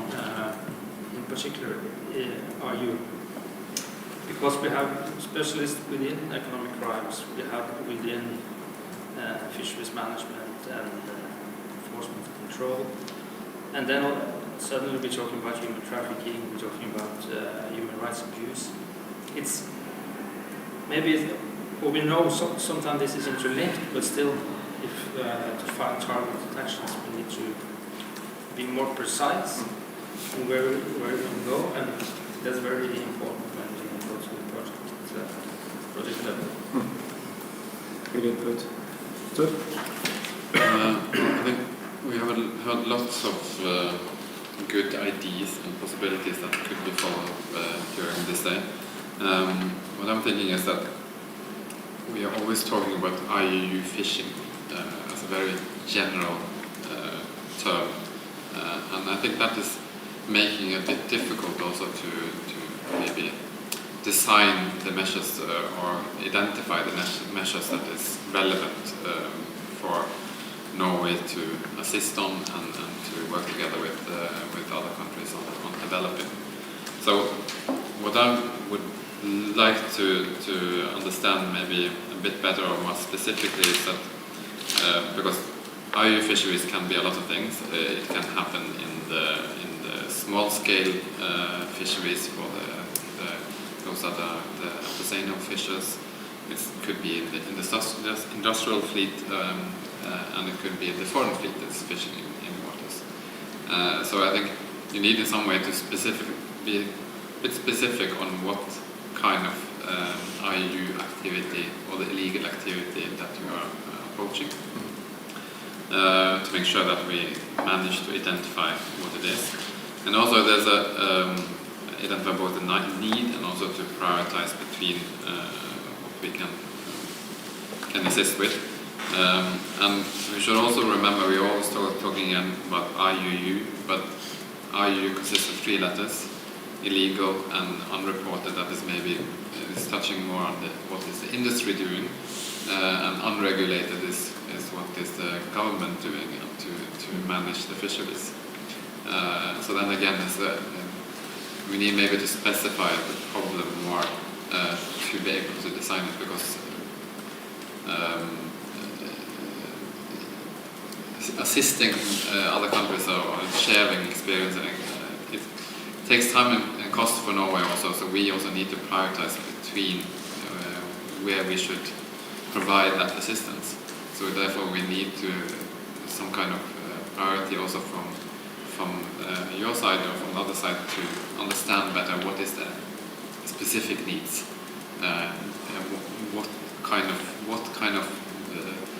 which of the letters do you want to target, and what kind of fisheries do you want to target that? Because I think if it's the foreign fleet, then we can look at this in a much different way than if it's the coastal fleet or the small-scale fisheries. So it's very important that we manage to define where the specific problems are and discuss those problems together with the measures and not as a very general approach. Thank you. And to follow up with what you're saying, I think it's a very important point that we make a distinction between the 3 letters, because for the unregulated fisheries, that's basically overfishing. That's what we're trying to deal with through various fisheries projects, what we try to deal with in Norway to make our national fisheries more sustainable. And that needs both a science base and management, and can be handled within each country or region, whereas what perhaps has been the focus of this seminar today has been more on the illegal and unreported ones, and tools to identify and follow that up, especially with the foreign fleets, which is, I would think off the top of my head that is the biggest challenge. At least that's what the literature is pointing to for the regions like West Africa, which I know the best, that is where the biggest problem is, and that is, and I think that if we want to focus on that illegal, unreported industrial fisheries, I think we should say that clearly, and perhaps not encompass illegal, small-scale coastal fisheries into that. In terms of take-home from this meeting specifically, I think that it has been very useful bringing people together across different projects, because just for my own part, our own projects, I've seen several connections and made talks with several of you that we need to follow up. And I see the need for us to try to coordinate this issue better into our fisheries management project, which is where I'm working. And I think that those of you who are working in IUU in the more technical IUU projects, methods to monitor IUU, would perhaps benefit from adding the fisheries management perspective into those. So having this kind of meeting is tremendously useful, and I hope it will be followed up either by you or actually NORAD can also take initiative to those kind of topical seminars within the programs and activities that you are funding. Good point. I hope we will follow up, all of us. We plan to at least. Yeah, next. Thank you. I would probably like to touch upon synergies, which is the key word in my view. In the area of environmental crime, criminals find these synergies very well. And we know that the IUU fishing is just one small facet of the big picture. And we all know that it's very much interlinked with the hardcore crimes. And very often it's seen as a soft crime. It's no big deal, really. And we all know that it's not a big deal, but to put it in the international agenda, that works really well. We in Green Arndal are very proud that we helped to put the environmental crime on the international agenda in the first UNEA with our report, and we know since then that this is a very serious issue. So linking that to the hardcore crimes like drug trafficking, like human trafficking, and so on. So these synergies are also very important in our sphere as well. And I might not only say that we need synergies between organizations, by all means. These events like this help that a lot. This is very useful, but it is one isolated event, and we need kind of a system. So I would suggest a couple of things. So first, I would touch upon the synergies between the donors. And here we have NORAD, and this is also a good example. NORAD is funding a number of organizations. NORAD is funding us, NORAD is funding TMT, NORAD is funding UNEP. In many ways, these are also synergies that we need to look for. And that's very important that the right hand knows what the left hand is doing. So this can be dealt with, in particular now with new technologies, with the AI coming on board. Having a repository of the projects, which will be useful both for donors, knowing what is funded, where and how, and what are the project's goals, and also from the point of view of grant seekers, those who are looking for funding, also to know what is happening in the other part of the world, what are the successes, what are the failures, and all that. So that would be, I think, extremely useful to have this kind of repository, and I think we have organizations here, even represented here, that might take the lead on that. We would also like to contribute to it, but I think this is something very, very important, which will definitely enhance the use of resources, which are limited. But with that, we can enhance this work by 20–30%. Thank you. Good points. Bernard? Thank you.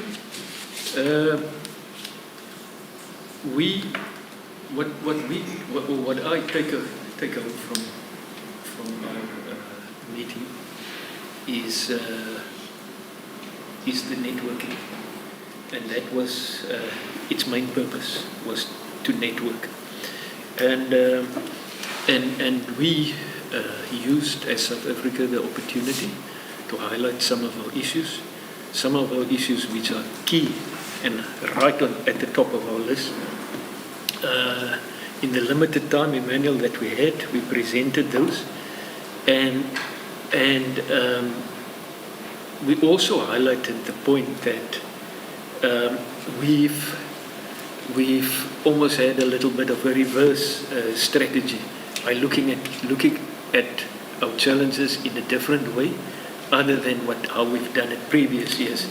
And when I say we've changed that approach, that is, I mean, less than a year ago. We've looked at things differently. Now, coming back to our interaction today, some of our key issues have been addressed here during this meeting, and I think if we work in an integrated and a collaborative manner, we can truly benefit from what our objectives are, and that is namely, you've mentioned it now earlier on, for civil society, ocean health, coastal communities to be the beneficiaries of the work that we do.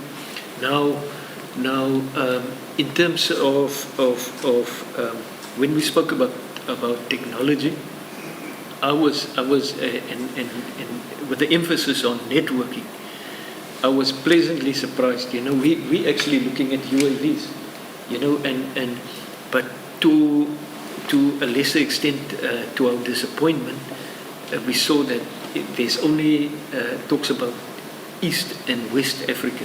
You know, we were just wondering where's the South. You know?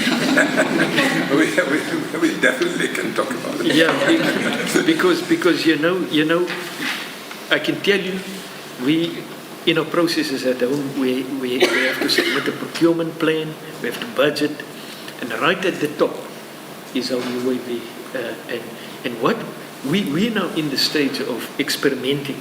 You know, what's going to work, what is not going to work, and only then can we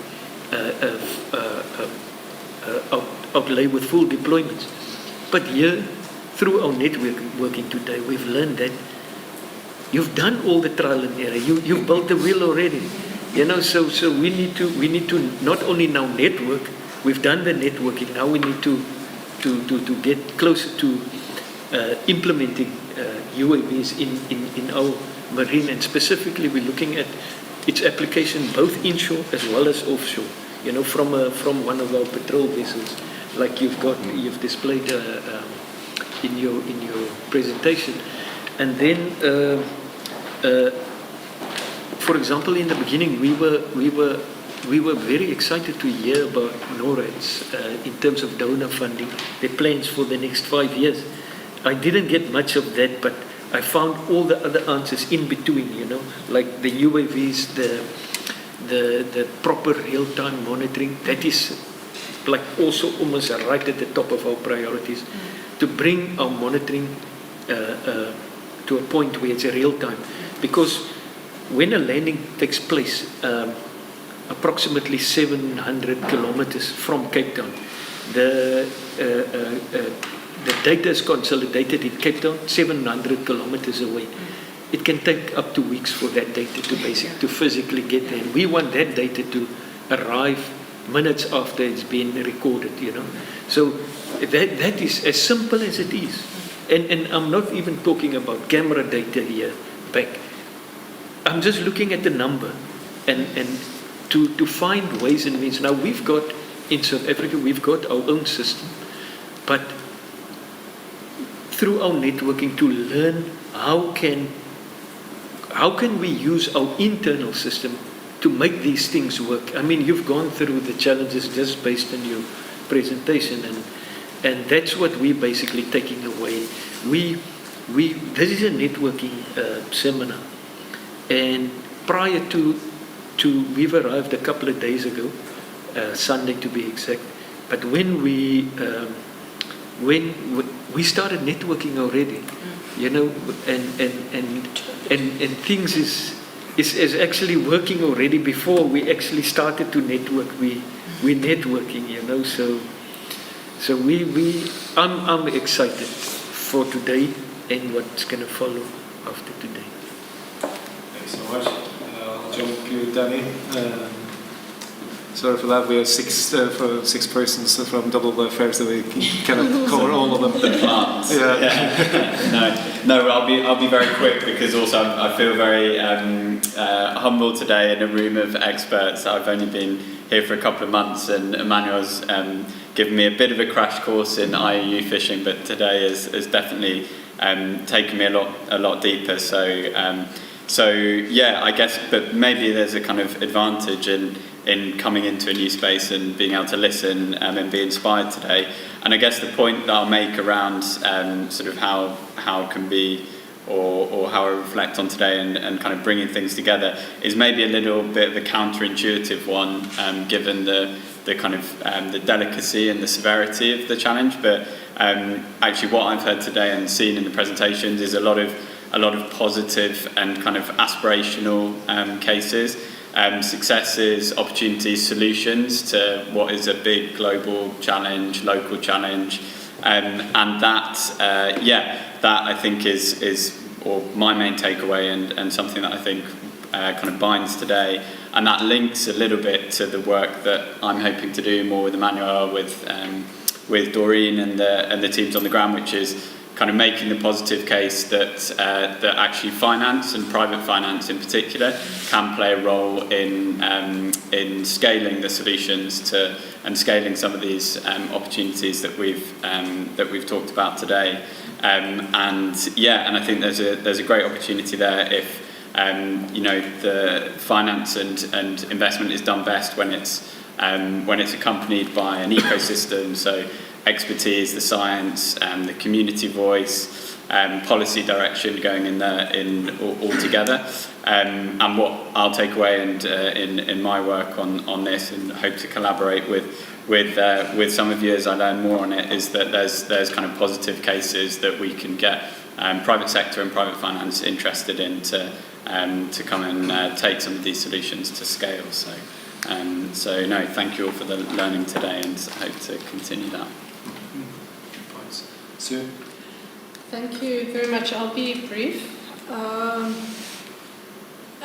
Some of you might disagree with me, but I would want to add another U, a third U, which is different from unreported, and that is underreported, which I think is the big issue in South Africa, and it's deliberate.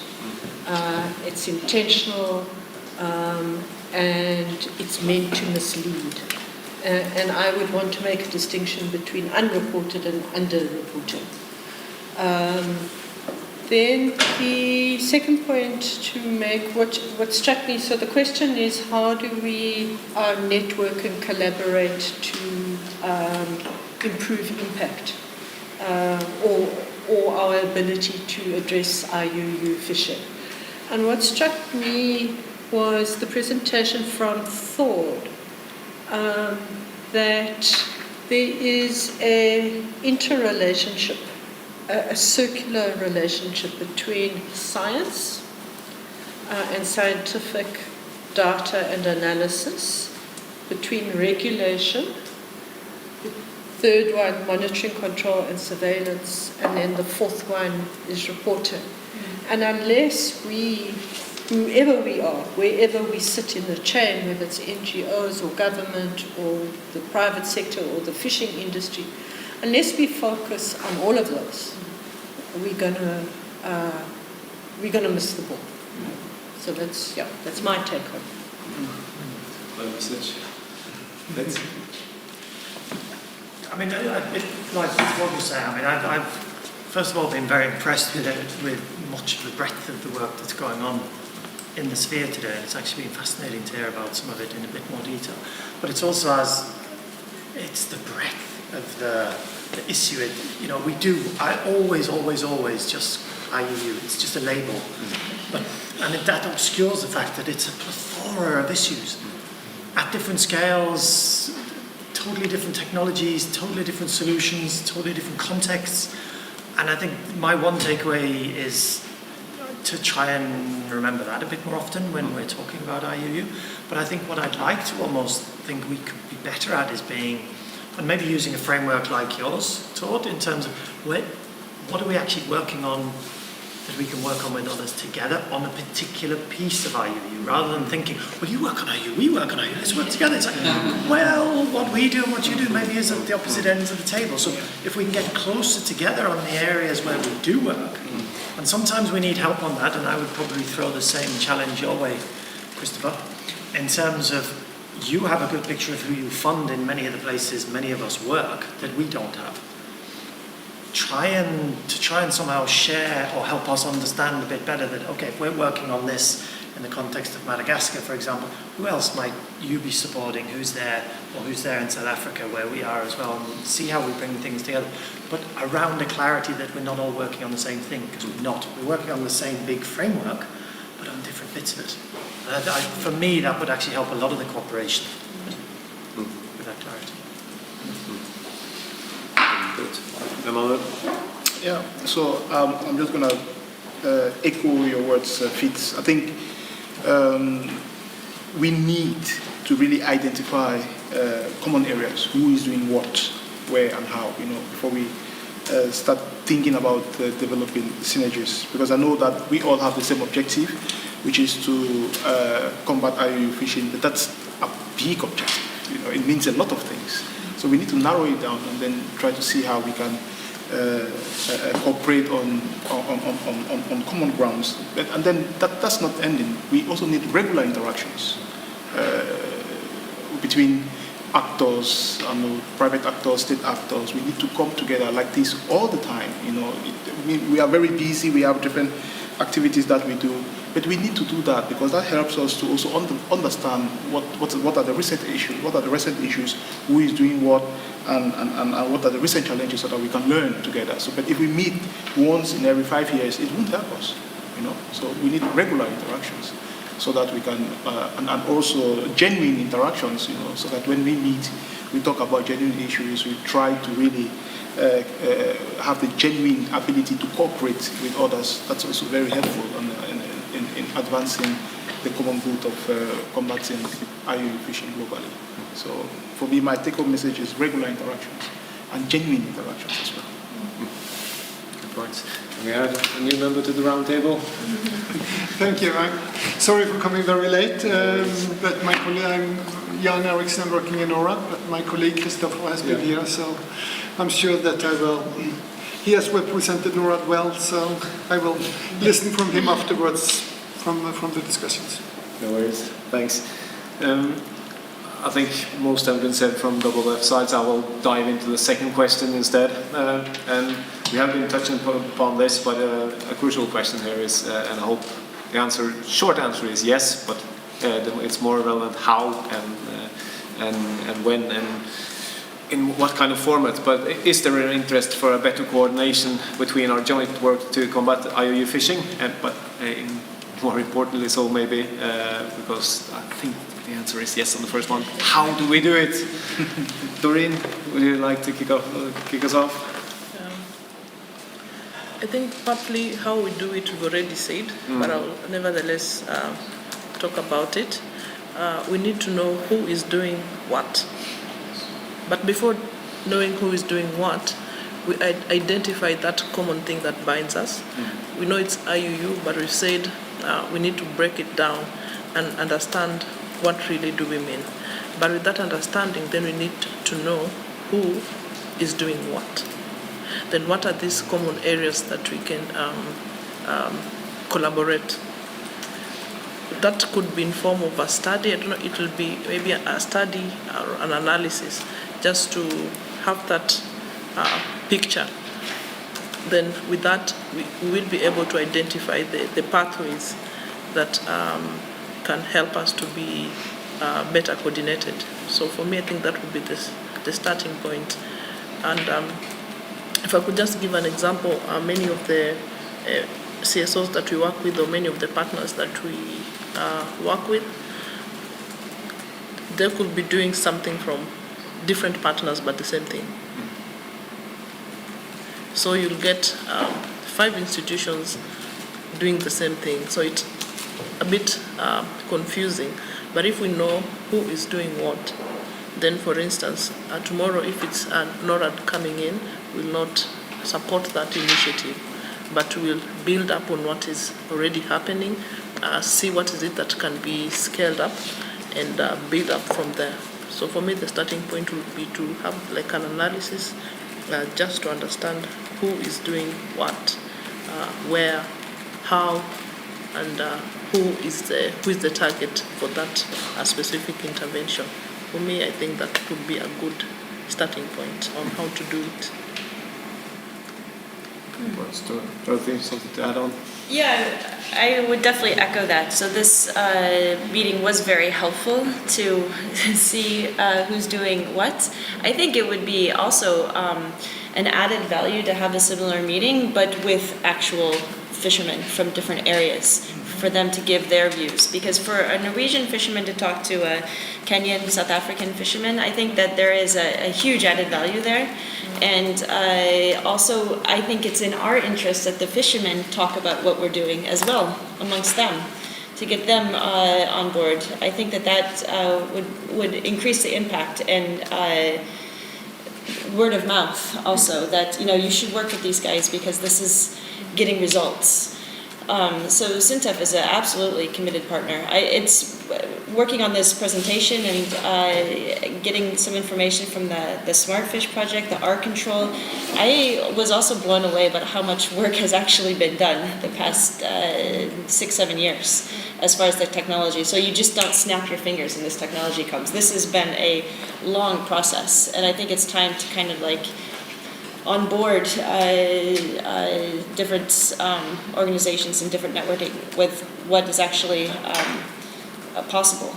So more meetings like this, and I think if everybody brings a friend, a fishing friend along to increase the network, because I think we're talking about also social fractals of sustainability. How do we get patterns of innovation and collaboration that then spread? I mean, this is transformational leadership for sustainability, a la Monica Sharma and Karen O'Brien, along the lines of IPBES report and this type of stuff that we need to have transformative action in communities. Good points. Christopher?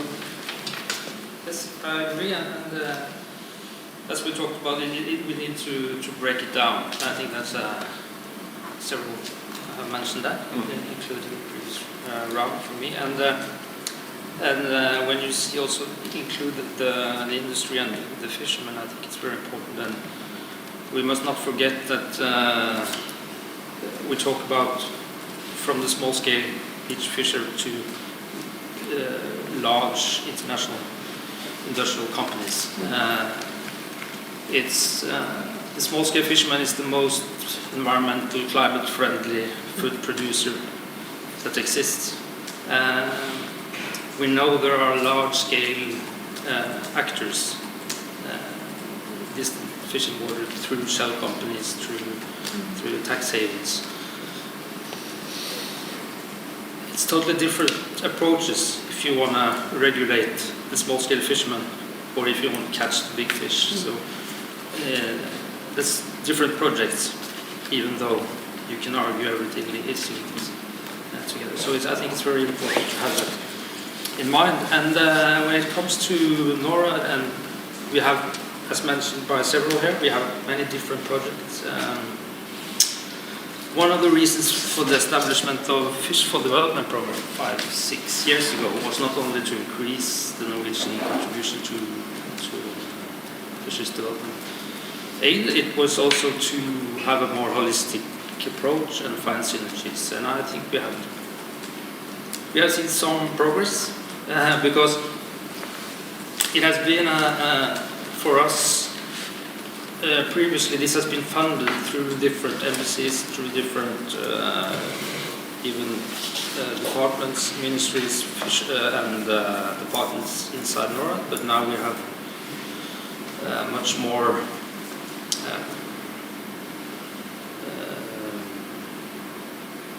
how do you say, holistic and strategic approach also when it comes to IUU and fisheries management support.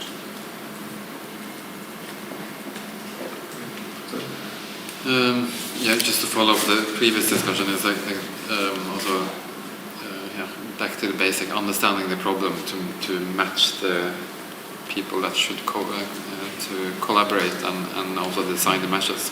But how we should continue this improved coordination is, I totally agree that talking together, if it's on a personal level or professional level, always helps. So that's a good start and something that we need to do to improve things and learn from each other. And then realism strikes in and we have to consider time and resources and so on. So if we want to move it that way to establish platforms for us to talk, we should try to look at what kind of for us to exist out there, to do this kind of conversations, so we can add up instead of just creating new places to meet, because it becomes too much to handle, and we are spreading the interest and the capacity that we have too much. And to not be no longer objective, but to promote something. I'm also vice chair of the IMCS network, was mentioned by Duncan, and the collaboration that they are doing with together with TMT and Global Fishing Watch, and so. And the IMCS network is arranging these global enforcement training workshops.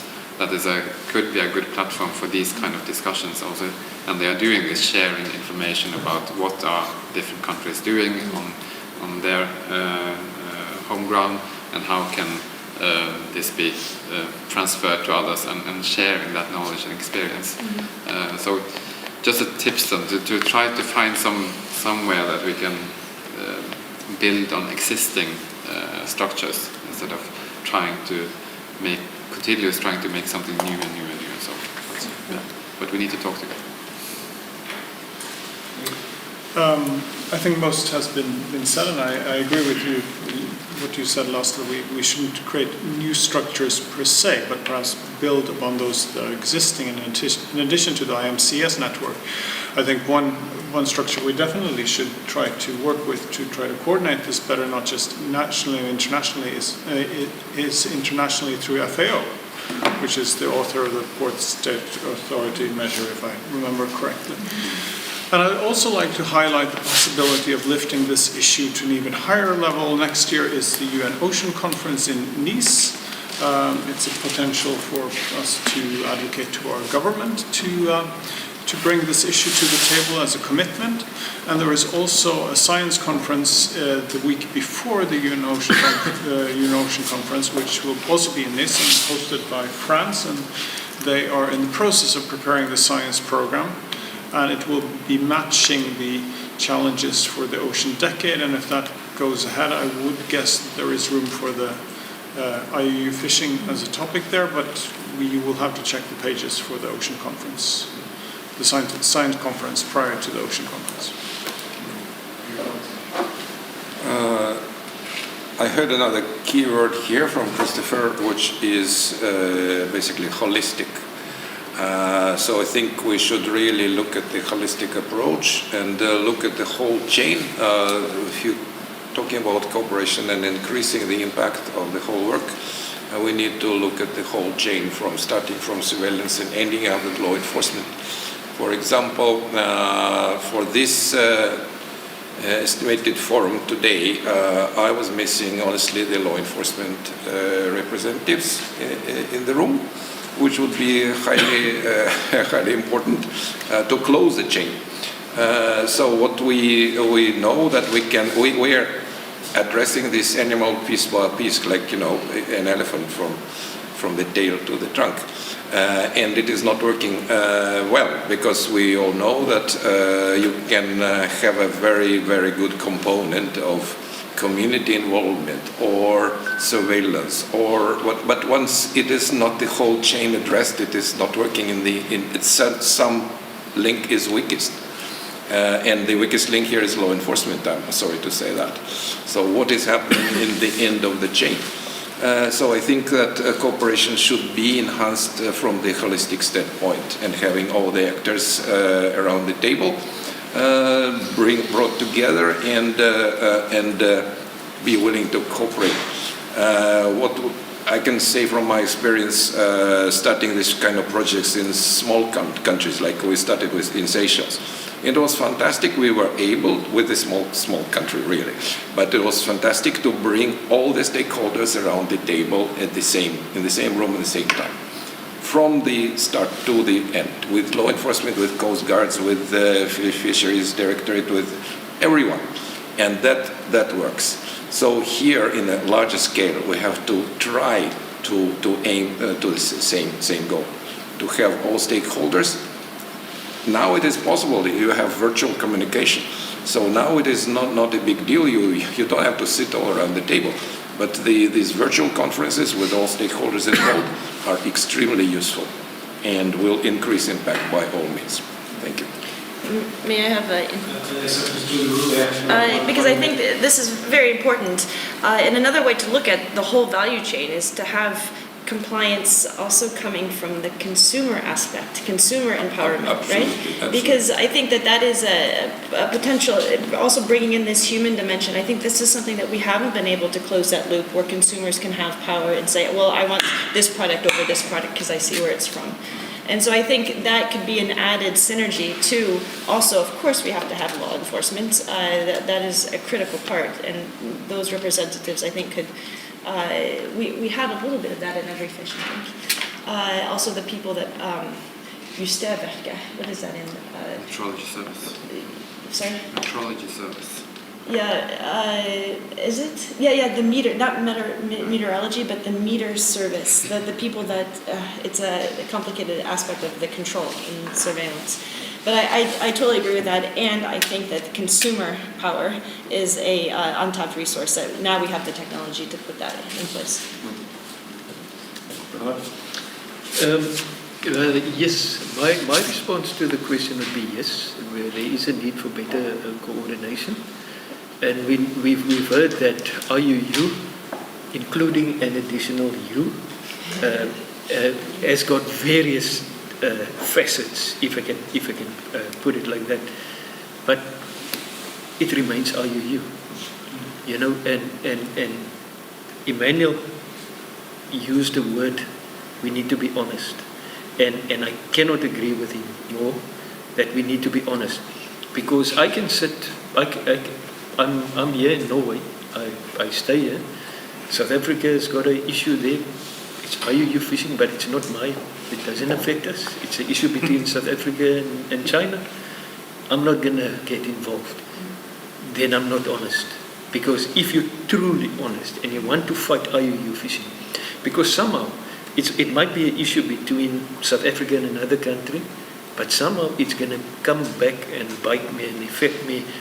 Because what we do, we mess up the ocean, the oceans are linked, we pollute. Eventually it comes back to me in a different way. You know, so we need to be honest. And if there's a problem, how do we fix it? We need to prioritize. We as enforcement in South Africa, we meet on a monthly basis and we look at all the issues. Put them all, everybody, like we have a roundtable discussion, throw all the issues. Which are the most important? Let's start there. We only so many people. Let's prioritize and do that one that's right on the top first. Then we go to the second one, and that's, you need to prioritize and collaboration. We had various different international fora where we engaged and we looked at the issues. Just like we look at the issues on a local basis, we need to look at the issues on an international basis. Collaborate, be honest, and prioritize and say, for this month, this is going to be the issue down in South Africa or wherever, you know. So, yes, there need to be better collaboration. Honest feedback.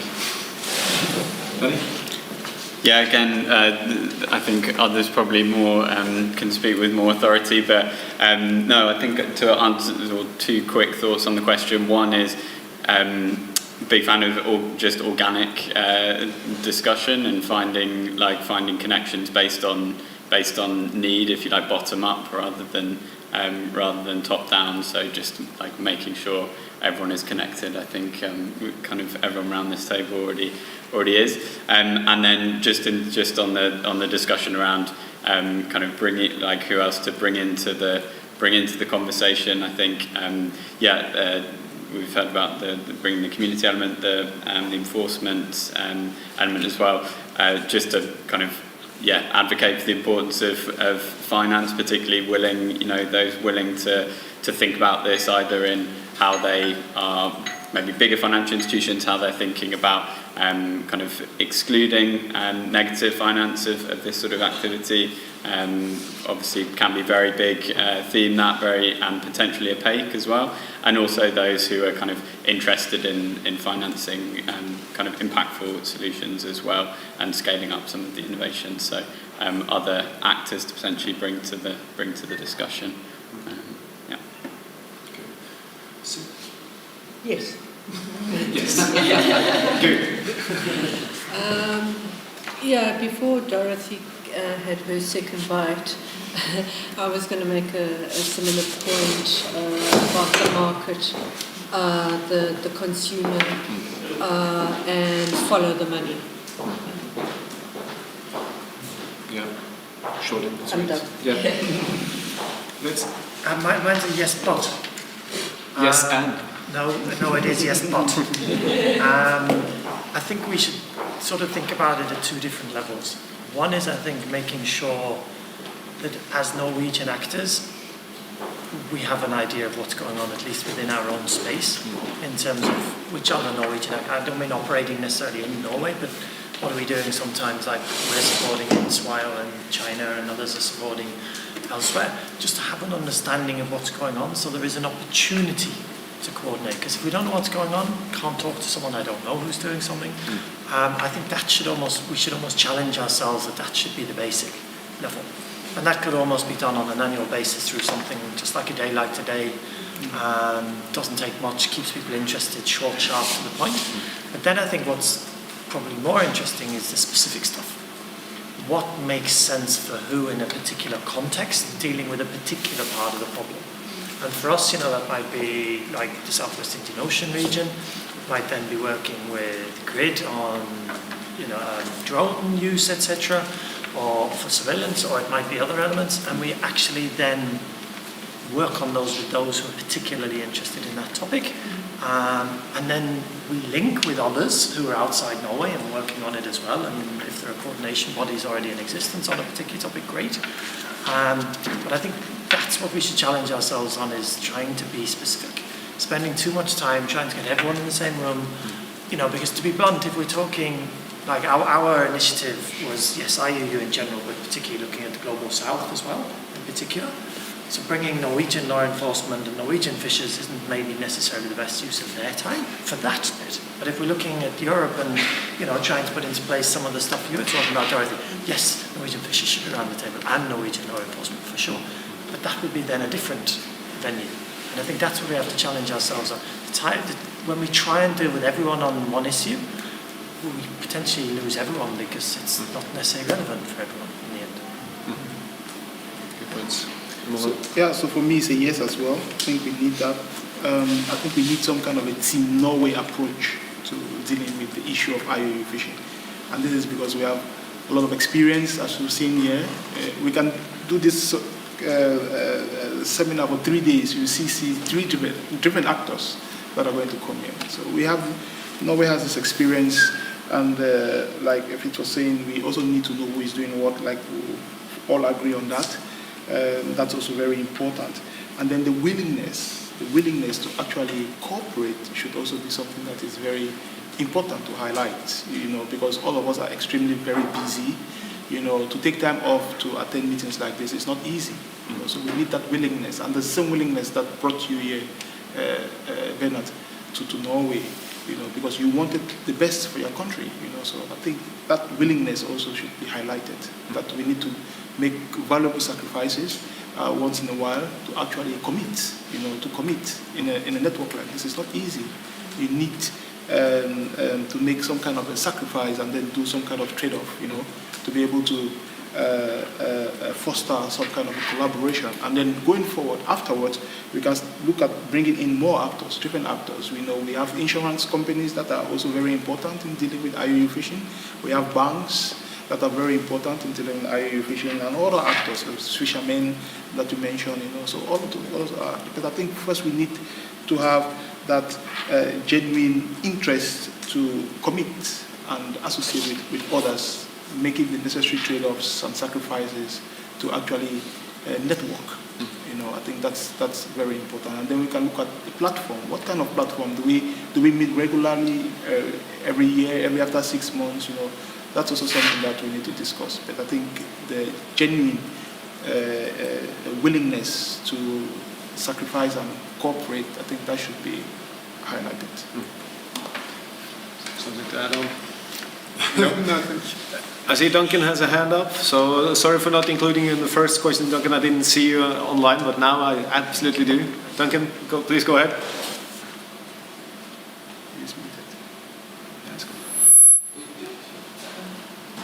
We don't hear you so far.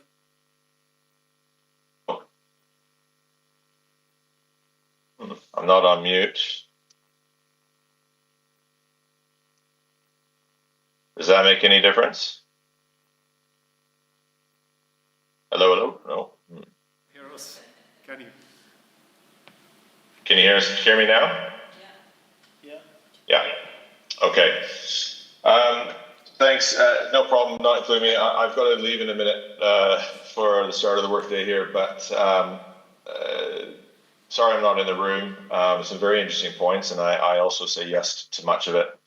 Just a couple of add-ons that may be useful, and we are in cooperation with a number of partners wherever we work, and the reality is that cooperation and coordination is hard, and we shouldn't underestimate that. So I really want to sort of stress that I agree with points that have been made by Tord and others, that we don't want to make this onerous. We want to be able to use as much as possible existing forums and existing networks and so on. And we are also all busy. So, we could bear, for example, getting together once or twice a year and perhaps a coordination call every 2 or 3 months, but, a weekly call or a monthly call or whatever it may be is not realistic. So just finding that balance on making sure that the coordination there is and information is being shared, but it doesn't become an onerous layer, I think is really important, being efficient. And I think this is a little bit more towards the first discussion, but just to make the point that another reason that coordination is extremely important in this is that, particularly when we're working with developing country partners, the reality is they've got limited numbers of people and limited number of resources to be able to do things. And there is too much right now happening where people are being overburdened. It's very often the same person who is working with us versus working with the container control program, or working with the IMR coming in on nets in Ghana or whatever it may be. And so coordination is not just about, hey, what are we doing? It's also about in the interest of our partners, particularly in developing states, to make sure that we are being the most useful and not being a burden. So I'll leave it there. Last and not least, Bernie, it's great to hear your voice. It's been a long time. I hope we can catch up soon. Thank you very much, WF, for inviting me. And I hope the rest of the discussions today are very good. Thank you. Thank you very much, Duncan. We will jump into the last question about Tord having a comment first. Yeah. To follow up on what has been said, because prioritizing, being specific, and I think some keyword here, that understanding what the problem is and understanding what part of the IUU that we are looking at, because when NORAD is designing the programs that we are providing to countries and so on, we need to know understand the problem, because it can be you that need to assist with the stock assessments or whatever that Marine Research Institute is. It can be management measures. It could be, if it's foreign vessels, it's maybe international relationship. How can we deal with that issue? So I think it's quite necessary to be able to design the programs or initiatives that we're doing in the future. So be specific, yes. No? Yeah, That's a good point. So, jumping into the last question then, and we have been talking a bit about this, of course, but maybe not so much the last point, the last question of these two. So how do we best take this forward to increase the impact we have against IUU fishing? We have been talking quite a lot about, but how can we also secure the political will across governments, so both the Norwegian government sitting now, but also future governments in Norway, but of course also governments in the countries that we all work in, making sure that we can even increase the results that we have for against IUU. So, Doreen, would you like to kick off here as well? Let me start with the last question. Yep. How to secure the political will across the governments from our respective countries. I think the first thing would be to bring them on the table. And we've already mentioned that this is a start of a very many more things to come. And I'm hoping in the next one for us to get the political will from our governments, we need to bring them in the table when the discussion is still raw, is a bit raw, so that they will feel involved, and even we can understand what is it that is maybe holding them back, what support do they need. So for me it's very simple, just bring them on the table in honest discussion. We can identify maybe a few governments to start with, then we can scale up from there, but basically they need to be at the center of the discussions as soon as possible, but not when the discussion is at the tail end. So we involve them when the discussion is still raw, so that they can feel part of it. Yeah. I was really inspired by the video from Tanzania in the beginning with our fisherwoman and her family and her community. And I think storytelling across countries really helps to get to the definition of what are we actually talking about. Are we talking about poverty? She makes less than $2 a day. That's the poverty level, international poverty level. And I think one way that has been very helpful for me as a scientist is when we go through, take a topic like IUU fishing, and we go through these targets, we see IUU fishing is also about domestic violence, it's about corruption, it's about poverty, it's about ending hunger, and all these different targets that's there. You see the synergies across the SDGs. That gives a narrative that, in my opinion, is a sure, that's how you get political will, right? So all of the UN countries have signed up to this, so we can place the different issues within the collective of IUU through stories, through the synergies across the SDGs. And then I think that could be a very powerful leverage point. And if we can tell these stories from different communities in different countries, get those, for example, the different countries in the high-level panel for sustainable ocean economy. One thing we had last week at our One Ocean Week in Bergen was the very first time we have an ocean youth panel.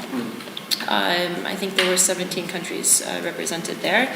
Our mayor in Bergen is super excited.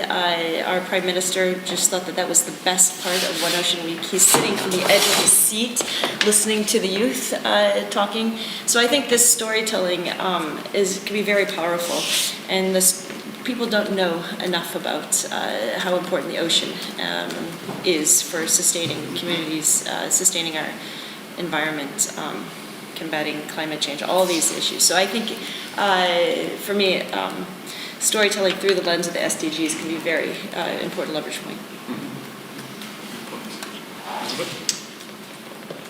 Yes, this is a very important and difficult question, and again, depending on what you are discussing. But if we are discussing illegal fishing and practices and crimes linked to the sector, unfortunately, we often see that there are corruption at high level linked to the fishery sector, and especially through licensing, as said. So accountability and transparency is the main words. And how to get this through? That's up to you. No, sorry. That's the question. That's the. It's a collective. Yeah, well, it's a difficult question. But I think if you start summarizing all the efforts that Norway do towards not IU specifically, but fisheries management and so on, I think the numbers are quite high, and it could maybe look a bit like we are a bit all over. so maybe a possibility to improve is to become more targeted on our approach and our end on that. And the political will, at least in Norway, I'm not sure it's lacking, because to be a bit blunt, but I think sometimes the politicians in Norway think it's more exciting or less dangerous to point at IU activity outside Norwegian borders than within their own borders. And that's maybe the case for many countries, that it's easier to point at someone and say that you need to improve than do it yourself. So I'm not sure that the will of looking out there and helping others are missing necessarily, but maybe it could be a bit more targeted. I liked Dorothy's idea of storytelling, and I was actually thinking along the same lines before you took the floor, but I will build upon your idea, and I think that is an excellent way to frame this, to get the attention, to get the public pressure that can kind of constitute a force that the politicians need to deal with. And I think what we need in this storytelling, it needs to show the extent of what's happening through tools, methods, technology. It needs to show the costs, not just in SDGs, but also in dollars. What are the actually economic losses of the current IUU fishing and the opportunities that are hence lost. And then you have to show the opportunities. What are the gains, both in terms of SDGs and again in terms of income, in terms of jobs, because that's perhaps what is at the forefront of politicians' mind. And when you have that, you have a story that will hopefully gather public attention, that will gather public pressure, that can overcome the issues of or at least help to overcome the issues of corruption that I discussed with Valentin in the coffee break, that are a big issue in many of the countries where IUU is most prolific. Thank you. I will probably follow up on that, starting with Dorothy's poll. And yes, the solution here is media, by all means. So it's kind of looking at it from the bigger perspective. We have, for example, experienced quite an impact. Starting working with the environmental investigative journalists. Yeah. We're providing the grants to them, thanks to NORAD. However, this is extremely well-working thing, because not only it exposes the criminal stories, it also helps to build the capacity in the developing countries. With these journalists, support them. We support them with small grants to do their work, but this has a tremendous effect, because it brings the issue to the international attention, and also helps to fight the corruption in these countries, supporting the journalist communities locally. So this is extremely important, and this should be continued. And to follow up on this thought, what really makes government work is the pressure, and coming from below and also from the journalist community. It makes them accountable, it makes them react, it makes them work. And not only in the third world or global south countries, or also global north as well. So this is by all means the method. Another powerful instrument is, of course, following the financial flows. This is, if you're talking about corruption, this is the head of the dragon, at least one of the heads, but the most important one. If you follow up the money flows, that helps a lot to cut this issue at the core. And whatever we can do to help to indicate this, to put it to the attention, but what really works is cutting the financial flows, cutting the profits, increasing the thresholds of engagement. So this is what really, really works. So I think that's where we can really help and focus the attention of the funding institutions, and also to fight the corruption globally. And finally, to address the Norway's part, I think still returning to the starting point, increased cooperation, because even in Norway there is not enough cooperation, in my humble opinion, between the different institutions, ministry and so on. So there are a lot of attempts, but it is still not working as clockwork. So that is something that can be improved, and I hope it will. That will help not only in this issue in particular, but other issues as well.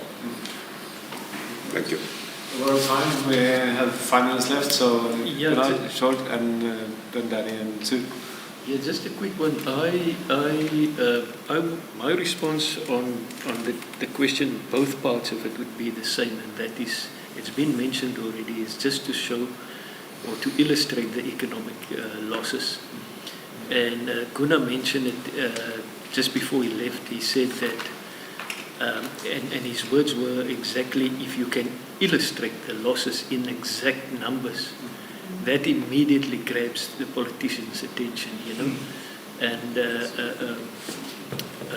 so that is my, if you can show what the communities, what is bound to have gone to communities and what they've lost out of, and that is the point of departure.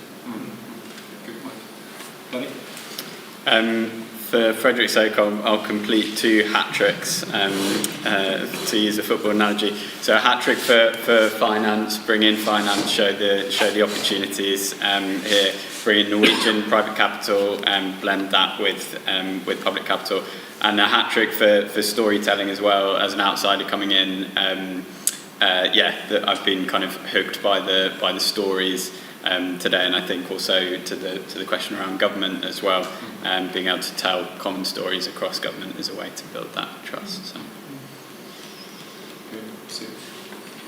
Gosh, I'm exhausted just thinking about it.